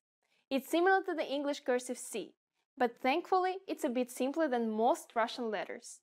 Uppercase S is a single stroke which connects easily to the next letter without lifting your pen or pencil. As for the lowercase s, it's identical to the uppercase except for its size. Now we'll write them.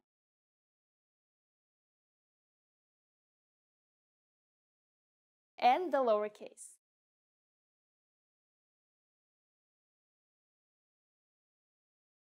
The second letter we'll learn in this lesson looks pretty familiar. U. As you can see, it looks similar to an English Y, with just small differences. Of course, it doesn't sound like Y at all, but at least it's easy to pronounce. U makes an U sound 100% of the time. Here's how to write the printed versions.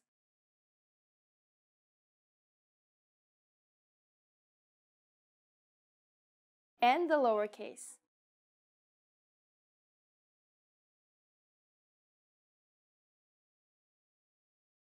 Now let's take a look at how to write U in cursive.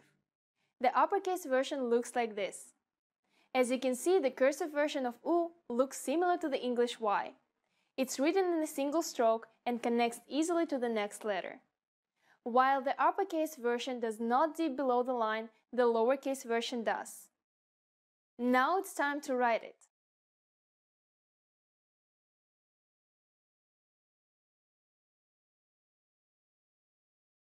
And the lowercase.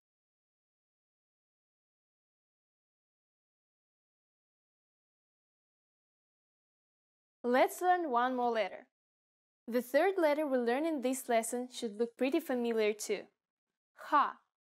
As you can see, it looks identical to the English X, but of course it doesn't sound like X. Actually, this will be a new sound for most English speakers. Ha makes a harder H sound, H. Ha makes this sound 100% of the time. Here's how to write the printed versions.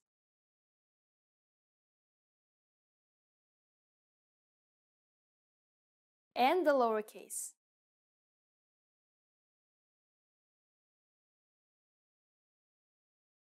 As you can see, the cursive version of Ha is not at all similar to the cursive version of the English X. It's written in two strokes and connects easily to the next letter. Lowercase Ha looks exactly like the uppercase version, but just a little smaller. Let's write it.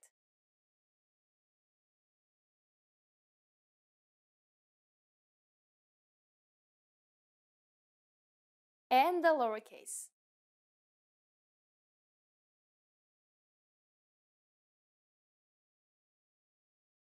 And that's all! Wow! Great job today! We finally met the last of our false friends. We'll continue learning more letters in the next lesson. But for now, let's practice using these letters in some new words. First up is a word that uses two of our new letters. Try reading it aloud. It should be easy. It's pronounced сахар and means sugar.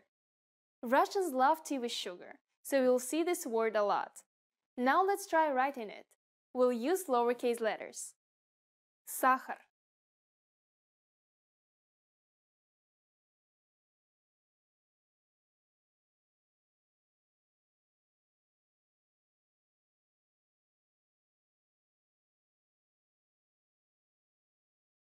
Now let's try writing two sentences. As you know from a previous lesson, on means he. Turk means Turk, as in someone from Turkey. So the first sentence means he is Turkish. In the second sentence, we see есть, which is an important word meaning eats. And halva is a popular sweet in Russia, originally from the Middle East. In English, it's called halva. The second sentence means he is eating halva. Now let's try to write it. We'll start each sentence properly with an uppercase letter.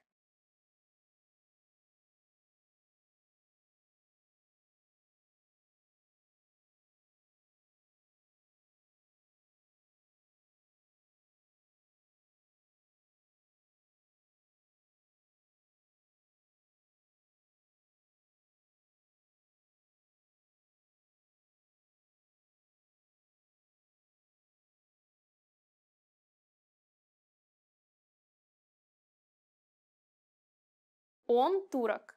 Он ест халву. Now it's time for Svetlana's insights.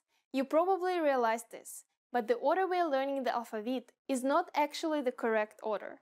We're using this order because it's easier to learn.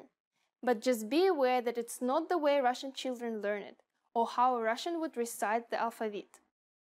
In the next Alphabet Made Easy lesson, we'll be introducing some interesting new letters that are going to be completely unfamiliar to you. Are you excited yet? Пока-пока!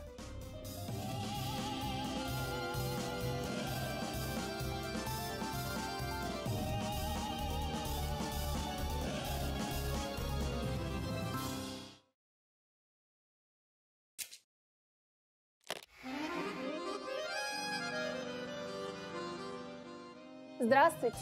Я Светлана. Welcome to RussianPod101.com. Alphabet Made Easy. The fastest, easiest, and most fun way to learn the Russian Cyrillic alphabet, the alphabet. In the last lesson, we met several new friends and started using B and G. If you're watching this lesson, that means you're feeling comfortable with those and ready for a new challenge. In this lesson, we'll continue with a new friends category. Remember, these are letters that don't look like English letters, but have sounds that can be found in English. Our first new friend is D. Maybe you recognize this letter from a James Bond movie, or maybe you've seen da spelled out before. If you have, you probably realize that D is pronounced just like the English D. In printed form, size is the only difference between the uppercase and lowercase letters. Here's the uppercase.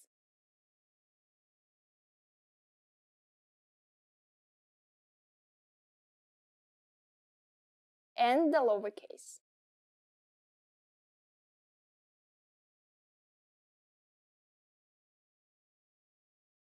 Now we'll look at the cursive versions. English speakers will be happy to see that the cursive uppercase D looks pretty similar to an uppercase D. What a nice new friend! While it's written in a slightly different way, it should be easy to recognize. It's written in one stroke and you have to pick up your pen to begin the next letter. Unfortunately, D isn't such a nice friend when it comes to the lowercase. It looks just like a lowercase English G. This means you should have no problem writing it, but it's easy to accidentally read it as a G. Now we'll write them.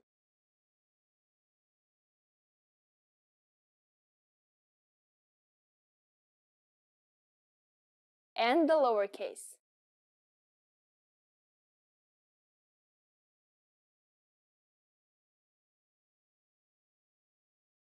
Let's move on to another new friend.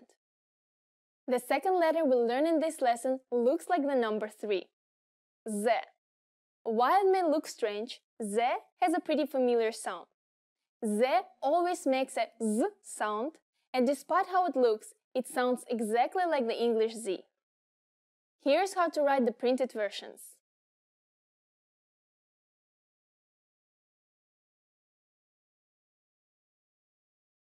And the lowercase.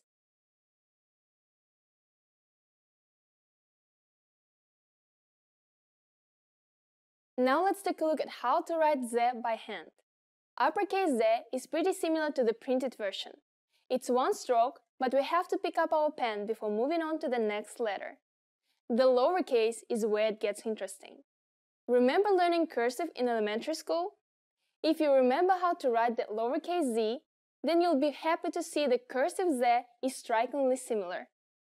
Now it's time to write it.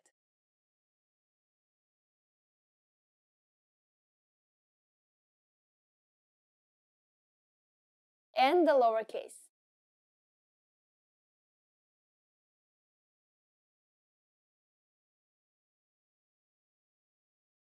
Okay, that's it for our new friends in this lesson. Now it's time to bring everything together in order to write some new words. First up is a very common word that you'll use when talking about your plans. Can you read it by yourself? It's завтра. You're forgiven if you said zamra. The cursive T looks a lot like an English M. Now try to write it yourself.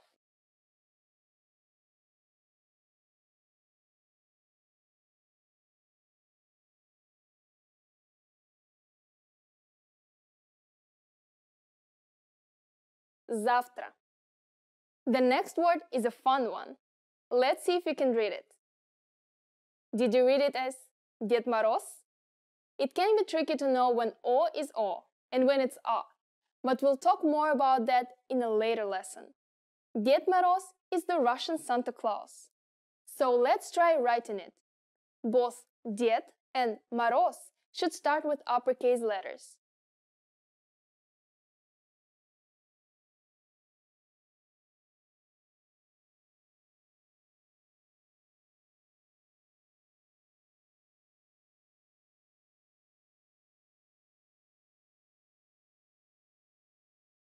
Дед Мороз.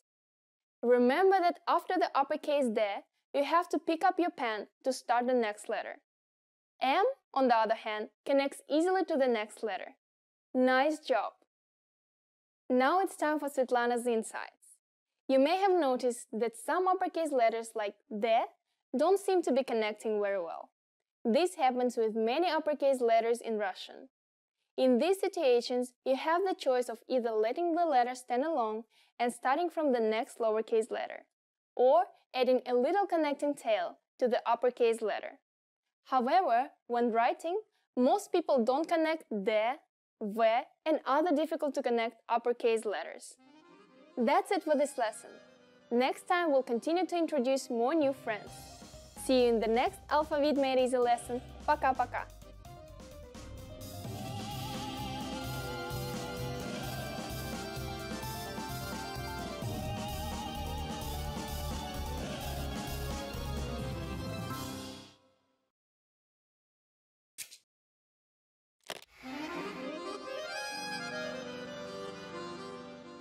Здравствуйте, я Светлана.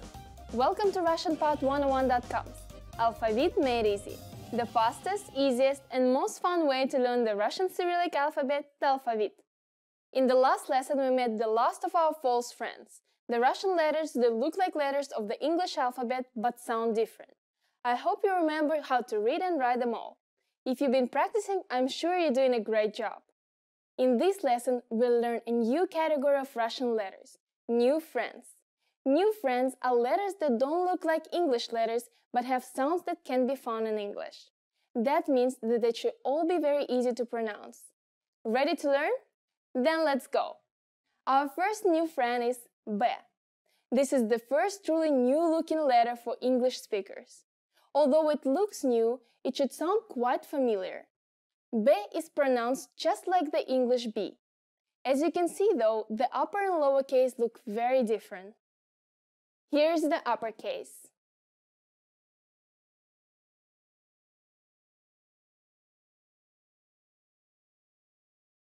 And the lowercase.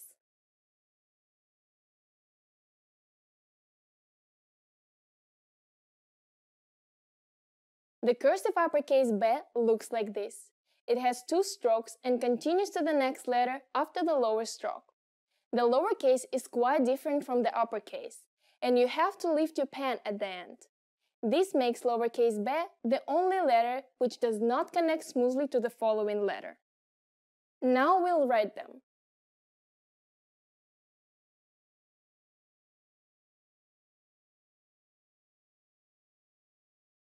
And the lowercase.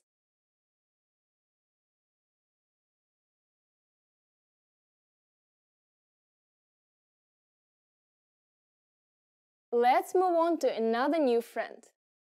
The second letter in this lesson looks like a rotated uppercase L in English. G. While it may look strange, G has a pretty familiar sound. G functions in the same way as the English G and almost always makes a hard G sound. Sometimes it can sound like V, but only in rare cases. Here's how to write the printed versions.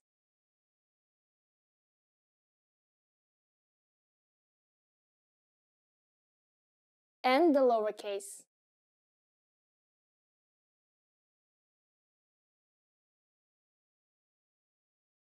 Now let's take a look at how to write G in cursive. The uppercase version looks like this. As you can see, the cursive version of G looks kind of like the uppercase T in English. It's written in 2 strokes and connects to the next letter by swinging back around. Now let's take a look at the lowercase cursive G. Lowercase G is a lot trickier because it looks nothing like the printed version. On its own, it's written like this, but when connected to the preceding letter, it looks a lot more natural. Handwriting time.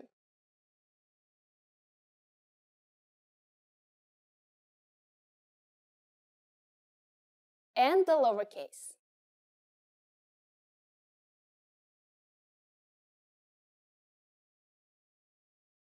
That's it for our new friends today. We'll continue learning more letters next lesson. But for now, let's practice using these letters in some new words. First up is a word that uses both of our new letters. Try reading it aloud. I hope you could successfully read this as Bog. It's a very important word for many Russian people. It means God. Let's write it.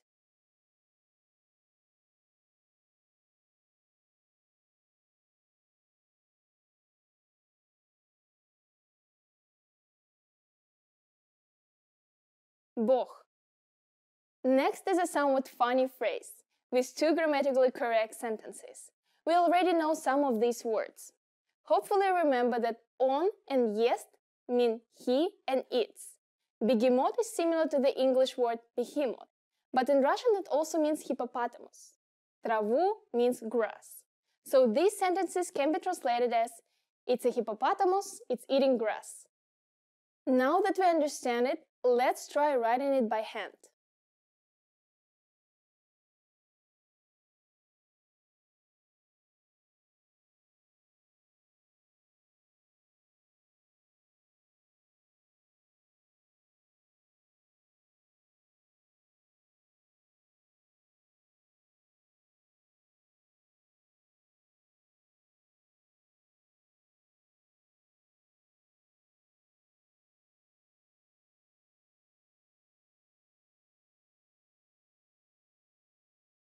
Он бегемот.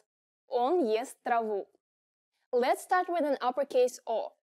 Also remember that lowercase b does not connect directly to the next letter. Be careful not to confuse the lowercase m and t. Give it your best shot. Now it's time for Svetlana's insights. Are you familiar with Greek letters?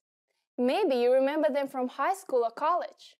If so, you've probably recognized a great deal of these Russian letters. The Cyrillic alphabet was originally derived from Greek letters, so many of them bear close resemblance even today. That just about wraps it up for this lesson. Next time I'll introduce some more new friends. I hope you're excited. See you in the next Alphabet Made Easy lesson. Пока-пока!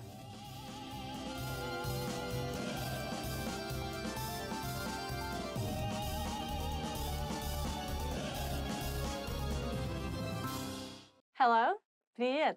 My name is Katusha and welcome to Top 25 Russian Verbs. Let's start. Начнем. Быть. To be.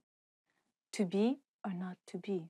Быть или не быть. Я могу быть через 15 минут. I can be there in 15 minutes. Сказать. To say. Сказать. To say. Я хочу сказать. I would like to say, and then you keep saying what you want to say. The boss said, blah, blah, blah.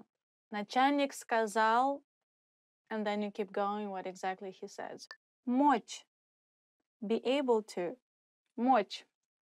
to be able to. It is very close to the meaning of I can. For example, я могу тебе помочь. I'm able of helping you. I can help you. Говорить. To speak. Я говорю. I speak. For example, don't speak when I speak. Не говори, когда я говорю. Знать. To know. Знать. To know. I know what you know. Я знаю, что ты знаешь. Я знаю. I know. Ты знаешь. You know. Стать. To become. Стать. You can use it if you want to become somebody. So you can also say, I would like to become a designer. Я хотела бы стать дизайнером. Я хотела бы стать дизайнером. Есть. To exist. There is. I exist. Я есть. Хотеть. To want. Хотеть. To want. Я хочу. I want. What do you want? Что ты хочешь? Видеть. To see. Видеть. To see. Я тебя вижу. I can see you. Я тебя вижу. Идти.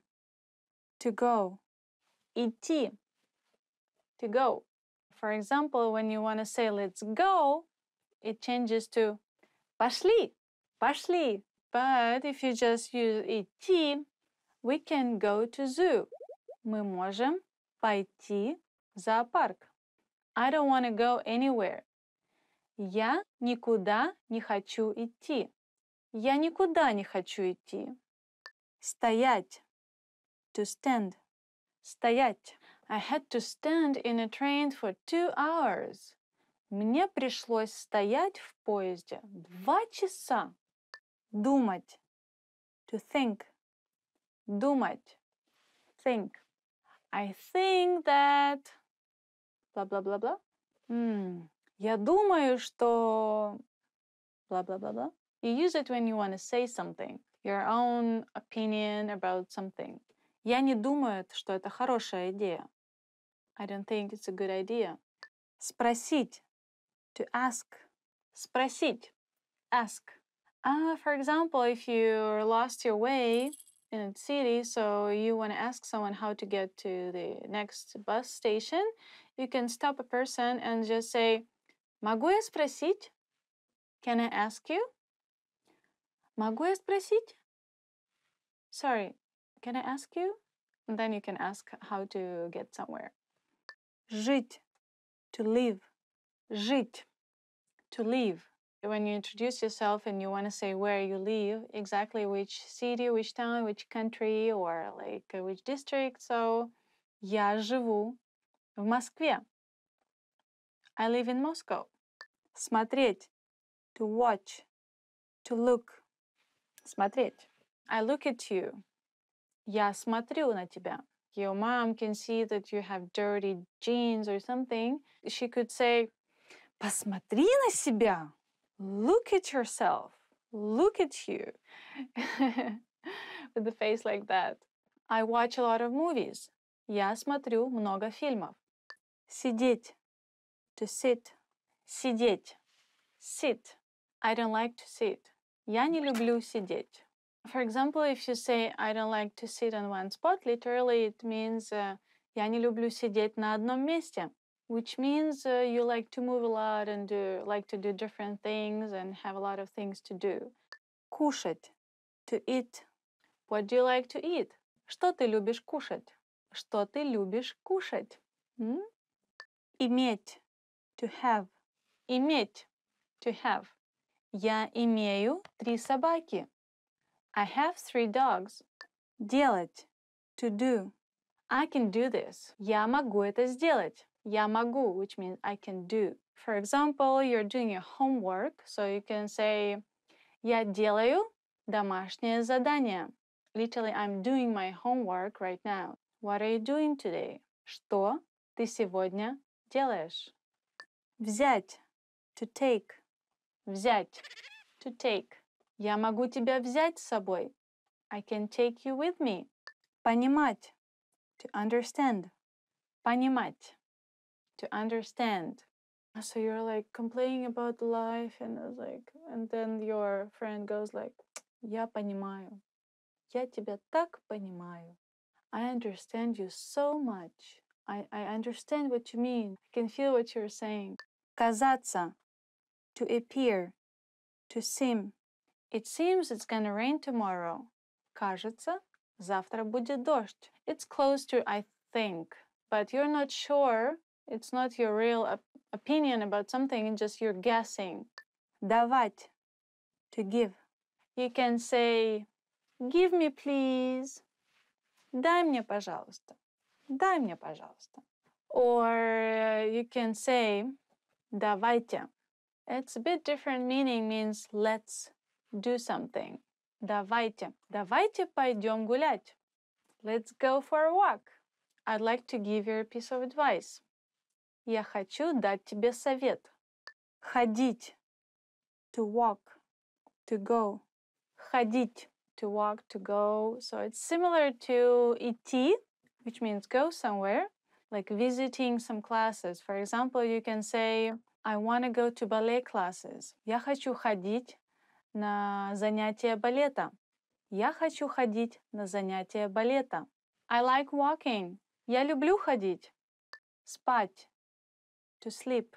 Спать. To sleep. I don't want to sleep right now. Я не хочу сейчас спать. I really want to sleep. Я очень хочу спать. Don't sleep, don't sleep. Не спи, не спи. You can see somebody is falling asleep. You're like, don't sleep, don't sleep. Не спи, не спи. This is it, our 25 top Russian verbs. Now, don't forget to subscribe to our channel. See you later. Пока-пока. Subscribe. Subscribe.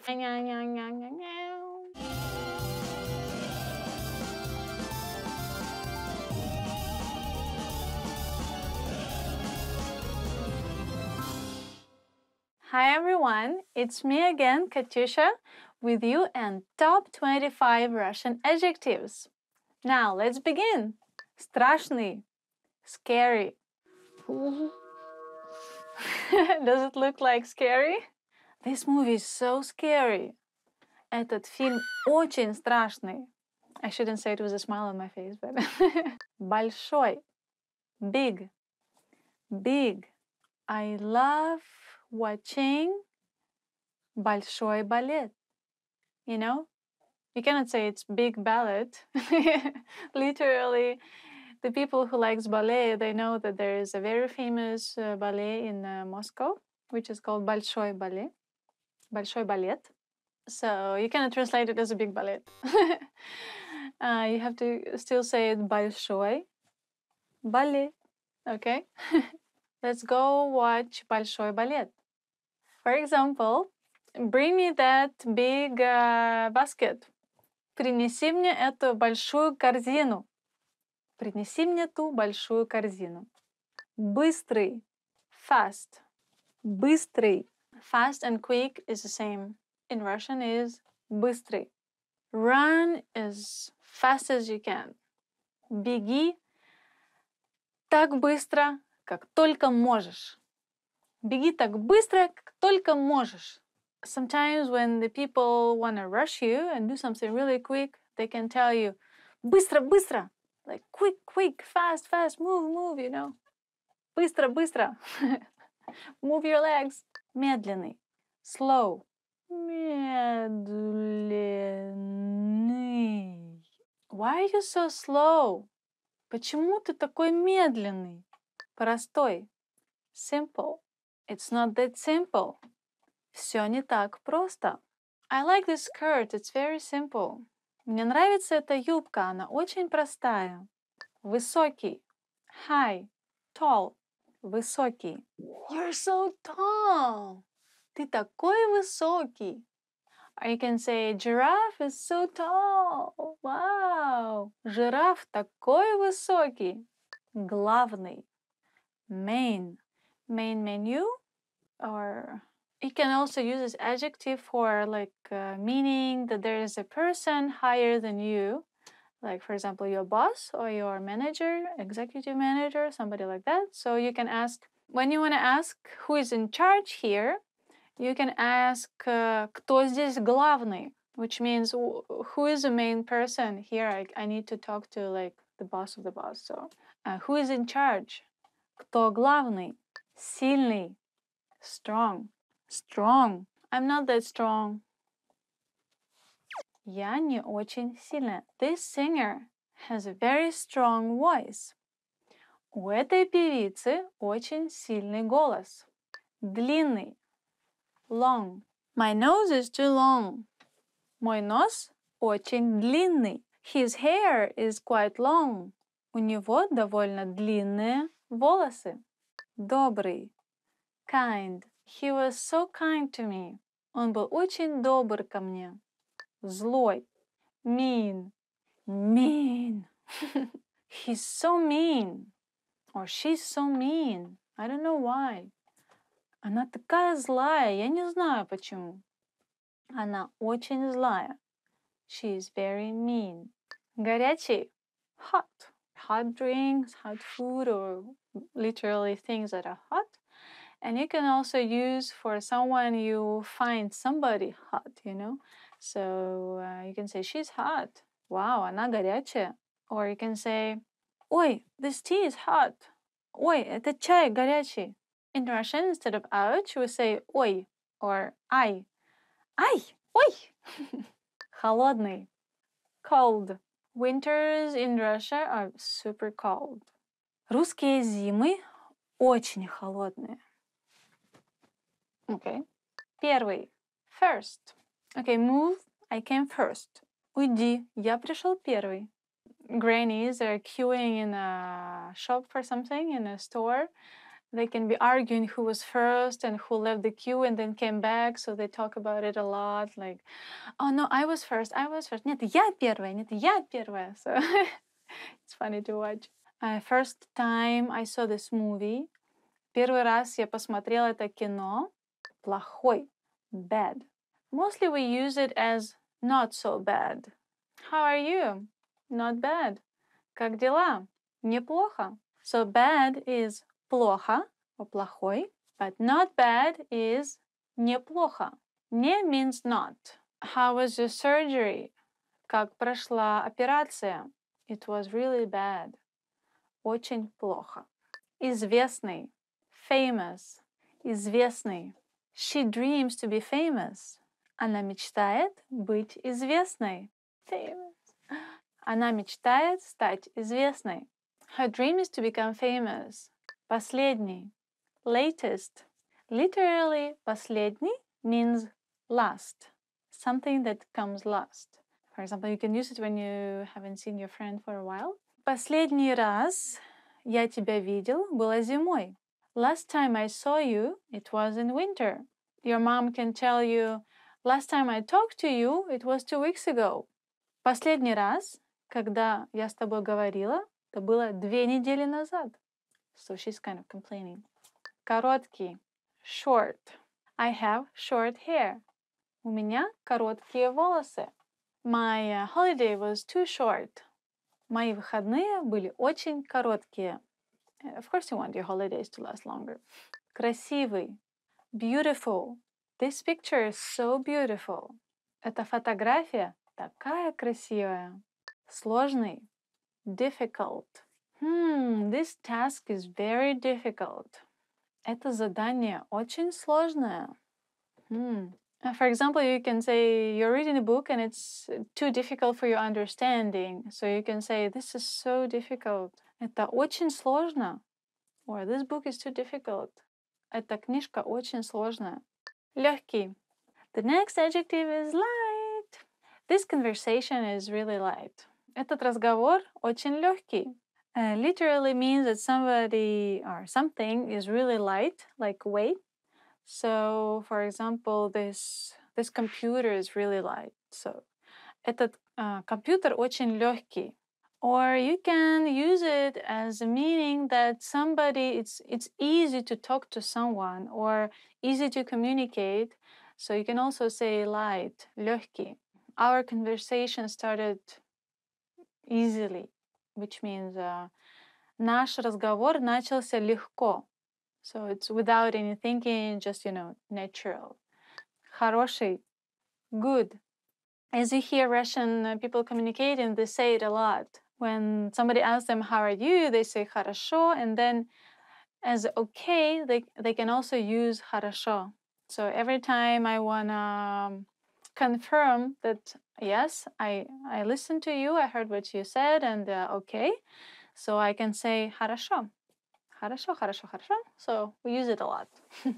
This movie was really good. Этот фильм был очень хороший. Очень хороший фильм. Or очень хорошая книга. Or очень хороший кофе. Coffee, very good coffee. Right? So which means it's really good. Хороший. Отдаленный. Far. As many other Russian adjectives, they are easily transformed into adverbs. So for example, the far in English doesn't change, but in Russian, the adjective отдаленный can change into adverb. The Russian adjective far can change into adverb, which sounds a bit different, далеко. So if I use an adjective, I can say, this shop is a bit far from my home. Этот магазин отдален от моего дома. But if I want to say an adverb, I should say, in English it doesn't really change. But in Russian it would sound a bit different. This shop is a bit far from my home. So, магазин далеко от моего дома. Этот магазин немного далеко от моего дома. For this adjective, we mostly use it in the adverb. I can see really far. Я могу смотреть очень далеко. Я могу видеть очень далеко. Also, this adjective you can use if there is a person living with you, for example, or your best friend, but you can see that in his thoughts he's somewhere not with you. So you can say he's отдален, отдаленный. He's somewhere away from me, So you can say, I don't know why, he's really far in his thoughts. Я не знаю почему, но он очень отдаленный от меня. So, which means he doesn't pay attention to who is next to this person. Маленький, small, small. For example, this world is really small. Наш мир очень мал. Наш мир очень маленький. Скучный, boring. So, for example, this speech is too boring. Эта речь очень нудная or скучная. Эта речь очень скучная. So yes, you can use instead of скучный, which is boring, one more word. It's same meaning, but it sounds a bit different, and it sounds like that. Нудный, нудный. Скучный, нудный. Basically same meaning. He is so boring. Он такой нудный. Maybe it's used more for describing people and somebody's character. Okay, let's get some extra adjectives for you. Lazy, ленивый. It's so easy to be lazy. Так легко быть ленивым. Очень легко быть ленивым. Don't be lazy. Не ленись. Now, next adjective should be благодарный. Grateful. I'm very grateful. Я очень благодарный. Я очень благодарен. I'm very grateful to you. Я очень тебе благодарен.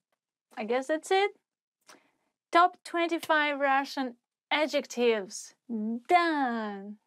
Thank you for staying with me, Katyusha. I hope you enjoy top 25 Russian adjectives. And I hope to see you again with me and some extra Russian words. And don't forget to subscribe. Пока-пока. Top 25 Russian adjectives. The end.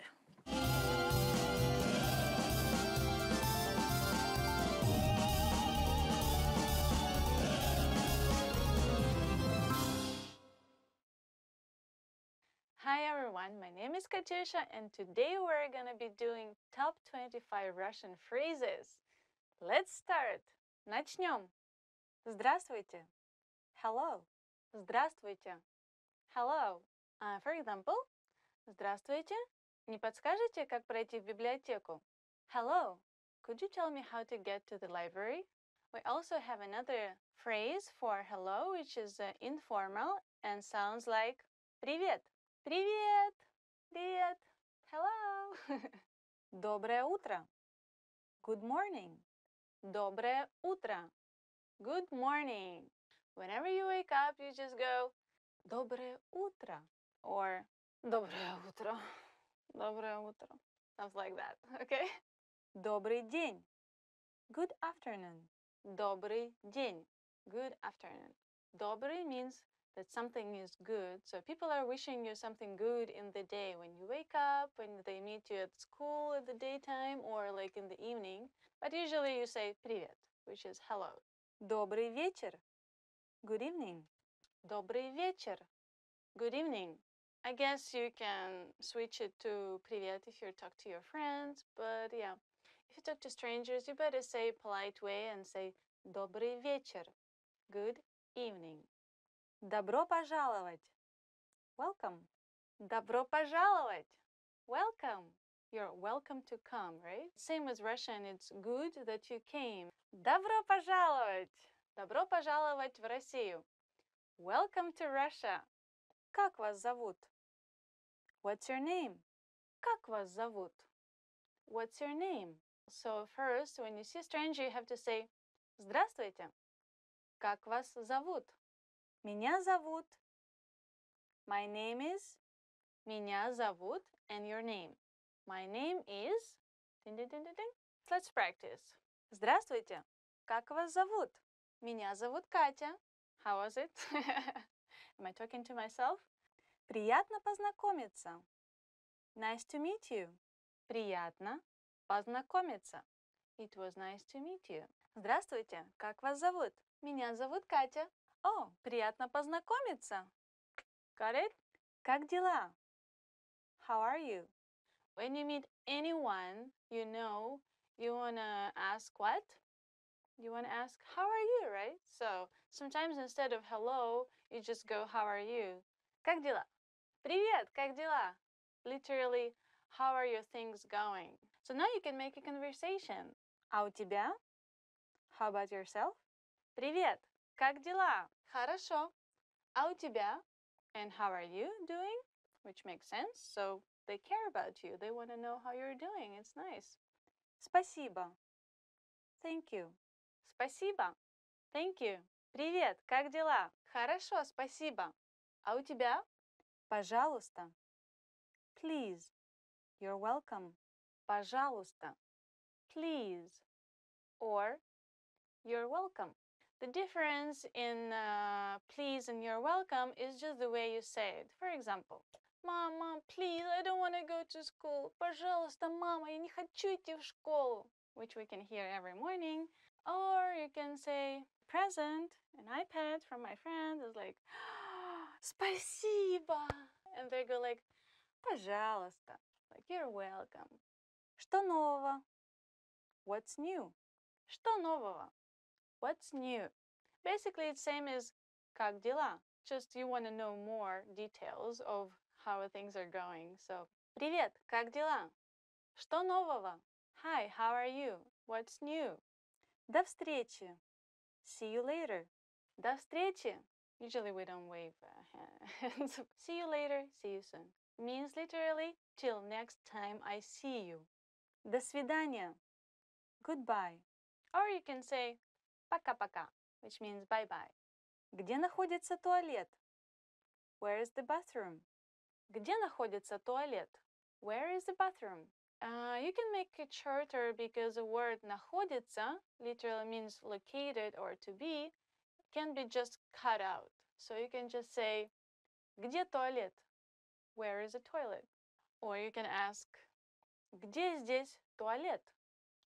Where is a toilet around here? It's a very important phrase because it's not easy to find free toilets. Remember that one. Сколько это стоит? How much does it cost? Сколько это стоит? How much is it? How much does it cost? So, try. Next time when you're shop. Я хочу заказать. I would like to order. Я хочу заказать. I would like to order something. Я хочу заказать салат. I would like to order salad. You made up your mind, so you want to order this. So, я хочу. If you want to say it in a more polite way, for example, you're in a very high-end restaurant, and so you want to be polite with the waiter, so you could say, я бы хотел заказать. I would like to order. Я бы хотела заказать чашечку кофе. I would like to order a cup of coffee. That would sound much nicer. Счет, пожалуйста. Check, please. Счет, пожалуйста. The check, please. Oh, официант. Счет, пожалуйста. Now you can have a dinner or lunch in the restaurant. That's nice. Который час? What time is it? Который час? What time is it? Excuse me, what time is it now? Извините, который час? Извините. I'm sorry. Excuse me. Извините. I'm sorry and excuse me. If you say I'm sorry, you can say извините, like you're really sorry about something you've done. But you can say excuse me, like you stepped on somebody's foot in a train. You can say ой, извините. Хорошо. Good. Okay. Хорошо. Okay. Good. When somebody asks you, how are you doing? Как дела? You can say, хорошо, спасибо. I'm good, thank you. Помогите. Help. Помогите. Someone. Help, help, help me, somebody. Помогите. For example, if you're a big forest and you don't know your way out, so you have to shout to let people hear you. So you're like, помогите. But it's really rare situation. I hope you won't be in it. Да. Yes. Да. Yes. Russian people say a lot. Да, да, да, да, да. Yes, yes, yes, yes, yes. I agree. Да, да, да. Нет. No. Нет. No. Нет. Would you like to go to dinner with me? No. Нет. Thank you for watching. And today we did top 25 Russian phrases for daily conversation. And don't forget to subscribe for our channel. Thank you. Bye-bye. Пока-пока. Oh, Katya, thank you. Thank you so much. You're so good. Oh, не за что.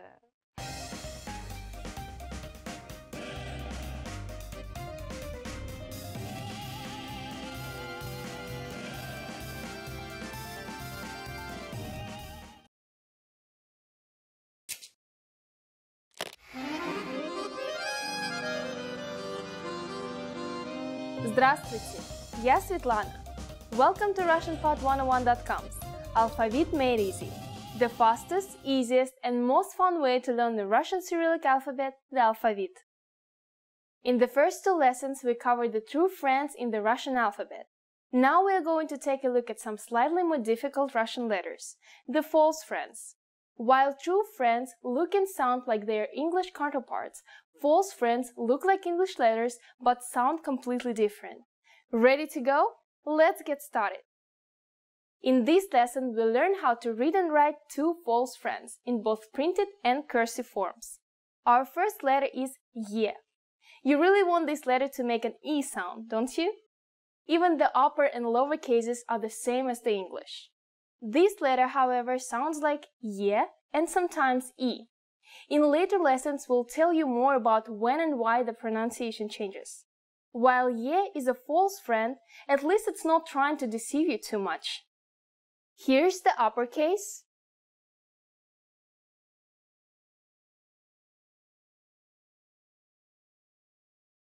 And the lowercase.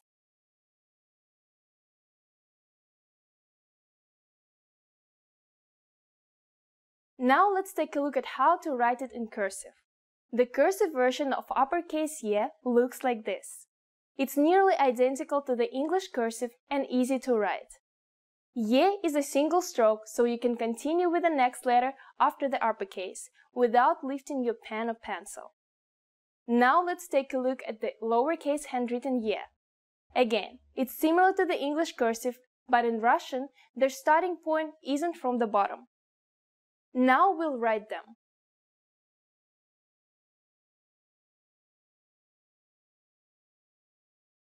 And the lowercase.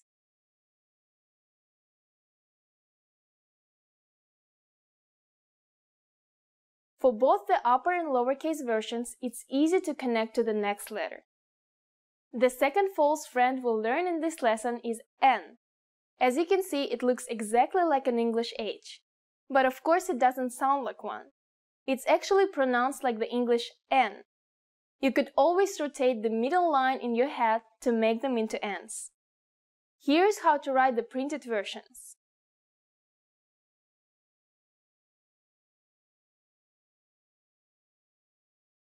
And the lowercase.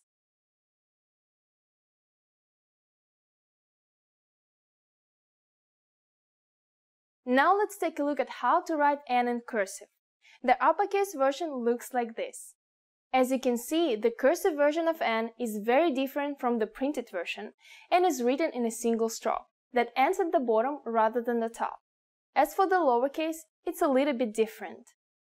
Handwriting time.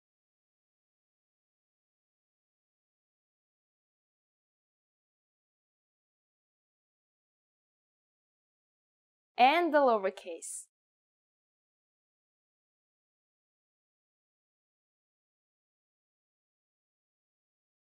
That's all for new letters in this lesson. So let's practice writing these letters in some new words. First up is something you'll need to use every day, and probably already know. Try sounding it out. Did you guess нет? If so, great job!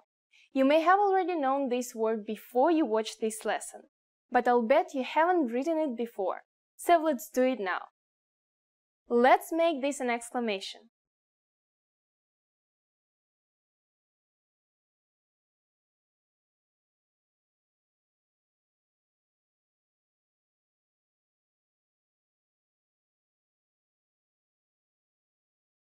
Нет. So we'll start with an uppercase N, followed by a lowercase ye and te. Then we'll polish it off with an exclamation point. Нет. Are you ready to stop? Нет? I knew it. We'll learn two more words that are very important and that you will hear all the time. Try reading them out loud.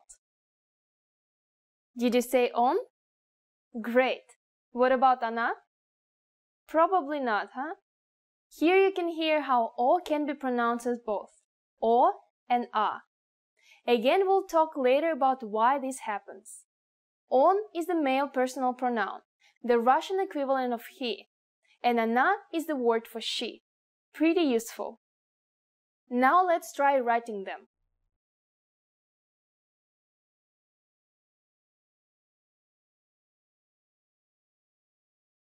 Let's start on with a nice O and transition smoothly into the N.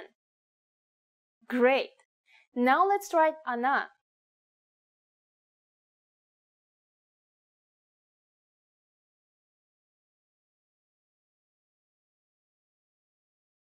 Start with the O again, then make a beautiful N and finish it out with an A. Nice work! Now it's time for Svetlana's insights. You may notice that there are some pretty big differences between Russian and English cursive styles. Russian cursive is much more common and more complicated. But it's fun, and you'll really be able to impress your Russian friends with your beautiful penmanship. One structural difference between Russian and English cursive styles is their starting and ending points of letters. In English, letters usually start from the bottom of the writing line. But in Russian, all lowercase letters start slightly above the line. This gives the Russian script a much different look and is part of the reason that some letters have hooks. Well, that's all for this lesson. We'll continue next time with a few more false friends. We'll learn some very useful letters to write common words like and in Russian. We'll learn that and much more in the next Alphabet Made Easy lesson. Пока-пока!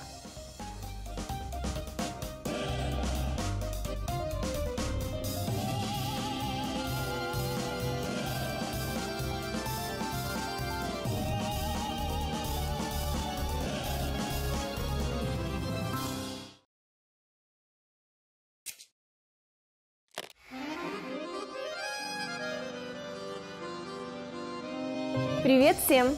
С вами Светлана. Hi everybody, I'm Svetlana. Welcome to RussianPod101.com's Русский язык за 3 минуты. The fastest, easiest and the most fun way to learn Russian. In the last lesson, we learned how to introduce ourselves in Russian. Today we are going to learn how to use good manners as we thank people. Готовы? Are you ready? Поехали! Then let's start. There are several ways to thank people. Let's start with the most common phrase спасибо. Спасибо. Спасибо means thank you. To say thank you very much, you just need to add большое. Большое спасибо. Большое спасибо. Большое means big. In context, большое спасибо literally means big thanks. So when someone thanks you, how should you answer? There are several ways to respond to this phrase. One which is fairly close in translation to the English phrase "you're welcome" is пожалуйста. It's very common in Russia, but we also use another phrase quite often. Не за что, which means not at all. The word пожалуйста means something like please in English. Пожалуйста. In English, it sounds a little bit strange to say please when somebody thanks you, right? But by using this word, you're indicating that you are pleased to be helpful. Не за что means more or less the same thing as пожалуйста, but offers a little more courtesy. Say не за что. Не за что. One which is fairly close in translation to the English phrase "you're welcome" is пожалуйста. It's very common in Russia, but we also use another phrase quite often, не за что, which means not at all. Now it's time for Svetlana's tips. When saying thank you in Russia, body language is very important. Спасибо is the universal word and can be used in both formal and informal cases. You can make it sound more formal just by changing your intonation, like this. Спасибо. Friends usually act more openly and even slap each other on the shoulder. In any case, it's very important that your thanks be accompanied with smile and again, direct eye contact. Спасибо. Good job.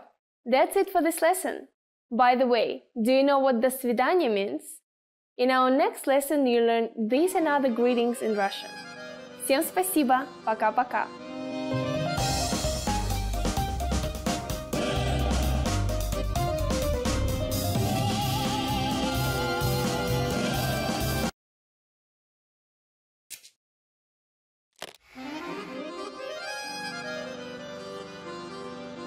Привет всем! С вами Светлана. Hi everybody, I'm Svetlana. Welcome to RussianPod101.com's Русский язык за 3 минуты. The fastest, easiest and the most fun way to learn Russian. In the last lesson, we learned the most common forms of greetings in Russian. Do you remember them? In this lesson, we are going to learn a very useful phrase. Do you speak English? If you find yourself in a situation when you need assistance in English, this phrase can be a lifesaver. And because you're asking it in Russian, you can be sure that everyone will understand what you are saying, even if the answer is no. Here's the informal way to say it. Ты говоришь по-английски? Ты говоришь по-английски? In Russian, verbs change depending on the pronoun that is used. The pronoun ты is the singular you in English. It is a very informal way to address people. Don't use it with complete strangers, especially if the person is older than you. I don't recommend that you use it during formal gatherings either, such as business meetings, conferences, and so on. The verb говоришь means speak in English. As I already mentioned, verbs usually change in Russian. according to the pronoun and time. The original form for the verb говоришь is говорить. To learn how to properly conjugate Russian verbs like говорить, please take a look at our Absolute Beginner series on RussianPod101.com. You can find very detailed grammar lessons and resources there. To make this sentence a question, we don't need to change the word order or anything like that. All we need is to change our intonation. You speak English is Ты говоришь по-английски. But do you speak English is Ты говоришь по-английски? A more polite way to ask this question in Russian is to use the pronoun вы, which is translated in English as the plural you. Remember, as we change the pronoun, we also need to conjugate the verb to match it. Говорить is conjugated to говорите. So the whole phrase in Russian will be Вы говорите по-английски? Вы говорите по-английски? The phrase по-английски stays the same. And you probably have already understood the meaning, right? It means in English. Very easy. By adding извините, excuse me, you make the sentence even more polite. Извините, вы говорите по-английски? Извините, вы говорите по-английски? The responses you might receive could be one of these three. Да, yes. Да. Немного, a little. Немного. Нет, no. Нет. The full version for the negative sentence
snatches your purse or steals your wallet, you'll be glad you learned this sentence. Now let's try writing it by hand. Since it's a sentence, we'll start out with an uppercase O.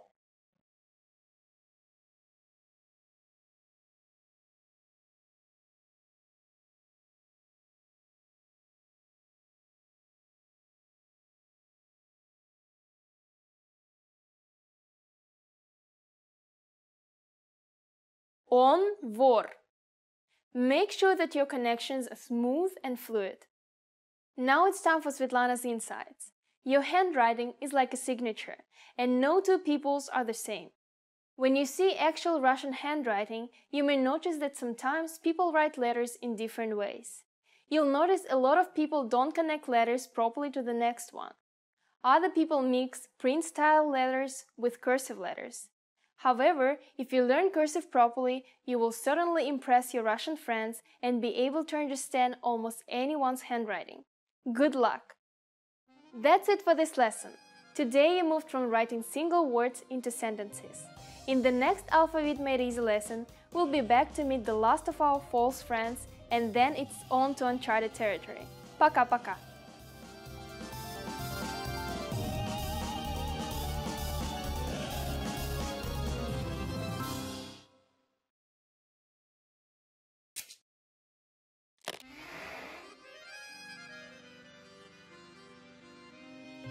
Welcome to RussianPod101.com's Русский язык за 3 минуты.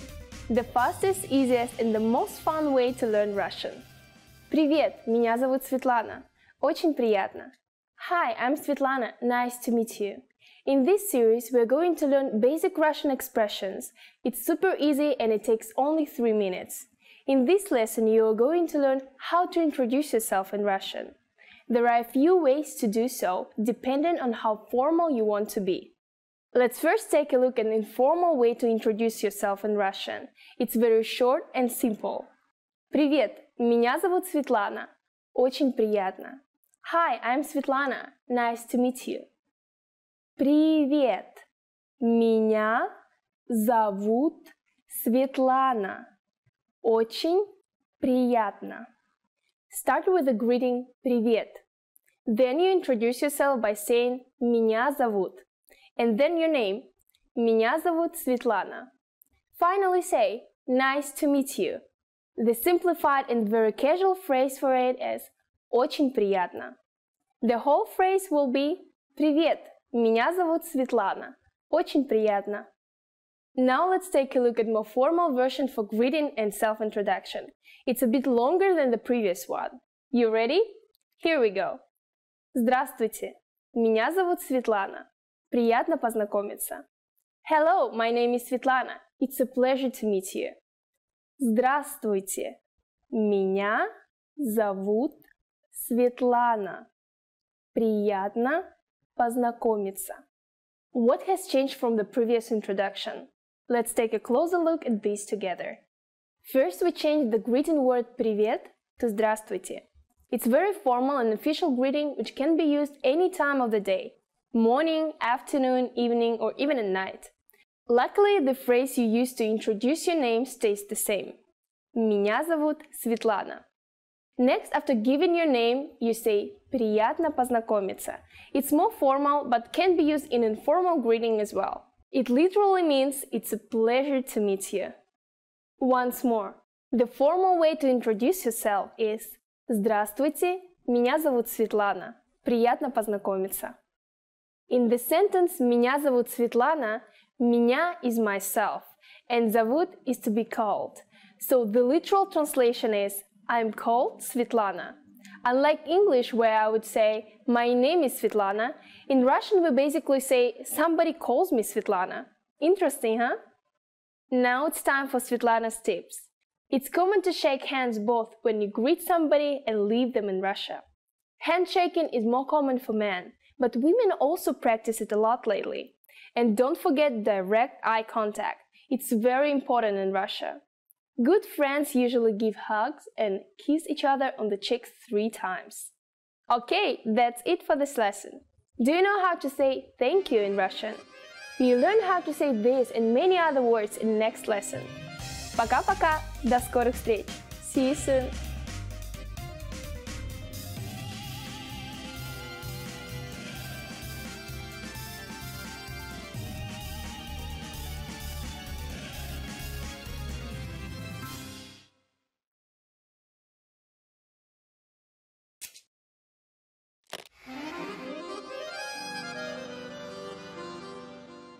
Здравствуйте!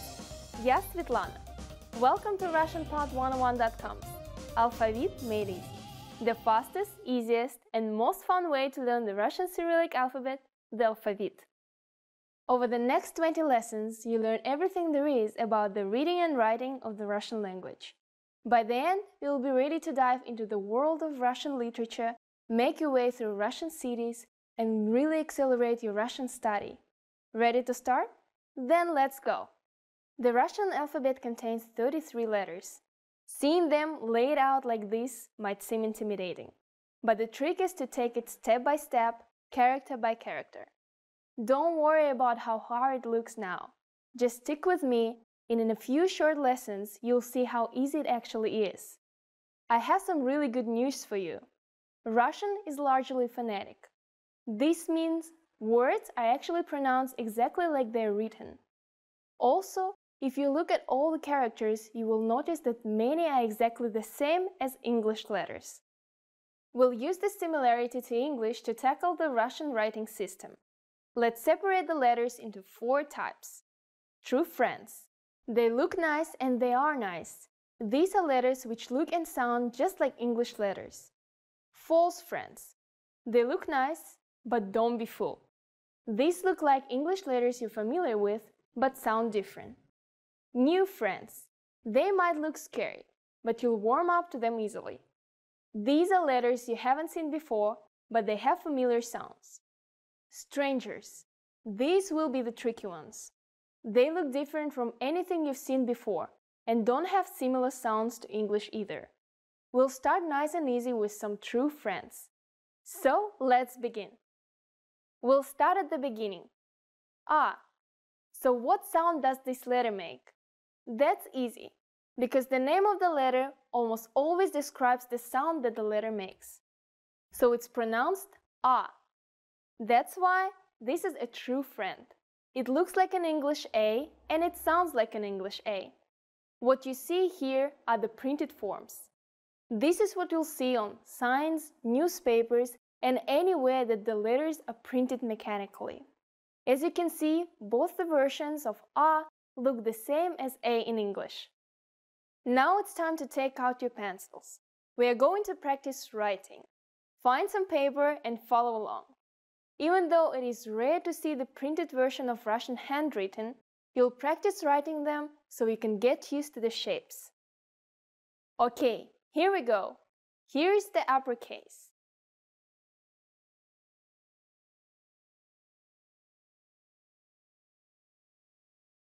And here's the lowercase.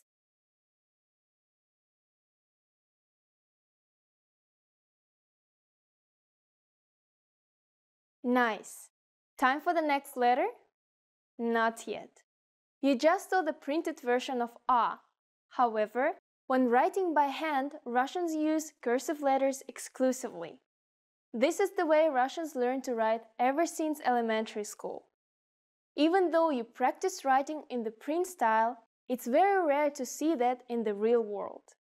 When you write Russian, it's going to be in the cursive style. The cursive uppercase A looks like this. While sometimes there is a big difference between the printed and cursive letters, R is pretty straightforward.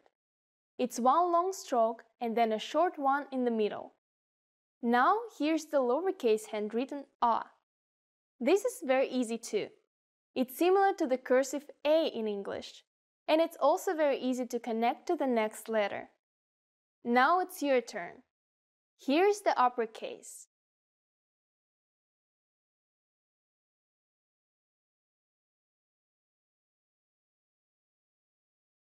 And the lowercase.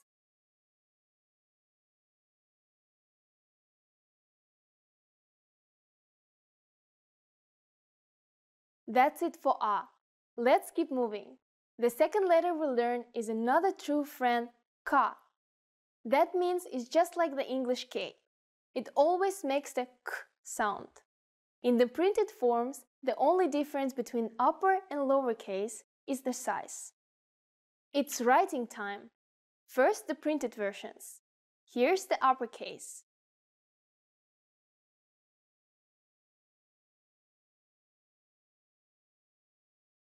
And the lowercase.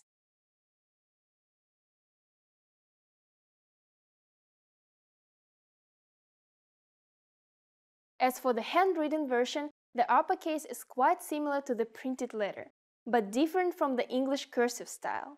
The lowercase is identical except for the size. Now let's write the cursive versions. Here's the uppercase.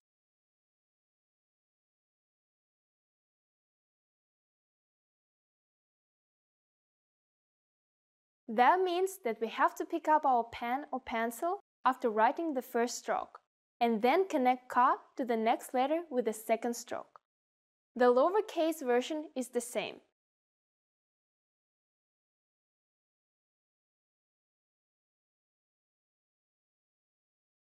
Great! You already learned 2 letters of the Russian alphabet. That means you're ready for your first Russian word. First, look at the printed version and try sounding it out. Did you read как? Well, you're right. This is how to write the word for how in Russian. Believe me, it's a lot better to learn new words in the original Russian, rather than relying on Roman letters. This will be the first of many new words for you. Now the fun part. We'll write it by hand. For words, I'll just do it in the cursive style.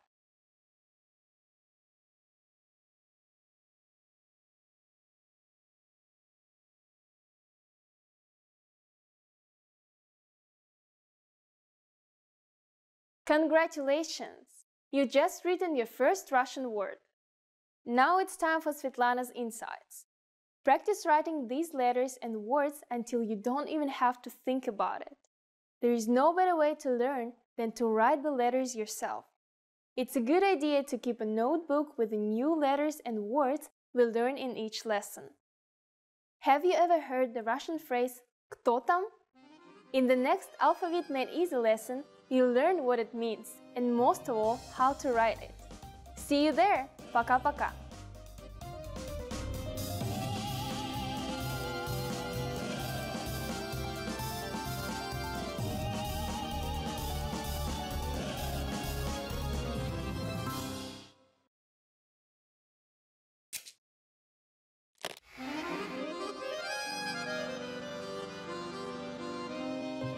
Привет всем! С вами Светлана. Hi everybody, I'm Svetlana. Welcome to RussianPod101.com's Русский язык за 3 минуты. The fastest, easiest, and the most fun way to learn Russian. In the last lesson, we learned how to express gratitude with спасибо. In this lesson, we'll learn some of the most common greetings you'll use in Russian. Готовы? Are you ready? Поехали! Let's start. The most used informal greeting is Привет. Привет. Привет means hi or hello. We use this greeting when we meet friends, cousins, or close relatives. Please keep in mind that it's a very informal greeting. If you're not close to someone or he or she is older than you, you should not use this word. Here's a more formal way to greet people. Здравствуйте. Здравствуйте. This is a very formal greeting that can be used any time of the day. As a variation, здравствуй can also be used. This is still a little casual, but much more formal than привет. Здравствуйте is actually a variation of здраво желаю, meaning I wish you health. So здравствуйте literally means I wish you to be healthy. Здравствуй. Russian also has equivalents to the English good morning, good afternoon, and good evening. They are доброе утро, добрый день, добрый вечер. They are similar to здравствуйте in politeness and formality. However, remember to use them at the proper time depending on whether it's morning, afternoon, or evening. Доброе утро, which means good morning, is usually used before 12 p.m. Доброе утро. The word добрый means kind. Russians don't say good morning, they say kind morning. The word утро means morning. So literally this phrase means kind morning to you. Very sweet. Добрый день can either mean good afternoon or good day. Since the word здравствуйте can be used at any time of the day, we will hear it more than добрый день, but it's still a phrase you should learn. Добрый день. The final greeting is добрый вечер, and we usually use it after 6 p.m. The word вечер literally means evening. Kind evening to you. Добрый вечер. Very easy, right? The usual way to say goodbye in almost any situation is до свидания, which literally means till the next meeting. До свидания. If you're on casual terms with somebody, you may also use пока, which means bye or see you later. Пока. The phrase you use when leaving someone in the evening or just before bed is спокойной ночи. This phrase works both for formal and informal situations. Спокойной ночи. You can now greet people in many different ways in Russia. Congratulations! Now it's time for Svetlana's tips. As I mentioned in our first lesson, Russians commonly greet each other by shaking hands or slightly nodding the head. What I want to add to this is that Russians are very superstitious people, so we never shake hands over the threshold between rooms. It's considered to be unlucky, so always go into the room first before shaking hands. Women usually kiss each other on the cheek 3 times, starting with the left cheek. Men hug and pat each other's backs. In the next lesson, we'll learn the meaning of the phrase «Извините, вы говорите по-английски?» Do you already know it? I'll be waiting to tell you about it in our next «Русский язык за 3 минуты» lesson. Пока-пока. See you.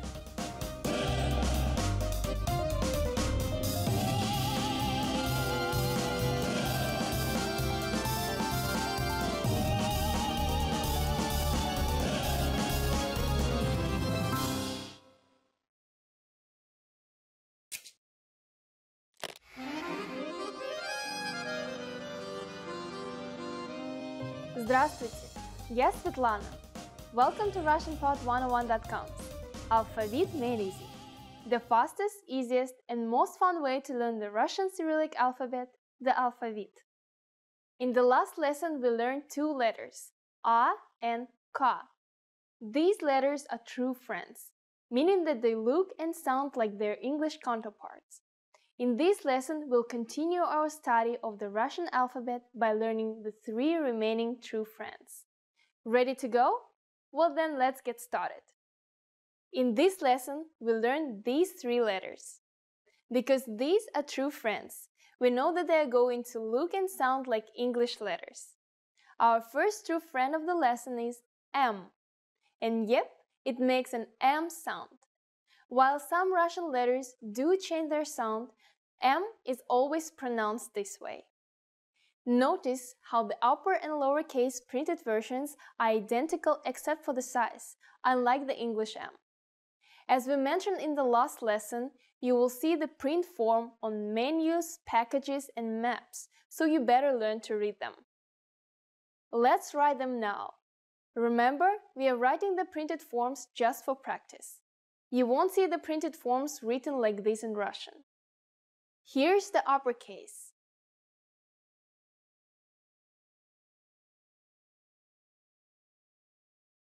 And the lowercase.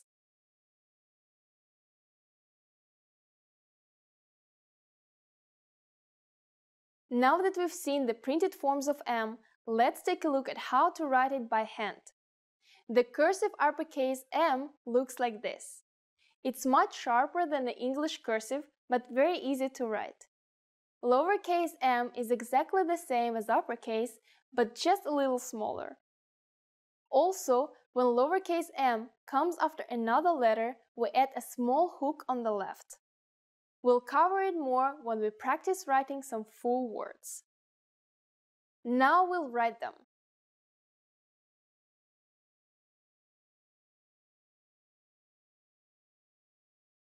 Uppercase M is a single stroke, so you can connect easily to the next letter without lifting your pen or pencil.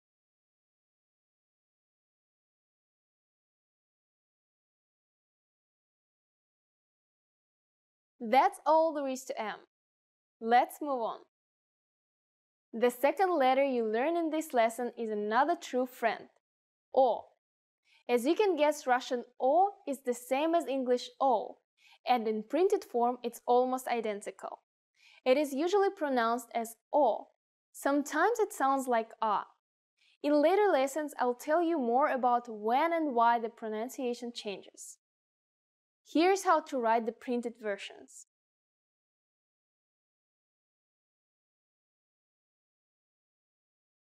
And the lowercase.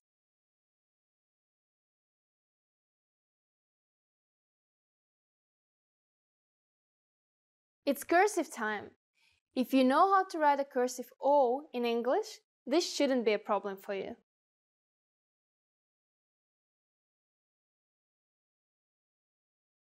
O is a single stroke, so you can connect easily to the next letter without lifting your pen or pencil. As for the lowercase o, it's exactly the same but slightly smaller.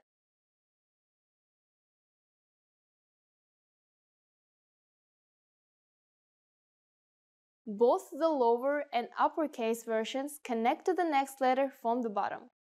Now let's finish up this lesson with our very last true friend, O. Our final true friend is the letter T. The Russian T acts just like the T in English.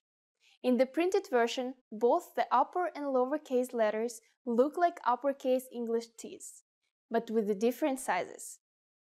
Here's how to write the printed versions.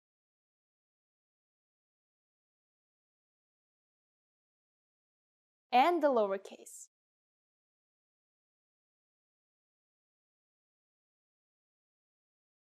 As for the cursive versions, this one is a bit more difficult. The uppercase version looks like this. As you can see, it's not similar to the printed form or English cursive styles. If you thought uppercase was difficult, well, sorry, lowercase t is no easier. It looks a lot like a handwritten English M. If you get confused between the handwritten T and M in Russian, just remember that M is pointy and sharp, like mountains. Once you practice writing these a few times, they won't seem so difficult.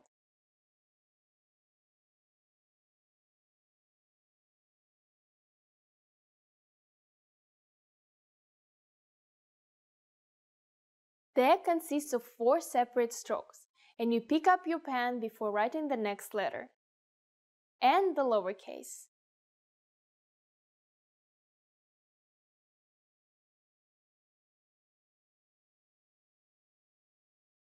Okay, well done! I think you're ready to learn some new words. Can you read it? It's pronounced tam. This is the word for there in Russian. Now let's practice writing it.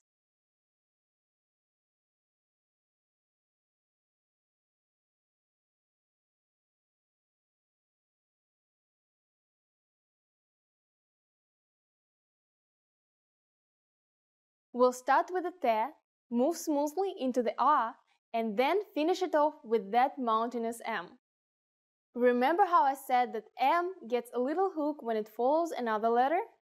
Well, here it is. Why do we have it? Many Russian cursive letters look similar, so we have to use a hook before M to show that we are writing a new letter.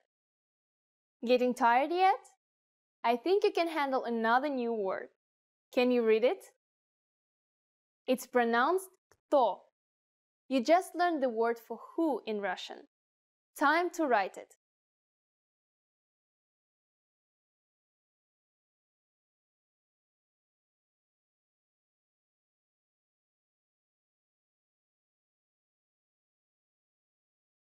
Let's start out with a ka, transition to a nice rounded T, and finish it up with o. Let's take it one step further. We are going to combine the last 2 words and write a very useful phrase, kto tam. It means who's there? You can use it when somebody knocks on your door.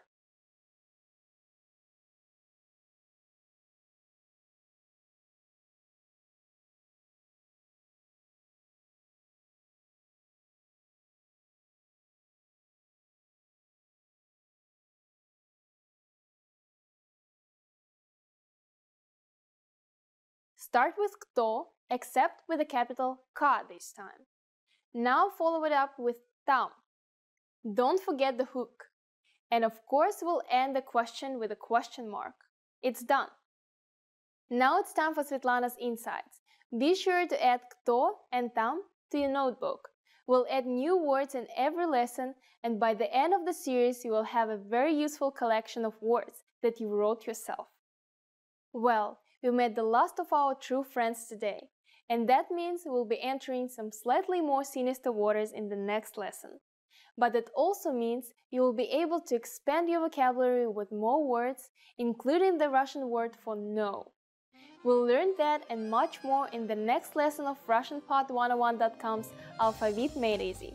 Пока-пока!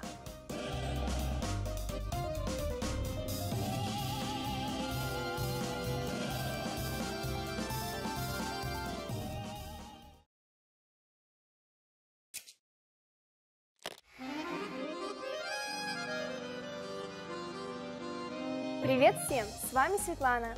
Hi everybody, I'm Svetlana. Welcome to RussianPod101.com's Русский язык за 3 минуты. The fastest, easiest, and the most fun way to learn Russian. In the last lesson, we learned some words used when apologizing in Russian, including извините and простите. In this lesson, we are going to learn numbers in Russian. Yes, numbers, числа, from 1 to 10. And you're going to learn them in only 3 minutes.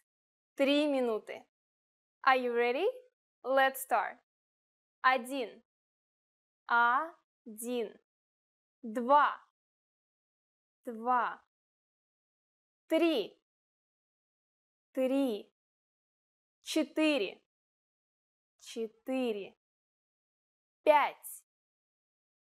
5. 6. 6. 7.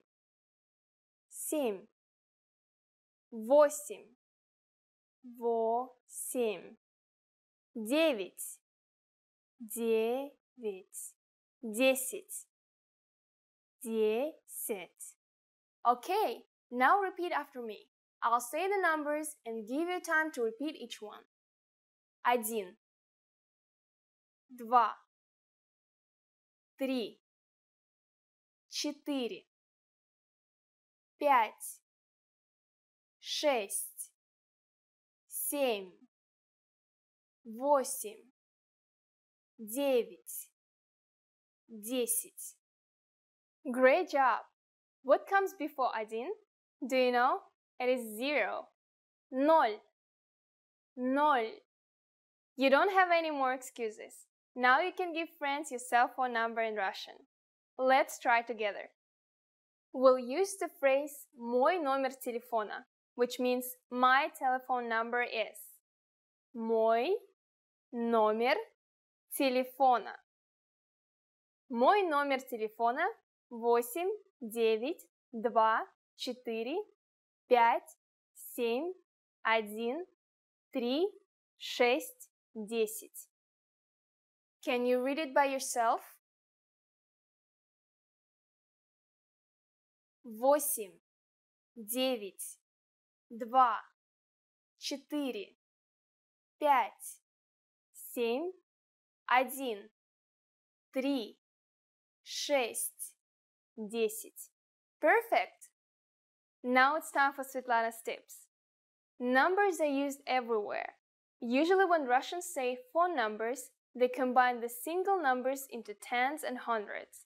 But if it's a short number that contains less than 6 numerals, it's usually pronounced as the separate digits. Learn your numbers well, so you can be ready for real-life situations. Do you know the Russian word for 100? It's very simple and we'll learn it very soon. In the meantime, your job is to practice the numbers we studied in this lesson, from 1 to 10. Пока-пока, до скорого, see you soon.